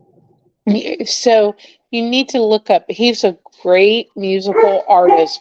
I Big thought Head that was Todd. a musician. I thought that's who Yeah, you were Big talking Head Todd. Really good. He has great Cigarette music. dangles. That's what they did. Didn't they do cigarette dangles? So yeah, that's And you Big know Head why I Todd. remember that, Pam? Because that was on a Beavis and Butthead episode. Yeah, And Butthead was watching the video and he's like, no, it was Beavis that said it. He's like, the angle of the dangle is inversely proportional to the heat of the beat. Yeah, Big Head Todd. I mean, he's got some great music, Todd. You need to look him up. Because I just hear the name Todd and I'm like, oh my gosh, Big Head Todd. Can't help it. You won't be disappointed. He's good. He has a group called the Monsters. Yes, Big Head Todd and the Monsters. Yes, exactly. Exactly. That's so cool. So I'm not quite that old, I don't think. Yeah, well, they're kind of like in your no, they're not old. They're kind of like in your genre of like dang, I can't think of the name. Counting Crows, you know, kind of like that genre. yeah, they're not that old. They're not that old. They're not my age or anything. I'm old school music anyway. Did you guys see who Todd McShay has the Dolphins picking at 51? No, so tell us, Sully. Hold on, Pamela, didn't you just have a 21st birthday? What are you talking about? Yes, I did. I did. Only it was the 52nd anniversary of my 21st. No, not quite that many. 42nd anniversry of my 21st birthday. You're trying to age yourself even older. Yeah, I am. I am old. I am old. No, but you're trying to add 10 years to it. Yeah, but You're supposed to be trying to take it away. Yeah. Look at my face and call me old and see what happens. Yeah. Honestly, I wouldn't have guessed your age anyways. I would have said younger regardless. Oh, thank you, Todd. That's so sweet. Especially with the energy you put off and the way you act. Yeah. That's my groove, man. That's my groove. To me, Pamela feels like she's in her 20s. Oh, that's so sweet. Even my kids aren't in my 20s, and they're not even like. I mean, hey, Shake. I told him earlier. Still on site with him. Hey! I know I'm not suicidal to even ask a woman a woman her age. I'm not that dumb or say they're older. Hey, wait, Ali, who does Todd McShay have us taking? Oh, we're going back. Y'all know how to earn your chauvinist wings, right? There you go. Just walk up to a woman and ask her age, and when she tells you, be like, what happened? Yeah, what happened? What the hell's wrong with you, girl? So I've been. And she's like, I'm 38. Be like, what happened? What happened to you? That's why you don't lie about your age. You always say you're older because then people, if you say you're younger, they're like, girl, you better slow down. What the heck? All right. Ali, what was the draft pick, please? What is it, Ali? So essentially, I've been slamming the table that Miami is going to take either an offensive lineman or it's going to be a tight end, one of the two. And Todd McShay has us picking DeJuan Jones at 51. who that would be a great pick. He's the mountain. If you look at the size and his athleticism and everything he brings, he's 6'8", around 357 pounds. He has 36 inch arms. Hey, can you imagine him? Can you imagine being the linebacker or defensive end with him? We might run him at quarterback or wide receiver color. Hey, with him pulling 7.5 feet wingspan or more. I think it's bigger than that. His wingspan is huge. Yeah, no, but what scares me about that height is because, in general, that height worries me because they start having knee issues the further they. Because look at Teron Armstead. He's had knee. He's the same height as DeJuan Jones, 6'8" and stuff like that. He's already the knee issues are starting to crop up with him. That's all right. We'll just give him the days off that Tua takes off. You know what? I really don't think the knee issues are going to be anything for him, to be honest. And the big knock on him, people are saying, well, I don't know if he's played against the proper size defensive ends. I'm sorry, but he plays in the Big Ten, and two of the best defensive ends or defensive linemen that are literally the top two in this league came from the Big Ten. So he has the experience. I'm not worried. Wait, Aaron Donald is from the Big Ten? Ali, I would be running to the podium if he was there, so I'm good. Trust me, if he's there and Greer doesn't pull the trigger, bro, I'm gonna be going berserk. No joke. Who does Mel Kiper have as taking after every GM is hold on a second. Every GM is going to have a chance to play Chris Greer with this Jalen Carter dropping. Some people's draft Do you think he's gonna drop out of the first round? I don't know. I have no idea. But hey, he may be another Laramie Tunsil. Number 10 is where I think he's gonna go, but I don't know. Yeah, no, I disagree with that. You think he's gonna go lower? Yeah, because I think at number 10, you're going to see a running back from Texas because Philly let all their running backs pretty much go. Oh, you think Philly's going to grab him? No. Yes, sir. No, for me, I can see Jalen Carter falling out of the first round because of that issue. Bijan Robinson, I think if there's two teams that could get him, I have him either going to Philly or their rival, the Boys. I think the Cowboys would. Cowboys. Yeah, you're not going to let him get past the Cowboys. I can see Detroit. Well, I was going to say though that the Cowboys are starting to slander Pollard injury wise, so they're looking. And they're never going to be anybody. That's a fact right there. As long as Jerry Jones is the head and talks about how everything's going to go for the Cowgirls, it ain't going to happen. It's going to stay just like it's been. It's like people were saying they're going, the Jets are going to jess things up. Yeah, Cowgirls are going to Cowgirls things up. They ain't ever going anywhere. You know what would be scary though is Bijan Robinson behind that Philadelphia offensive line. Oh yeah. How about Bijan with the Chargers? That would be my favorite. No, but especially with what's his name is Eckler is saying about Justin Herbert, I wouldn't want to go there either. If he's with long hair. If you're Cincinnati, do you go after safety? Yeah, do you go after safety or a running back? Because now Joe Mixon in trouble. They might not hang on to him. I think they go after a running back. I think they draft Jahmyr Gibbs, to be honest. You think Chargers are going to? No, I think the Bengals. I think Cincinnati drafts Jahmyr Gibbs because Joe Mixon is probably going to get. God, I hope not. I don't know. I saw a mock draft where Bijan was going to Buffalo. Hey, Crypto. Yeah. I like your new name change. What? Crypto has the best laugh and the best voice in Dolphin community. The best. I hear you shake, buddy. He's the best. Hey, Crypto's allowed to be a DVP fan. DVP helped us get Ramsey.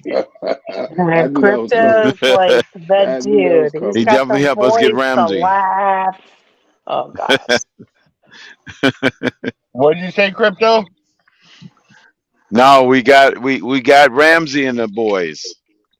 Well, we got Ramsey because we traded him using the 3rd round pick we got for DVP to get Ramsey. Yeah, that was that pick. That pick went to the Rams. Now who they gonna get with it? I don't know. I suppose it right. We should have gotten a bag. We should have gotten a bag. Uh-oh. Look who's What's up, CB83? CB83. Hey, CB83. Hey. CB. What's up, crawfish? What's happening? CB tagged me as a wolf pack. Don't start that CB. But hey, CB.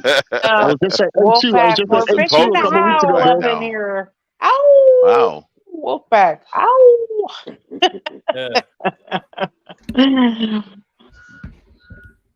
Uh-oh. Mr. Polk. Yes. Oh. My bad. My bad. Why the hell y'all saying what's up to CB83? Don't nobody care for CB83. Nobody trying to talk to him. Talk to him. Hey, Shake, real quick, Shake. Talk to him, Lewis.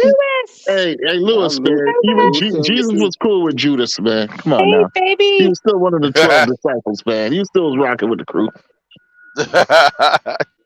Damn, KP. That's a bit rough. KP, we'll welcome them Judas. back week 1. We'll welcome them back week 1. Speaking of Lake Mary, Pam. There you go. Right color. Hold on. Speaking of Lake Mary, I think the next time I go there to catch some largemouth bass, I'm going to invite CB83 because I hear they like crawfish. Huh. Fact. Yes, sir. I get my crawfish out of Louisiana. Man. I'm just saying. Do he still got your Cash App number, Color? Do he still got your Cash App address? He knows where to find it. It ain't hard to figure out. See, you replace the @ symbol in my Twitter handle with a $sign and you got it. You guys take it what people are saying about Tua, that he looks big. Yeah, he does, though, right, Ollie? They realized that was photoshopped, right? Is it photoshopped? I don't know. Are they talking about that Photoshop picture where he's got like He-Man arms? Where he's curling? I'm talking about the ones that he looked like he has He-Man legs, not arms. But does he know how to fall? There you go. We're still working on that, KP. The jury's You still out. can say and CB83, you can say you got a clip all you want. You need to show it. How are you doing? Because I'm pretty sure there was some context involved. I saw the He-Man arm one color. I just saw it. No, this is actually a video of him working out with Perform. It looks like, and not video, but pictures. And his legs look big, like they're very thick. They always have been thick, bro. I was going to say last year his legs looked. His calves are as big around as my head. Yeah, he's gonna be a wide guy. He's pretty wide. He's not like no skinny little guy. I mean, I'm not discounting what you're saying, Ali. I'm just saying that, like, No, but like when you could look like you don't have any cut, but then you go spend 2 hours in the gym and you're gonna see that cut. Well, you know what I mean? Russell Wilson got that stocky base. Looks just like he did last offseason in all these training videos. Check it out. Look at that. Check it out. I cannot believe we're getting excited. That shit got me excited last season. It ain't working this year, man. It looks the same as it did last offseason. How he looks, man. I'm gonna say it right now. I bet those videos. I want to check the timestamp on those videos they're uploading. What time? From last offseason. From last offseason. My evaluation with Tua was last year, and he didn't show me anything. So He didn't show nothing. Yeah, I gotta tell you. Color, you trying to say that those videos and pictures are doctored? No, not doctored. Re-uploaded. Okay. I'd like to check the timestamp on them. They've been just saying. No, Tua had a Dr. Jekyll, Mr. Hyde season, man. I mean, up until that Houston Texans game, second half of Houston Texans, he was, I was almost sold. But then, Then after the Houston Texans, y'all all saw what happened. Was downhill. Was it ever really since. who was You are playing Dr. not Jekyll and Miss? wrong. Wait a minute though, Kahari. Who was Dr. Jekyll and Mr. Hyde? Was it Tua or was it our schedule? Yeah, exactly. No, Exactly. I Right. Who was it? literally think But it either was way, it's Tua. on Tua. Either Honestly, way, it's on Tua. He had to step up against that tougher competition. Yeah, and he failed. but when we if you want to look started at it out that the way, We don't have a season, Jekyll Hyde quarterback. when we started out the season, before the season started, we were talking about the first 4 games. If we can come out 1-4, y'all don't forget about that. Now we were looking at Baltimore, we were looking at the Patriots, we were looking at Buffalo, we were looking at that schedule Careful going. with the use of the word "we" there. Hold on. Careful with the use of the word "we" there. You're starting to sound a little bit like EM Dolphin fan. Okay, I predicted at the very worst, I predicted 3-2 to start the season. And we didn't lose to the Jets for the And first I actually had a very 4-1. specific. I was 4-1. Real quick, Pam. I had a very specific reason that I thought we'd start off strong, is because simple regression to the mean. Right. We had started out 1-4, 1-5, 1-7 for like 4 years in a row. So I said it's more likely that we're going to start off strong, something like 5-0, 4-1, 3-2. And the collapse, if it's going to happen, is going to happen in the latter part of our season. And that's literally what happened last year. You played the law of average. The hype train had built up to that point. That was the I law of was averages. with you, Color. I was like, we'll be more like 4-1. But I was still 3-1. predicting the collapse. I was like that. I was still predicting the collapse. It just happened in the part of the season nobody expected it to. Because since it didn't happen in the beginning of the season, and some of our opponents were some of the top teams, we got this idea that we're there. You know what I mean? And we forget that we struggled in those games, and we struggled in the games that weren't top teams, but everybody once again regurgitated all of last season's talking points and has successfully faulted the defense for those struggling performances against the Bears and the Lions. I don't care what the stats say, But it wasn't the defense. It truly was not the defense. Obviously, it wasn't the defense. But I'm with you whenever we're talking about, I was 3-1, 4-1. I was that, but there was so many people saying, nope, we're not getting through that schedule. And when I say we, I'm talking about, the majority of the people looking at the Dolphins. I got you. I was just trying to. I got you. The reason I specified is just because a lot of times it causes some animosity. It does. With some people, just because it's like the word gets used a lot.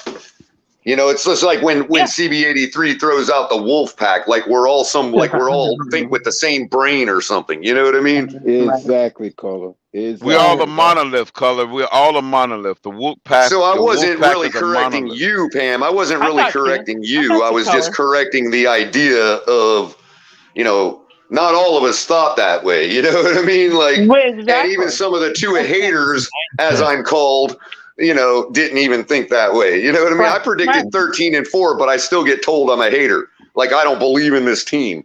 You know what I mean? No. So this year, I'm going to oblige. This year, I'm going to oblige all those people that want me to be objective. Instead of making my my record prediction based on expectation, I'm going to make it based on pom-pom waving. So here we are. We're going to go 9-8 this year. Okay. So I don't really want to talk about your pom-poms, Color. I just really don't. No, but I mean, if people think I was being foolish for predicting 13-4, when I'm sitting here saying, look, if we get the same performance from Tua, given the fact that we added Tyreek Hill, we still have Waddle, we did what we did on the line, we did what we did everywhere else. You know what I mean? I couldn't imagine we couldn't Now, 13 wins might have been a little optimistic, you know, but why couldn't we add 2 more wins to a 9-win season from the year before? It's just unexcusable. No reason. I was at 11 wins. So by default, yeah. It's just unexcusable. Look, you can look at it like this. You can look at it like this. It's a little more stark when you look at it in these terms. Look at it in terms of winning percentage, not record. Okay? Everybody thinks that we did better this year. We improved because we backed into the playoffs, right? Right. But if you take our season record, including the playoff game, at 9-9, that's 500. 9-8 is above 500. So we actually regressed in winning percentage this year, despite making the playoffs. Yep. It had nothing to do with making that playoffs. extra game killed us. Yep. But really, we literally had a better winning percentage under Brian Flores' last year than we did last year. Yep. Facts. Total fact. Hey, Color, did you see the video floating around of Tua throwing to Tyreek Waddle and Craycraft? I am aware of the video. I have not watched it. What video is this, Lewis? Hold on. I am aware of it. What video are you talking about? Well, it's floating around Twitter. It's a video. It's just press clippings. It shows the receivers running the receiver or running the routes, and then it shows the behind of where Tua's throwing them the ball. There's a Color. I would advise you, Color, to watch the video. And I'm just, throwing. I'm not even throwing Craycraft in these highlights. Was Craycraft? Love me some Craycraft. It's Craycraft, Waddle, and Tyreek. But there's a throw to Waddle going towards the sideline, hits him right in the hands. The ball bounces off of his hands. He still comes down with the catch, but it's like a bobble, and he has to readjust to catch the ball. And I just wanted to see if Color had noticed that near drop by Waddle.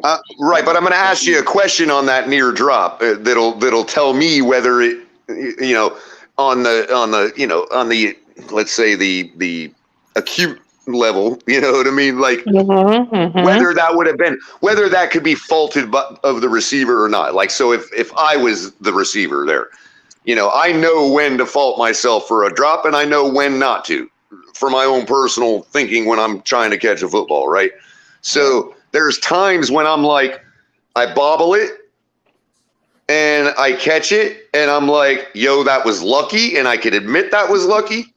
Or there's times when I bobble it and catch it and I know that I took that thing out of the air and it's because of me that I caught the ball. You see what I'm saying? So what I would suggest when you're watching that video to help you determine for yourself in your own opinion as to whether that was a near drop or whether that was a spectacular catch, watch his eyes, watch his head. Where are his eyes at when that bobbling is going on?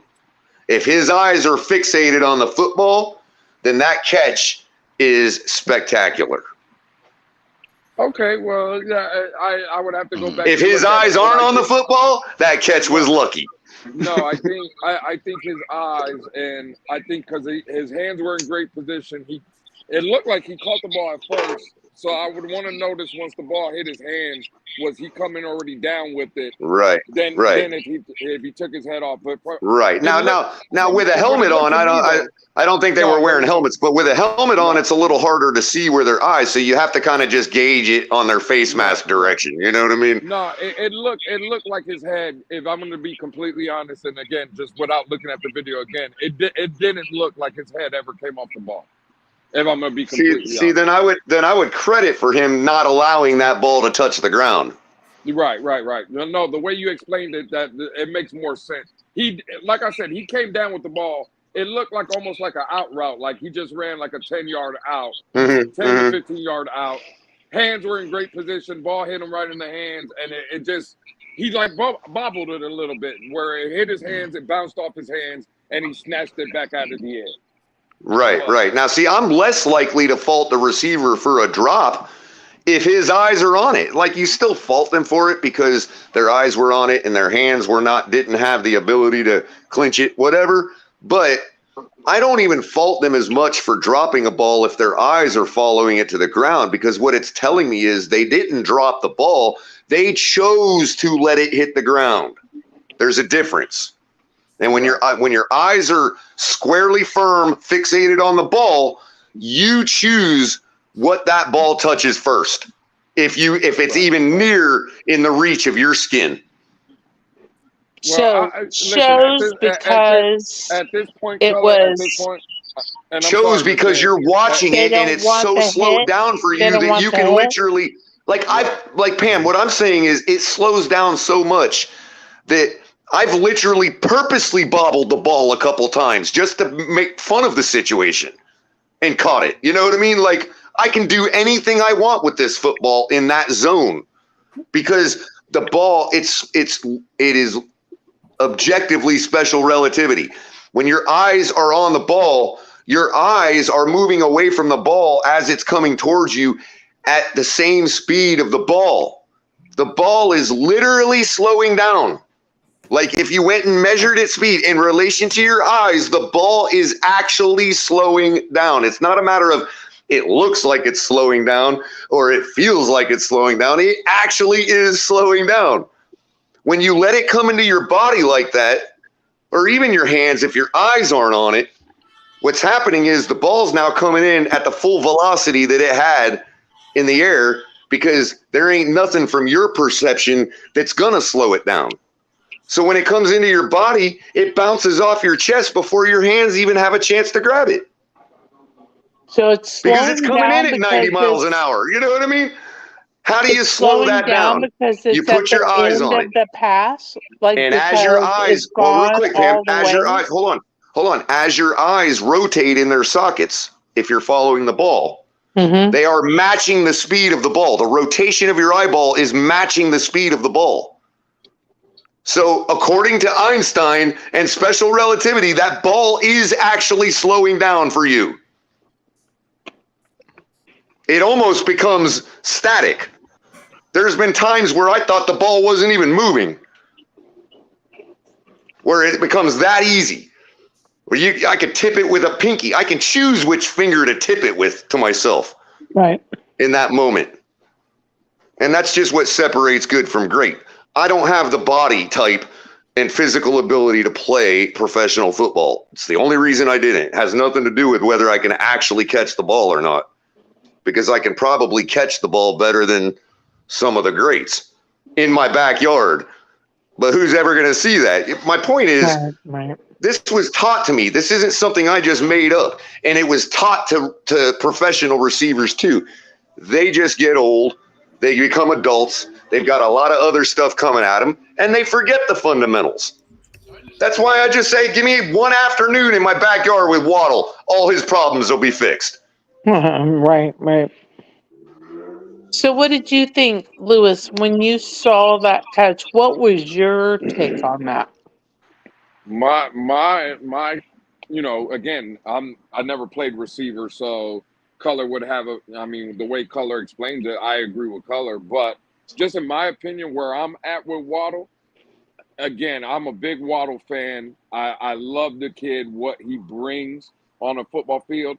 So in my opinion, I don't care about, again, I'm not saying Color's wrong. I think he's right in his assessment. I'm just saying from me as a basic fan, I need Waddle to just catch everything. Because where I'm at, and we all know Waddle's a body catcher. It's proven. I just think that, I'm glad when I watched the video, I'm glad that he was using his hands. Yeah. But if you're going to be the guy that I come out here and I defend, right? I say he's a legitimate number one receiver, in my opinion. Right. I don't need my number one receiver bobbling. Dropping the ball. I don't need that. I do want to clarify one thing though. When we say he a body catcher and all that, there are times where it does call for you to let the ball come all the way into your body. If you're being defended and the guy's got your hand pinned back and you've got to make a one-armed catch, you know what I mean, or something. There are times, but again, it really comes down to the eyes, because even if you have to catch it with your body, if your eyes are on it, it will not touch the ground unless you allow it to. Well, So to Lewis's point, because I hear what you're saying about sometimes it needs to come in, sometimes your eyes are making that adjustment, sometimes the velocity isn't what you think, and all these different situations. But I did not expect a Jalen Waddle to drop as many passes as he did. I was shocked agree. by that. You know why you didn't expect that, Pam? Because he had a wide receiver 1 label. So why do people freak out when I say he's not a wide receiver 1? I don't know, because I agree with that. I don't think he is a wide receiver 1 now. I mean, Now maybe if you follow that track out, if you follow that thought process, yeah, I'm not saying I want to trade him or will. Right. But if somebody in the league, the 70% of the people in the league that are still, because they don't watch us enough or whatever, that still think he's a wide receiver 1, that he's still at Justin Jefferson levels, if one of those people comes knocking on the door for him to give us a bag, we should do it. Right. I mean, you're going to trade him for Justin Jefferson? I'm probably going to think about that. But but if somebody called up and is like, yo, if somebody called up tomorrow and was like, yo, y'all got rookie control on the guy. Yeah. Okay, we'll give you 2 first-round picks and a second, and plus this other good defensive player. You're not making that move? Oh, I'll pull a gun on that. I mean, I just think it all depends on the for one player. Right. It all depends on the gazette. But that's the level that Dolphin fans are holding this guy to. Right. No, I don't. I mean, he hasn't shown us that. I know that the narrative is that he is that, but he hasn't shown us that, because multiple times the dude had an opportunity to put games away and didn't. He dropped the ball. And if you're going to be honest, you have to say, nope, he just didn't do it. Now, do I think that he has the ability to be that guy? Yes, I do believe he does. But he has dropped stuff. I mean, when we're playing another team and you're like, okay, there's no way that guy's going to make that catch, and he makes that catch, and you're like, damn, how's that guy make that catch? And then we look at what Waddle didn't make, and you're like, wait a minute, you're supposed to be the man, and you didn't make that catch. I'm sorry. Well, Three of them. Let me ask y'all another question. Getting off of Waddle, because I just wanted to hear Color's thoughts on because again that video was it surfaced and he had a problem. But let me. Lewis, I'll give you a more fair evaluation once I actually put my own eyes on it. You know what I mean? Right. I get you. Now, what about? We all know. I always get the guys' names confused, so pardon me. But there was a D tackle that went to Washington. I believe his last name was Payne. He got a $90 million deal with $60 million guaranteed. Now the guy today for Tennessee turns around and gets a 5-year, $104 million, $66 million of that is guaranteed to Tennessee. The guy Simmons. I'll pose the question again to our fan base. What do we do with Christian Wilkins? Because if Christian Wilkins comes calling, and let's put it, we'll call it down the middle. One of the D tackles got 60. The guy today got 66. If Christian Wilkins comes calling for $63 million guaranteed, a 5-year deal of $100 million, or 4-year, same thing like the guy in Washington, 4-year, $90+ million with $63 million guaranteed. Are we signing that contract, or are we going to seriously sit down and have a conversation about, to Color's point with Waddle, if there's a team that comes calling in the range of, let's say, 18 to 24, right? And they say, hey, we got this first-round pick waiting for you, right? For Christian Wilkins. Are you giving Christian Wilkins that $60+ million guaranteed? Or are you looking to try to get that first-round pick and and come back in the draft? What are you guys' thoughts on that? So he's my ticket to the first round. Dolphins I'm looking at him need always to like that. stop doing what they've done for so long, which is getting rid of top players. If you're going to make a dynasty, you better start with somebody. And Christian Wilkins is that guy. He is not just the defensive leader on the team, he's the heart of the team. He has so much to offer in 1,000 ways. You get rid of Christian Miss Pam, Wilkins, you're just dumb. Miss Pam, let me ask you this then. Okay. Right? Because I agree. I'm not saying I disagree with you. I'm just going to throw this scenario at you. Okay. Let's say, for the sake of argument, Tua stays healthy this year and he balls out, right? That contract that Tua is going to be coming up for is going to be in the $40+ million range. You are going to have to sign re-up Waddle. You are, and again, these are all based on the players. Like, I think Waddle's going to keep progressing. I think Right. Jalen Phillips is a player that we all believe in, that he's going to progress. Agreed. Javon Holland is another player that we all think is going to be an all-pro at that position. Agreed. Yep. We can't keep everybody. You see what I'm saying? Nope. Like, you can't, Yep. you cannot sign anybody. So the question would be to you, Ms. Pam, if I told you, out of those 4 players I just mentioned, you could only keep 3 of them. Who are you leaving off that list? Well, So hey, I don't disagree with you, Lewis. It's I mean, it's the same discussion with Waddle, man. Exactly. It's the same discussion with Tua, though. Like year after year. Like if we're Yeah, but that gonna discussion's not allowed to question- happen, Pam. Yeah, I know what you're saying. I know what you're saying. Absolutely, Color. But I'm straight up telling you, how in the hell do we go into yet another year of not knowing?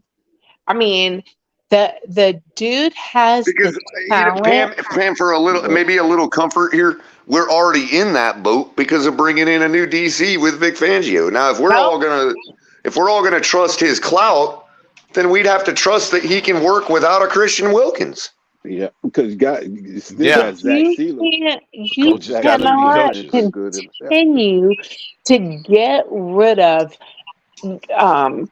critical players that help form a dynasty over and over. How many years have the Dolphins let go of somebody and they go into our own division? Like, I am sick of seeing it. And again, I agree. No one's disagreeing. But this, again, you cannot sign everybody. And the way I see it, because J.R. Black, I think, was in the comments, and J.R. Black said Wilkins is a $17 million guy instead of a $20 million guy. Okay, that's fine. Okay. Christian Wilkins is at 17. Agba is also at 17. I know he comes off the books, but again, look at Bradley Chubb. Without playing a down force, they gave him the bag. I mean, how many more people on the defensive line are you going to pay? Because I'm just going to throw the name out there, and people are going to, again, I think people just get sensitive and in their feelings, right? You got Zach Seidler right behind Christian Wilkins. And if you look, again, Seidler, let's say you can get Seidler at $10 million. Why in the hell would I go and want to give Christian Wilkins 17 if I can have Seidler for 10? But Steeler is great because he's playing the opposite of Christian Wilkins. Like, there is a pairing there. You can't say one is great. Okay, Miss Pam, that's where I wanted you right there. Yeah. Could you also turn around and say that Christian Wilkins is also great because he's sitting next to Zach Seidler? Because if you give Christian Wilkins the money, Zach Seidler is gone. There is no more Zach Seidler. I got you. That same argument with, Christian Wilkins, Seidler is benefiting from Christian Wilkins. Well, then I can easily turn around and say that Seidler is also, or Christian Wilkins is benefiting from Seidler, correct? Right. No doubt. Can I squash something real quick from the previous discussion real quick, Lewis? I'm sorry, bro. CB83 has been allowed to say too much and get he's starting to feel himself now, bro. Okay, let me just put it this way, CB83. Get him, Color. This is not a message to CB83. This is a message that I want CB83 to hear, so he knows that I'll stand by every word I said. I will invite any professional wide receiver that is either playing now or has ever played in the NFL to come and tell me I'm wrong. I challenge them publicly and as loud as I can in front of everybody that's watching right now. I challenge a professional wide receiver to come and tell me I'm wrong right in front of CB83.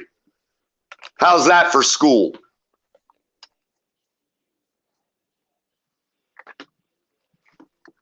And if they tell me I'm wrong, they're probably a shitty wide receiver. Yeah, but I mean, your analysis Just saying, of how man. that works. Any wide receiver, I don't care who it is. If you're out there, if you're so bored that you decided to listen to this little old nobody network called the Fins Tailgate, and you came across this guy Color talking about what it is to be how to catch a football.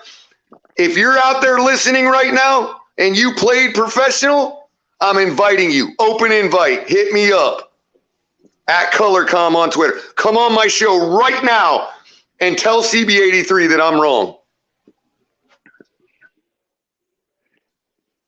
No, you're right. You're right, bro. Because when I used to play football with the Optimus Club, they used to always tell us if yeah, CB80. I'm sorry, Mr. Paul. CB83. There's a reason they didn't trust your ass with the football. It said, watch the ball into your hands. There's a reason you played a non-ball position. There's a reason you were on defense, buddy. And yes, I can catch better than some of the greats. That's right, I said it. You know why? Because I know what I can do. And guess what? There's no rule saying that somebody can't catch as good as somebody else just because you've only seen that one person catch. Damn, what was that? I know what the fuck I can do. What was that one football movie, Unnecessary Roughness with Stone Hands? Right. Are you trying to tell me, Color? Are you trying to tell me, Color, that CB83 is Stone Hands? It might be. It might be. Damn. Stone Hands. Man didn't even play a skill position. Talking about I don't know. I'm a joke for holding receiving class. And see, that's where everybody confuses. I didn't say I could play receiver as good as the greats. I said I can catch the ball as good as some of the greats. So get out y'all's feels. It's not hard. Y'all think it's rocket science. Y'all look at what Odell Beckham Jr. did that one night. What has he done since then? First of all, I could make that catch. Second of all, ain't nobody in this planet should have been impressed by a guy doing his job, which is watching the football all the way into his possession. That's why he was able to catch that ball. And guess what? Take them gloves off and see if he catches that ball. Jarvis Landry. Them gloves, that material that them gloves are made out of can hold your cell phone on your dashboard in a car chase. Go to Walmart, get your lazy ass up, go to Walmart, into the sporting goods section. You don't even have to go to a Dick's Sporting Goods or a major place. Just go to Walmart and go look in the sporting section and pick your ass up some receiving gloves and touch that material, and you tell me that what Odell Beckham Jr. did was some amazing freaking thing. Hey, by the way, Color, I was looking at some 80 games with Marino, Mark Clayton, and Duper. None of them were gloves. The Claytons, can you imagine catching a ball from Dan Marino with no gloves? CB83, you can call it a joke all you want, but you'll have to call me a liar now because I have made a catch like that and better. Y'all remember the Oakland Raiders with the stickum? Yeah, with all that stickum everywhere. Yeah, I remember Mr. Pope. Yeah, Mr. As far as I'm concerned, you have to be Right. looking for your mother in the stands not to catch a football with these gloves. Yeah. What you saying, Pam? Miss Pam? I was talking about Mr. Pope. You're totally right about like that whole stickum thing, and I just wanted to say hey to you because I didn't get to say hey to you before, but I haven't got to talk to you in a while. But I just want to say hey, Mr. Pope. Yeah, I haven't been on here in a little while, Pam. I went through a little bit of a rough time, but I'm back, and it's good to see you. And tell your husband I said hello also. I will tell him hi, and I'm sorry about your rough time, and if there's anything that we can do, like seriously. Look at these guys. Put it on tape. Sorry, guys. I was too busy making the catch. I wasn't holding the camera to film it. Yeah, I know. Put it on tape. Put it. I can barely freaking lift my arms. Like we all are. Like none of us ever grow old or change or whatever else. Y'all don't have a clue. If you actually are, you're sitting there saying that stuff simply because you know that there is no way for somebody to show it. Okay, and you know it. But everything I've said about catching a football is valid. So guess what? People that actually know how to catch a football, when they hear me talking about how to catch a football, they're more likely to believe that I actually have done those things because they hear what I say about how to catch a goddamn football. And they know it's right. And they don't run around. Guess what, CB83? Maybe if you did something besides hop around YouTube channels trying to personally insult people for no fucking reason, maybe you would have been a better football player.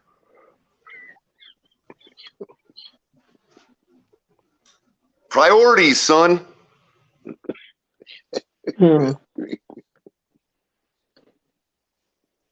Well, I don't think that when you hear what you say, What a life. What a life, man. Hop around YouTube channels insulting people. Ooh, that's a life. The life of a troll. That's just such a great life. How much money does that pay? I was wondering. Oh, that's right. You're independently wealthy. You always like to throw around how much money you got. We know. I don't think whenever someone hears what you're talking about, Color, as far as the mechanics of catching the ball and talking about the eyes and what you see, I don't think anyone can argue with that because it makes a lot of sense. It makes a lot of sense. And I learned it in 1991, Pam. We're in the year 2023. Ain't nothing changed. You know what I mean? The ball is still egg-shaped. It's still made out of leather. You know what I mean? It's still the same size. If you're not Tom Brady, it's still the same inflation pressure. I mean... Yeah, that's 32 years. It ain't changed. If you all want to know really what made what got the Patriots 20 years of success, it's actually good wide receivers. Because if they were catching that ball and it was deflated, man, I'm telling you what, there ain't nothing better than a nice, taut, crisp, well-inflated football to catch. And I would have been pissed at Brady if he's throwing me flat footballs. Yeah, well inflated. That's such an that just makes Wes Welker's career even more amazing. That he was catching flat footballs. Hey, Wes Welker catching them flat balls, huh? Yeah, you know why? Because it could be a 2x4. It could be a basketball. It could be a freaking golf ball. It don't matter. You still got to watch it all the way into your possession. It could be a set of keys that somebody's tossing to you from across the room. It don't matter what it is. Cater Kohu changed his number to 4. A what? Cater Kohu, he's number 4. Really? Yeah, we got that, Jordan. That's why we're not getting Dalvin Cook. Wow. Wow. Yo, is I it just didn't know me, that. or has this team spent so much money on defense the last 2 decades? Like, if they want to trade Wilkins, I'm down for that. I don't want to see Wilkins go. I'm sick of seeing the Dolphins. What kind of trade compensation top you want for him, players. Jordan? Well, apart from saving like around $20 million a first rounder, and I'm down with that. I want Darnell Washington. And I want 20 million. I want 20 million because I want to get another offensive lineman. I just want to let CB83 know that the entry fee for the color school of wide receiving is $100. 99.99. 99.99. That's right. That's This right. team has spent so much money on defense the last 20 years. Where's it gotten us? Nowhere. But the thing about that Here's is, a better way. we Here's a also better way. How about I coach up a couple of y'all's little league kids, and if they become better receivers after a month with me, then y'all can judge on that, because I just simply can't do what I used to do, guys. I mean, come on, man. You're being facetious now, and so I'll let it go at this point. I'm truly done now this time, guys. They're messing with you, Color. They're totally messing with you. But what I want to say on the defensive side is, we had the defensive players and didn't take care of the offense at the time. So you can't say we've spent all this money on defensive players Well, and not we didn't have money, recognize. Pamela. We have a salary cap. We put all this money going back from the Dave One stat, all the years, all this money into the defense. It's ridiculous. We have Bradley Chubb. We got Phillips. We've got Ogba. We've got Sealer. We've got Davis. We've got No, I hear you. two of the best corner tandems in the league now. We got arguably the best free safeties, top three. And Wilkins, he's going to want 20, 21 million, $22 million a year with his rich agent, Drew Rosenhaus. I mean, just let him go. Trade him. If we can get a top 15, just trade him. But do you want to see Wilkins go into the AFC East? Do you want that but coming at you? there's all sorts of other teams that would be down for that. Trade him to Detroit. There's lots of teams, Pamela, we can trade him to. I get what you're saying, but I'm tired of seeing the Dolphins trade out top talent and always chasing that trophy. We're always chasing. Well, this is why I was against Jalen Ramsey coming here, because I wanted them to sign Wilkins, but we got Ramsey. Now they're paying him all this money. We only have so much money. That's true. You can only manipulate the salary cap so much. People think, oh, you can just keep manipulating it. You can't. No, I get what you're saying, but I think someone like Wilkins is not just a top player, but he's a top influence on the defense and on the team itself. I just want to see us quit getting rid of top players. And I can go back so many years where we've gotten rid of top players. I'm just tired of seeing it. But do you realize, Carla, that if Armstead goes down and he's missing at least 4 games this year, our offensive line is shit? Oh, absolutely. And do I believe that he's going to miss that many games? Yep. I certainly do. So what do we do about it then? Don't we gotta take an upstream approach here? Because once he goes down, the odds of Tua going down, they go up at least tenfold. Sure. I mean, Tua, we're setting ourselves up to fail. You know what? I see it: a 9-8, 10-7 season, wild card, one and done. That's what I see again. And see, so I'm looking at Jarvis, his comment, and that is my whole point, is that we can't count on Tua. I mean, do I think he has the talent to be a great quarterback? Yes, I do. Do I think that he can play a full season? I don't know. We've not seen it yet. I'm concerned about Tua and his availability for a whole season, and I mean even for the majority of a season. It's concerning to me.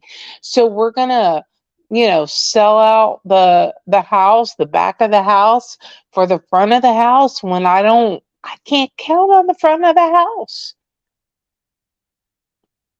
I mean, it just Well, you drives need me their crazy. offensive linemen. They need to get right tackle that can play left tackle too. They need to go out and get someone.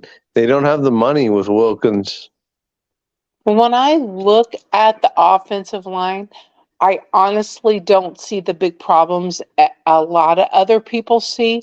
What I see is a group of players who have had multiple offensive coordinators over and over and over. And as a group of players, to me, the offensive line has to have more continuity than other groups on the team. And so I feel like when I look at them and I see what they've done, I've seen a lot of improvement. And if we can just keep something constant for them, I feel like they can continue to improve. When I look at a lot of the games, I saw Tua have time. He had time, but he When was hurt. Armstead was in there, he had time, but when Armstead wasn't there, he had no time. Well, usually if Tua was in there, Armstead was in there. That's just how that went. I mean, it was really more like Skylar didn't have time because Armstead wasn't in there when Skylar played. Our only hope right now with this roster, honestly, is that Mike White can come out, can be the great white hype and come in there and deliver a 6'4", 225, 230-pound guy. I have no faith in Tua. He's brittle. He's weak. He's not a leader. So I think he has the ability. I don't So know with if that he being has said, the who's finishing? availability. Who's finishing under center? Who's going to finish the last 5 Oh games for us? gosh, great question, Crypto. I don't know. They seem hell bent on Connor Williams. Yeah. I don't make the decisions. I just sit back for the last 23 years. Right. I mean, you know what, Crypto and everyone, you know how sad it is and infuriating it is that last time we won a playoff game, I was a zit-faced 15-year-old boy, and now I'm almost 38 years old. That's pathetic. That's pathetic. Yeah. I got you. A whole I'm so generation sick and has tired of passed this by. team. Yeah. No, we feel you. We feel you for sure. Because I feel that same pain too. me too. And so I wasn't even. Guys, it was a different world last time we won the Super Bowl. It was a different world. Bush was in as president. It was a different world. It was no doubt. I mean, I don't disagree with a lot of what you're We saying. last won when Nixon was the president. When we last won the Lombardi Trophy. Yeah, well, there you go. I mean, this is fucked up. Crypto? But see, here's the common denominator with having a team like that. Back then, when we had that team, we had balance on both sides of the field. You had balance on offense and on defense. But the last few years has been sort of lopsided. It'd be a year when the offense is doing well, and then the defense is not doing well, and vice versa. Now, am I wrong to say that this team gives you depression as a fan? If you're a real fan of this team, how could you not be depressed? Well, look at my avatar. What you see on my avatar? Looks like a crazy. Well, there it is. Crazy Dolphin. You're crazy. Yeah, Harrison, you're just nuts. Yeah, you're just nuts. I got you. I'm going to throw out all my dear Dolphin old gear. If we don't win a playoff game this year, I'm walking away. Fuck it. Fuck this team. Fuck it. I'm not doing it. I can't do that. Jordan just said he's going to do what Roach did. He's going to Roach already did it last year. I'm burning this shit in gasoline in my backyard. Screw this damn team. I'm going to burn my Apex Merino jersey that I got when I was I'm 19 gonna come back in back and give you some money 1996. If we for it, don't win a man. playoff No, game, I'm done. no, don't do it. Don't do it. I I've been can't a do that. fan longer than you've been alive by like a long shot, dude. So you want to talk about suffering? But I'm a fan. I'm a fan. This is my team. I don't care what happens. Now, the NFL, that's a different story. They keep sending me these things like, come on and buy this and buy that. No, they can all kiss my butt. I am not buying anything from them until they stop putting the burden on my team. And I ain't doing it. But the No one Dolphins, should buy I'm any behind Miami them. Dolphin gear, especially not the SeaWorld, the insignia. It's SeaWorld-ish.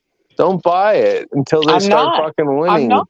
Nope. I'm not doing it. But I blame it on the NFL, not on the Dolphins. You look at what goes on with the NFL. I mean, we've all sat there and watched games going, are you kidding me? Are you kidding me? I've never seen a call like that. I've never seen this happen. And so on and so forth. I'm not supporting the NFL. I'm a Dolphin fan till the day I die. Same But here. not supporting the NFL until they To leave the death do Dolphins us part, alone. huh? Right, Cam? Mm-hmm. Right, Yep. Pam? To Yep. death do Yep. us part. And That's see, right, the Crypto. thing gotta Yep. the thing gotta understand also is Hey, that Viking. because we had the perfect season, we're gonna always have a target on our back. Always. And that People have is to understand. so true. You're so right. You are not wrong there. Not one bit.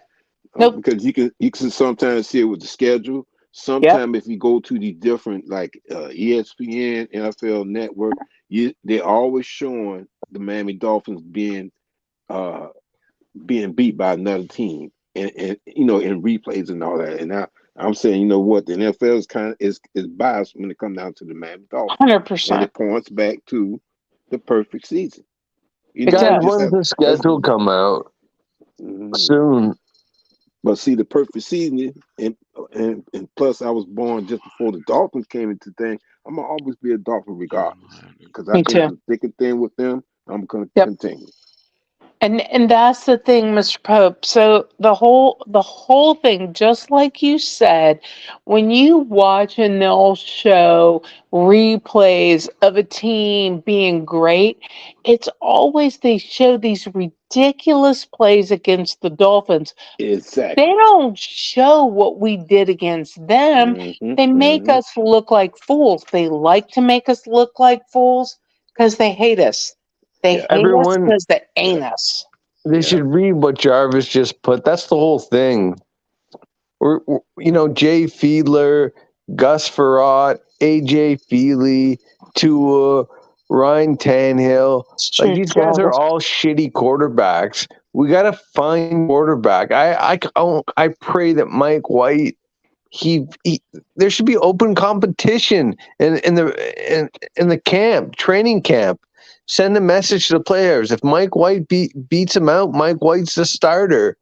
I mean, I'm sick and tired of just Don't giving guys a. disagree with the open competition thing. I do disagree with Tua's talent, but I when I look at him and there's still a big old question mark as to whether he can actually play a season, that's what gets me. His talent is not as big a question mark for me. His availability is a question mark, and but I'm not discounting what you're saying about being an open competition. If you're that dadgum good, boy, get out there and prove it against whoever we got. I agree with the open competition thing. Mike White has the potential to be a stud QB. With the right coaching, Mike White can be special, I think. Well, I think Scott can be about it. special too. I think Skyler can be too. I think Skyler can be too. Me too. But my thing is this, you know, besides staying on the field, I think that Tua has the talent. If he can be more consistent, he has the talent to, like I said, be a great quarterback. But he has, besides the staying on the field, he has to be consistent. He has to be a leader. You know, I don't see that. And right now, I'm seeing the same. Right now, I'm seeing the same tour that I seen last year. I'm sorry. Crazy Dolphin, have you or anyone ever seen Tua get in the face of an offensive lineman or receiver for not catching the ball or anything like that? There's no leadership. There's no fucking leadership. He never does that. He's a softie. Well, I mean, I don't actually disagree with that either. He does need to, but I think before he can do that, he has to be able to say, I'm doing my job. You know, if when he Good can't point. stand there and go, okay, Yeah, that's I a good did point, my Cam. part, he Yeah. can't go get in somebody else's Else's face. face for not doing theirs. Yeah. That's I don't discount your That's probably point at why he all. It's a hesitates good to point. do it. Yeah. That's what I think. That could be a reason why he CB83, you could hesitates to shut your do it. mouth, buddy. Yes. Tua can't play a full season, you bastard. You want to mock me, you stupid bastard? He can't even play a whole season. He's soft. He's weak. He's brittle. Don't let him get to you because he's Don't. tagged me. Yeah. He's He's tagged a me as a loser, Wolfpack, CB83. and He's just a CB83. fart face. I got respect for him to a certain point, but he has to understand with me, and I'm going to say it on every platform.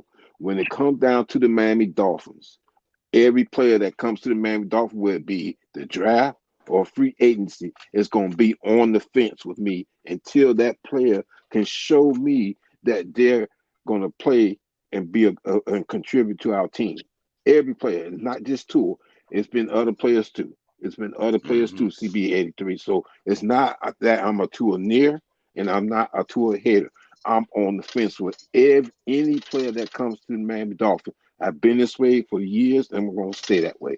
They're Now, aqua and orange, when I Mr. see Pope. That's a good when I point, see Mr. certain Pope. things, when I see certain things with a player, whether it be Tua, whether it be Tyreek Hill or whatever, if I see something where they're not showing me that they can contribute to the team, I'm not, I'm going to address it. I'm going to You know what I address like it. about I'm Mike not going White? to push. Crazy Dolphin. I can see it in him. He came here. He thinks he can take it from Tua. He's a South Florida kid. He's a big boy, 6'4", 225. He thinks he can take it from Tua. That's why he came here. There's no doubt in my Teddy mind. Bridgewater once thought as you do, Jordan. I never thought that with Teddy. But I never with thought he Teddy could take the Bridgewater, ball. Teddy was There's an a lot average quarterback. other forces, color that was already putting him on the in the No, I dugout. just meant that he came here with that intention. I'm sure too. Yeah, but he wasn't. Never even got a chance to compete. How old was Mike White? How old's Mike White, guys? 24, 25? How old was Teddy Bridgewater? In his 30s? I mean, come on. I mean, and to me, that's not Teddy, You're misunderstanding me, Jordan. You're misunderstanding me. No. I'm not It's all in the mind. It's all in the mind. I understand what you're saying. I'm not trying to compare the two quarterbacks. I'm saying that, Teddy thought that's what he had an opportunity to do coming in here. If Mike White thinks he's got that opportunity, what makes him any more right than Teddy was? Because I'm just saying, Mike White, he's younger. He's got more talent, in my opinion, and he's stronger. Well, Teddy Bridgewater looked confused. I guess in fairness, Jordan, if he doesn't watch the Finns tailgate, then he might think he has a shot to compete. You got a point there. We're putting all our stock in an injury-prone quarterback. That's bullshit. Where's the logic in that? It makes no sense. I guess all I was trying to say, Jordan, is that it's pretty apparent to even people outside the Dolphins fan base and organization. It's pretty apparent that there is no competition allowed here in Miami right now. Exactly. Right. So for Mike White to have that in his mind, he must be like living under a rock. Yeah, good. Look at Skylar Thompson. I mean, the man, he's a rookie and he has a lot of upside and talent, but he's not getting. To me, he's not really getting the snaps in the time that could help to push him up. But that's because right now everything is sort of being centered towards Tua. I mean, look, Jordan, like it or not. Mr. Polk's spot on. Mr. Polk's spot on, because look, there is a competition going to happen this training camp for QB2. You really believe I mean, you that? can't make this shit up. You cannot make this shit up, Right, bro. which is crazy. We must be the first team in history that's ever had a competition for QB2. And that's what's going on. And I may not like That's it. crazy. I don't And like there's it. CB But that's CB 83 going on again. Look, it's not Skyler's fault we lost in the playoffs. If Jalen Waddle and Tyreek Hill would have caught some more passes, we would have won that game. That was not on Skyler. Oh, yeah. Well, that's why they tried to destroy my narrative about 100%. Waddle, Jordan. But that's why they keep trying to destroy my narrative about wide receiver, about catching the football and Waddle. I agree. Waddle. I'll tell you, Wilkins. I'd rather keep Wilkins than Waddle. Hold on. First they disparage my take on what he's worth as a receiver in the NFL. Then they disparage my take on what I know to be the proper way to coach somebody to catch a football, right? So what their aim is just what you just said, because now we can sit here and pin, the stat line that Skyler had on Skyler and say, look at him, he's trash. He didn't even get out of the gate. Right. Meanwhile, just 2 of those passes that he threw to Waddle would have put Skyler's stat line over 200 yards. Close to 300. A whole bunch of things, Color. And another thing. Bunch of things. How would that have done? How would that have done for his completion percentage? Oh, if he way, had, way better. How many because don't forget drops Tyreek did we dropped. see? Because don't forget Tyreek dropped one right in his hands for a 15-yard first down earlier in the game. Gesicki dropped one. Well, it hit his 4 fucking passes. helmet. Oh, that's right. Gesicki right across the middle. Because his eyes were not on the football. His eyes got taken off the football when that defender's hand got in the way. Yeah. What a coinky dink. Gesicki was never anything special. He's above average. So now we're looking. Hold on. So now a 19 for 41 stat line or whatever it was becomes what? 24 for 41. And how many yards? And how many touchdowns? It would be well over 300 yards. But somehow it's the nature of Skyler's throwing motion or something that made Waddle drop those balls. Bull crap. I don't know. Bull crap. You want a blockbuster trade for Lamar? Are you down for that? Like me? So, now hold on, guys. I got to say something else because I've been accused of not pointing this out. Okay, and this will be the 5th time that I've said this on a live show on the Fins Tailgate. So the person that accused me of this has really no grounds to stand on. Okay, I'll say it for a 5th time. I do not believe that Waddle catches those balls just because Tua throws them. So to Tua's credit, I would be saying the same thing right now if Tua had played that game. But nobody's going to sit here and tell me, no Tuaneer is going to try to convince me that we win that game if Tua plays. Because then you would have to insinuate that Waddle purposely dropped those footballs on Skyler. Because of Tua.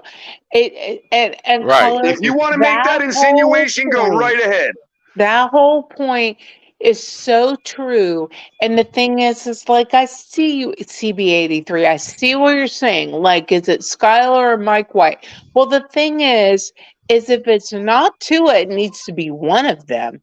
And if Tua is that man, then he needs to stand up there and battle against those guys. Right. And Pam, the reason it looks right, Pam. Right, Pam. And the reason it looks like I'm going hard for Skyler and not for Tua is because I'm pointing out, and it really is simply a matter of if they don't sit there and use the word trash in the same sentence as Skylar Thompson, I wouldn't even be saying nothing about it.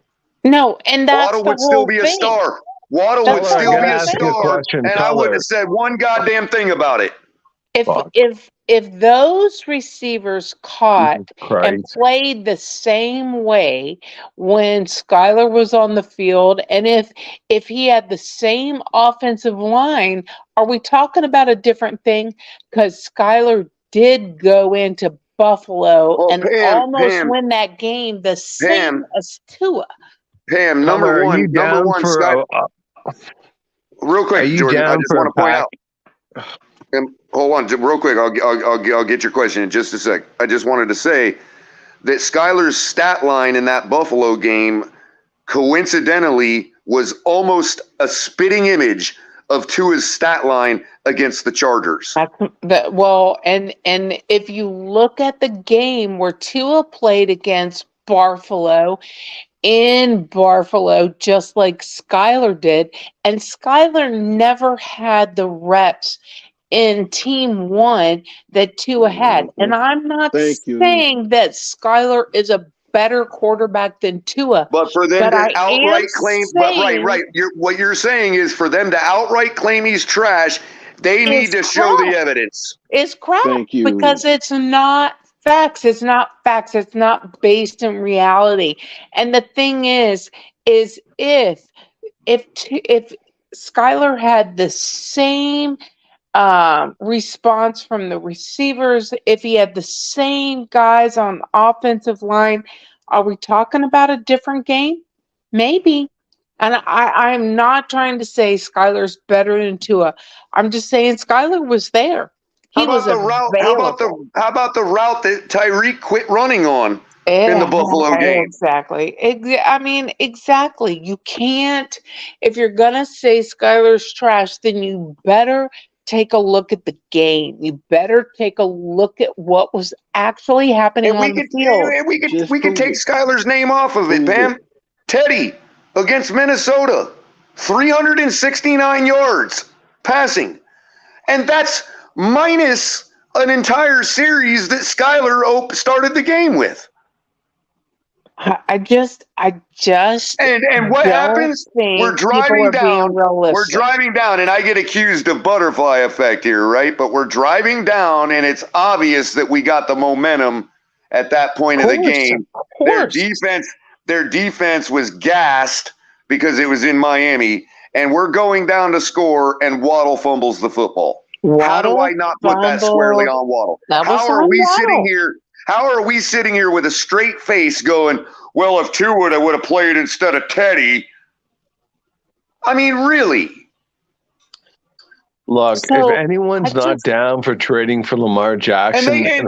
And Pam, when I make that defense, they call me a racist. Oh, fuck racism. It's the most overused fucking word nowadays. Okay, with all these left-wing fucking nut job fucking people that need lobotomies. Look, if anyone's not down for going for Lamar Jackson, they're fucked in the head. I'm sick and tired of this mediocrity bullshit at quarterback, Donald Duck bullshit. I want a real fucking quarterback. I want Lamar Jackson. What was your question? So that I being want Lamar said, Jackson. what was your question going to be? I'm down for a blockbuster trade. I'm down for a blockbuster trade. Trade Wilkins, fucking trade Waddle. So what was your question to me going to be? That being said, what was your question to me going to be? Are you down for a blockbuster trade for Lamar? Yes or no? I think it's yes. Absolutely. I told everybody on every show. Yo, that's right. I'm going to say it. I just want to hear it one more time because I'm sick and fucking tired of this bullshit. And I'm going to say it because I promised my audience that I was going to say it at least one time every show until it's not possible. I am here until it is not possible. My voice is here to advocate for Lamar Jackson to be a Miami Dolphin. Period. I don't care who it upsets. Yeah, same here. I honestly do not believe. Now I'm looking at the comments in the chat and everything. I don't believe our biggest issue is the talent at quarterback. Now, I say come on, Pamela, respectfully. How can you say that? Come on. Now, I want you to listen to the words I use. Well, let her explain so we can get an understanding. I don't believe it is the talent at quarterback. I do believe that Tua has issues that we can't depend on him because of his health things, right? Like he is not... It's not his talent that's the problem. It is everything else that's the problem. And that I wholeheartedly disagree with, Pam. I just respectfully, just because I knew this was going to happen, I even predicted that it would happen. That once we smoothed over and it became platitude that he was concussed again, that it was going to be all about his availability. No, he was on a how many game losing streak? Oh, and those games 7? just so happen to be, games that were important and winnable. Which is the type of game that he has not once proven he can win. Not once. I agree with that. But when I look at different factors of those games, when I look at the fact that we went into several games running the ball and then stopped. When I look at some of the play calls on defense where we were doing so well, and then we make stupid play calls, I can point to multiple factors for those losses. But can why I were point those plays? To Tua? Okay, but Pam, why were those plays that were called instead of running plays? Why were those plays not executed? Well, I mean, multiple times when if Mike McDaniel chose another play besides what was working, he obviously thought it was something that was well trained, well practiced, and well easy for our team to execute. So my question is, even if he did make the wrong choice, why were the plays he chose not executed? Well, there were multiple plays. When I looked at Tua was the quarterback on those plays too. No, you're not wrong. I'm not talking about that. So when I look at the fact, I mean, first of all, a good NFL team needs to be they need to have all aspects of the game. You can't just be a passing game or a running game. You have to have a balance, right? So there were multiple times whenever we called a running play and it was not properly executed. I'm trying to think who the running that's fair enough. That's fair enough. But those particular plays were times when he should not have taken the ball out of Tua's hands. I've pointed those plays out. Well, but even before so again, that, whether it's a mistake, whether it's incompetence on the coach, incompetence at the quarterback, or whether it is simply a matter of not believing in Tua, or vice versa, right? Or believing in him at the wrong times and not believing in him at the right time. You see what I'm saying? Whatever it is, the plays still have to be executed. They do. So I'm trying to. And here's the thing, Pam. And maybe this will help you see through. Not that you don't have the ability to. I'm not trying to patronize you here. I'm just trying to say that something that helped me see through their double speak when you look at things like when McDaniel apologized for getting away from the run too much the other day. Remember all that? And yes. See, we did get away from the run. He's falling on the sword, Pam. Right. And one of the things that helped me see through that double speak was the fact that I know objectively for a fact, based on observation, what we're doing, what I know to be the system, we are building a West Coast system. So what Mike McDaniel effectively did the other day, and this is what helped me see through the doublespeak, he effectively apologized for trying to build a West Coast system.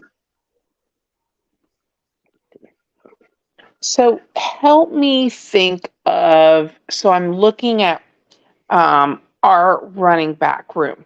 So we had, I'm trying to think who it was, totally blue. We called the same running play 3 times down in not just the red zone, but inside. It was 1st and goal, 2nd and goal, 3rd and goal. And we're down there, and it wasn't Wilson, and it wasn't, who am I trying to think of? It Mostert? was Raheem Mostert. no, it wasn't Mostert.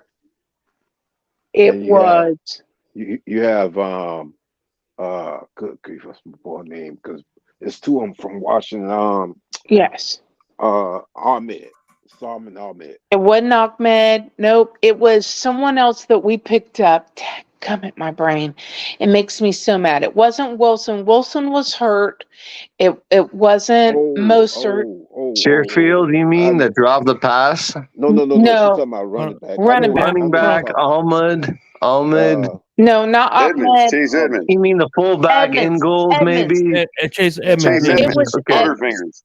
Because he went, so that play was the particular play I'm thinking about. And we called the same play on, first and goal, second and goal. We called it over and over. And when he absolutely blew the play, the call was perfect. He did not execute. He went the wrong way. Do y'all He remember? also dropped, hey, Pamela, if I can just interject, Edmonds also dropped a touchdown pass in that Sunday or Monday night game that was impeccably thrown to him by Tua early in the game. No, that was excuse me. That pass came from Teddy, if I remember correctly. I thought it was before Tua It could went have down. been Tua. It could have been Tua. I don't remember if it was before he got out. It was against Cincinnati. Yeah, I think it was Tua. But there were multiple players It was a gorgeous pass, though.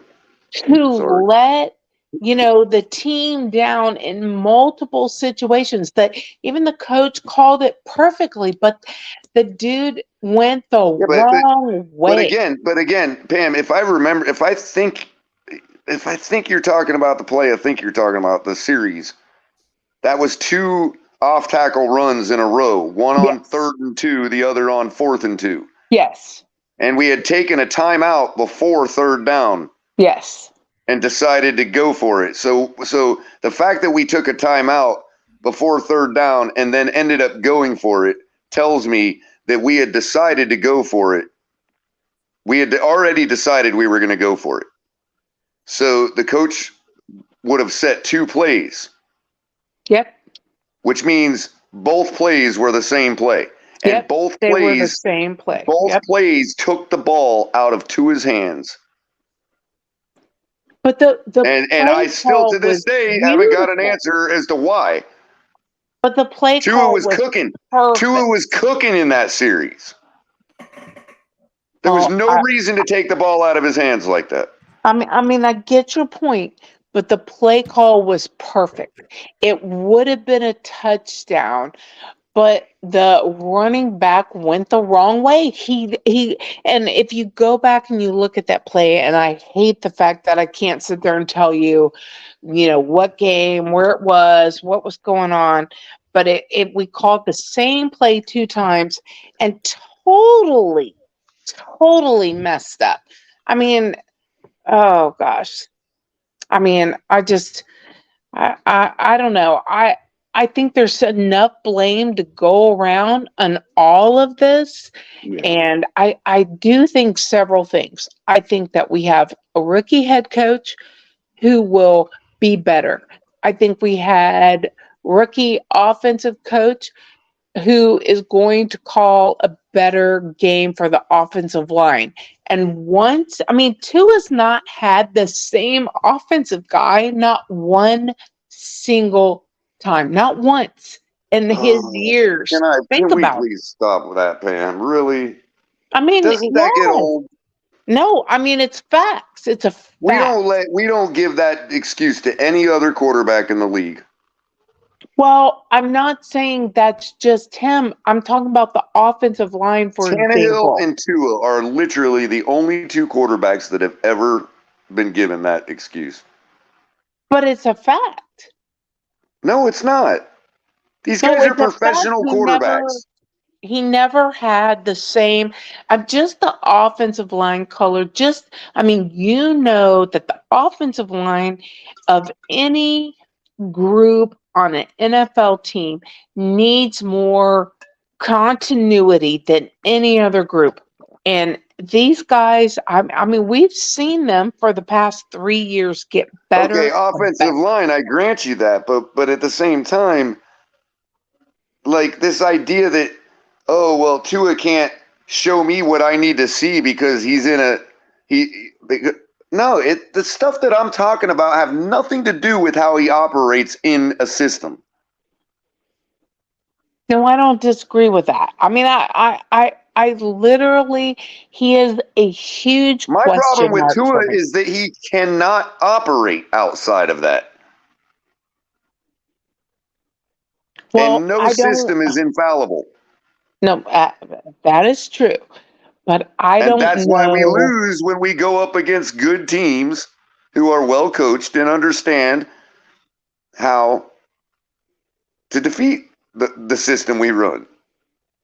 If our quarterback can't make a play outside of a broken play, we're done. We can never come back on anybody. You know, I mean, But I mean, you know we've what? seen him come back on people. Let's look at the Baltimore game, for example. I mean, the Baltimore game, you can't discount the comeback of Tua, and that was on his back, and he took it on his back, and he won that game. Of course, you know, there's other people on the field, but that was Tua. He orchestrated that. I mean, I have my Also doubts about the dude, he but orchestrated the deficit too. you definitely can't say one without the other. I mean, I'm telling you, he's a huge question mark for me. Let's not forget huge about the question mark. special teams. They got us off to a 7. They conceded, did they not? 7 points. The kickoff. The special teams coordinator Crossman needs to be on an extremely short leash this year. I'm Right. That surprised we still Baltimore have. game, special teams last year, I'd give them about a D, not an F, but a D. Yeah, no, I Same agree here. with you. Special teams, we just didn't And do again, what we needed. and again, Pam, you know, it's like what crypto always calls it, out of body experience. I mean, look, we all can put it together. At, you know, anything we try at least once. We're all going to have that stellar moment with anything we're into. You know what I mean? Yeah, no, Yeah. for sure. It's sort of, I don't, you know, I just have to, I'll start running into using a bunch of cliches if I continue. You know what I mean? But, you know, if that's his Super Bowl, then what are we doing? Well, I'm not going to take anything away Yeah, from and it's Tua too in that early. Baltimore You game. played that Super Bowl too early, then. Crypto, let me finish. Sure, I'm not going to Crypto. take anything away from Tua, although it's going to sound like it. With respect to that comeback in Baltimore, hostile environment. It's one of the toughest places to play on the road in Baltimore. It's up there with Philadelphia and Buffalo. But Baltimore, we caught them sleeping. They thought the game was in the bag, and that There helped is out that a lot. aspect too, bro. There is that aspect too that I didn't want to just crap on Tua by saying that, because he still had to do what he had to do. He did. I get Yeah. it. You Yeah, know? that's why I always say he took advantage of the window that was open and the door that was open for him. And there's a lot He of just simply quarterbacks. walked If you through. give them Hill and Waddle, notwithstanding some of the stupid drops by Waddle and Hill, but those are a powerful tandem. You give them Gesicki. Gesicki, in my opinion, was nothing special, but he was still an above-average possession receiver. You give them those guys to throw the rock to. Hey, man, they're going to have some success. Is that not fair? No, I mean, Not Hill's only a- that, but I think it's fair. that touchdown to Gesicki, if you take Gesicki out and put, you know, That was a heck of a catch, though. a guy a little lesser than him, that's not a touchdown. Yeah, So I'm how's that on happy Tua? from an offense perspective. I'm very He was happy. throwing the ball away. We brought back River Craycraft because Gesicki does climbed the River ladder on that Craycraft one. You're drop right. passes? He's not That was that a hell quick, of a but catch. does he drop passes, River Craycraft? I didn't see him drop one pass. I'm sure he dropped one, Not in but that game, he didn't. No, Yeah, he I'm doesn't have talking all season. Right. You're right. River You're right, Jordan. He's not 100%, but I don't remember the ones he dropped either. Okay, he's not the quickest guy, but he's a possession receiver, and Chris has said this too. He just doesn't drop passes. No, but here's the thing with Riddle Craycraft. He's more of a Wes Welker type of wide receiver, if you ask me.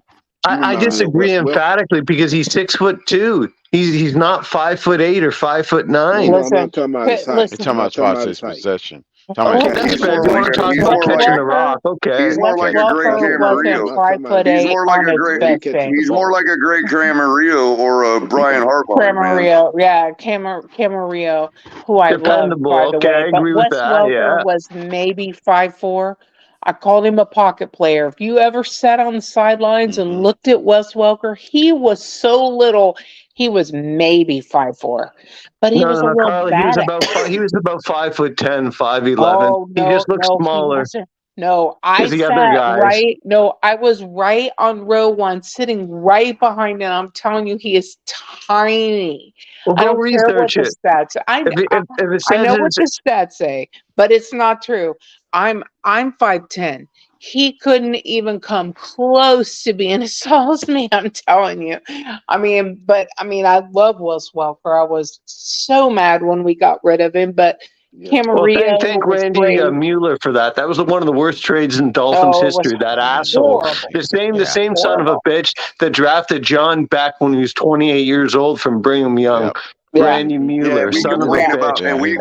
And we complain about missing out on Drew Brees and stuff. Like, what about Wes Welker, man? What about Wes Welker? Yeah. Yeah, and you know what? Don't let Nick Saban off the hook because Nick Saban had a chance to draft Aaron Rodgers. So did a lot of GMs, but he took Ronnie Brown over Aaron Rodgers. So Nick Saban likes to make all these excuses. Nick Saban is a failure in the NFL. He always has been. He's a failure. I call him Nick Satan. I agree with that, His Jordan. name is Satan. He freaking set our franchise back 20 years. Oh, sure, dude. He's a son of a bitch. Nick Saban, he lied at a press conference more than once. I'm not going to Miami. He's a liar. He's all about himself. You know, the late, what was it, Jim Mandich, Mad Dog? He called it, he said, Nick Saban is all about himself. If I see Nick Saban, he comes into a room, I leave the room. And he shrugged his shoulders. God rest his soul. People that want to say Nick Saban's a legendary coach, no, he's a legendary college coach, like Lou Holtz, and like many others, like Barry Switzer.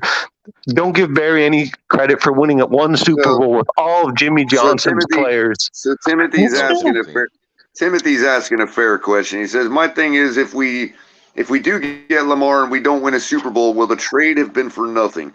My default answer is no, Timothy, and it really just depends on how we're able to lock him up longer term after that, or what we do to get him as far as how long term the contract is. Because again, it goes back to what I was saying, what I've always said.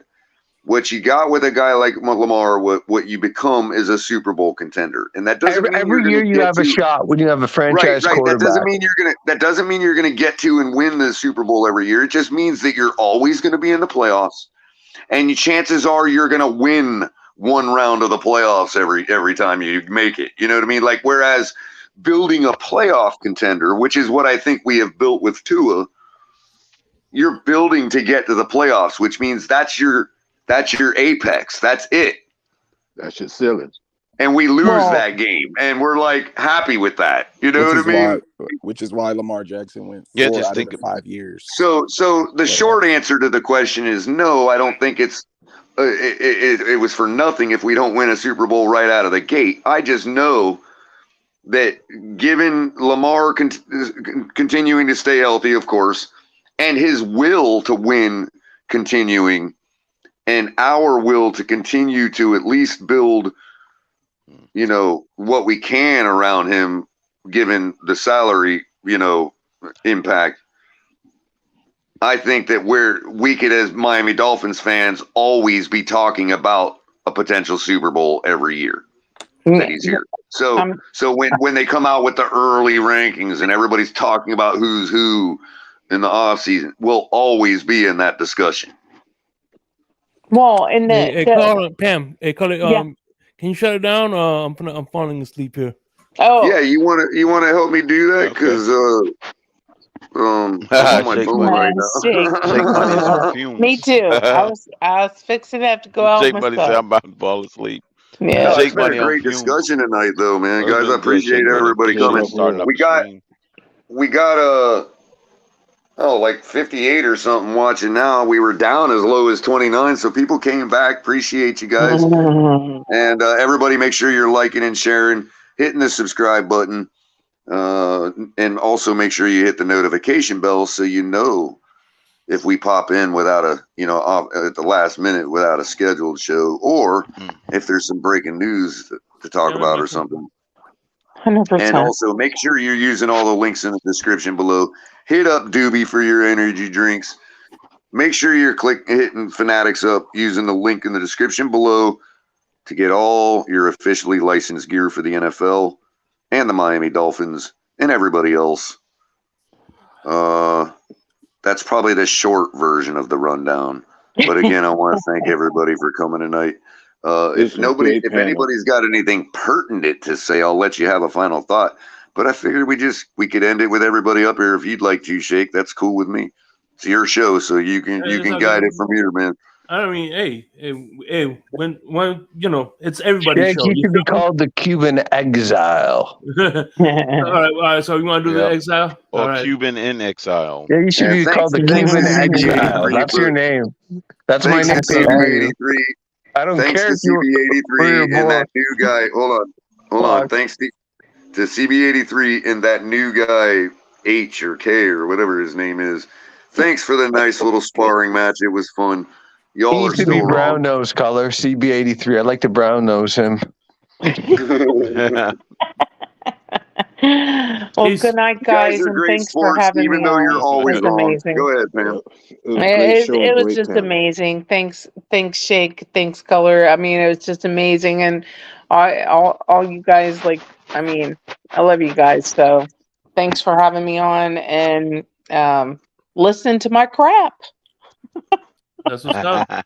All right. Good night, guys. All right, y'all.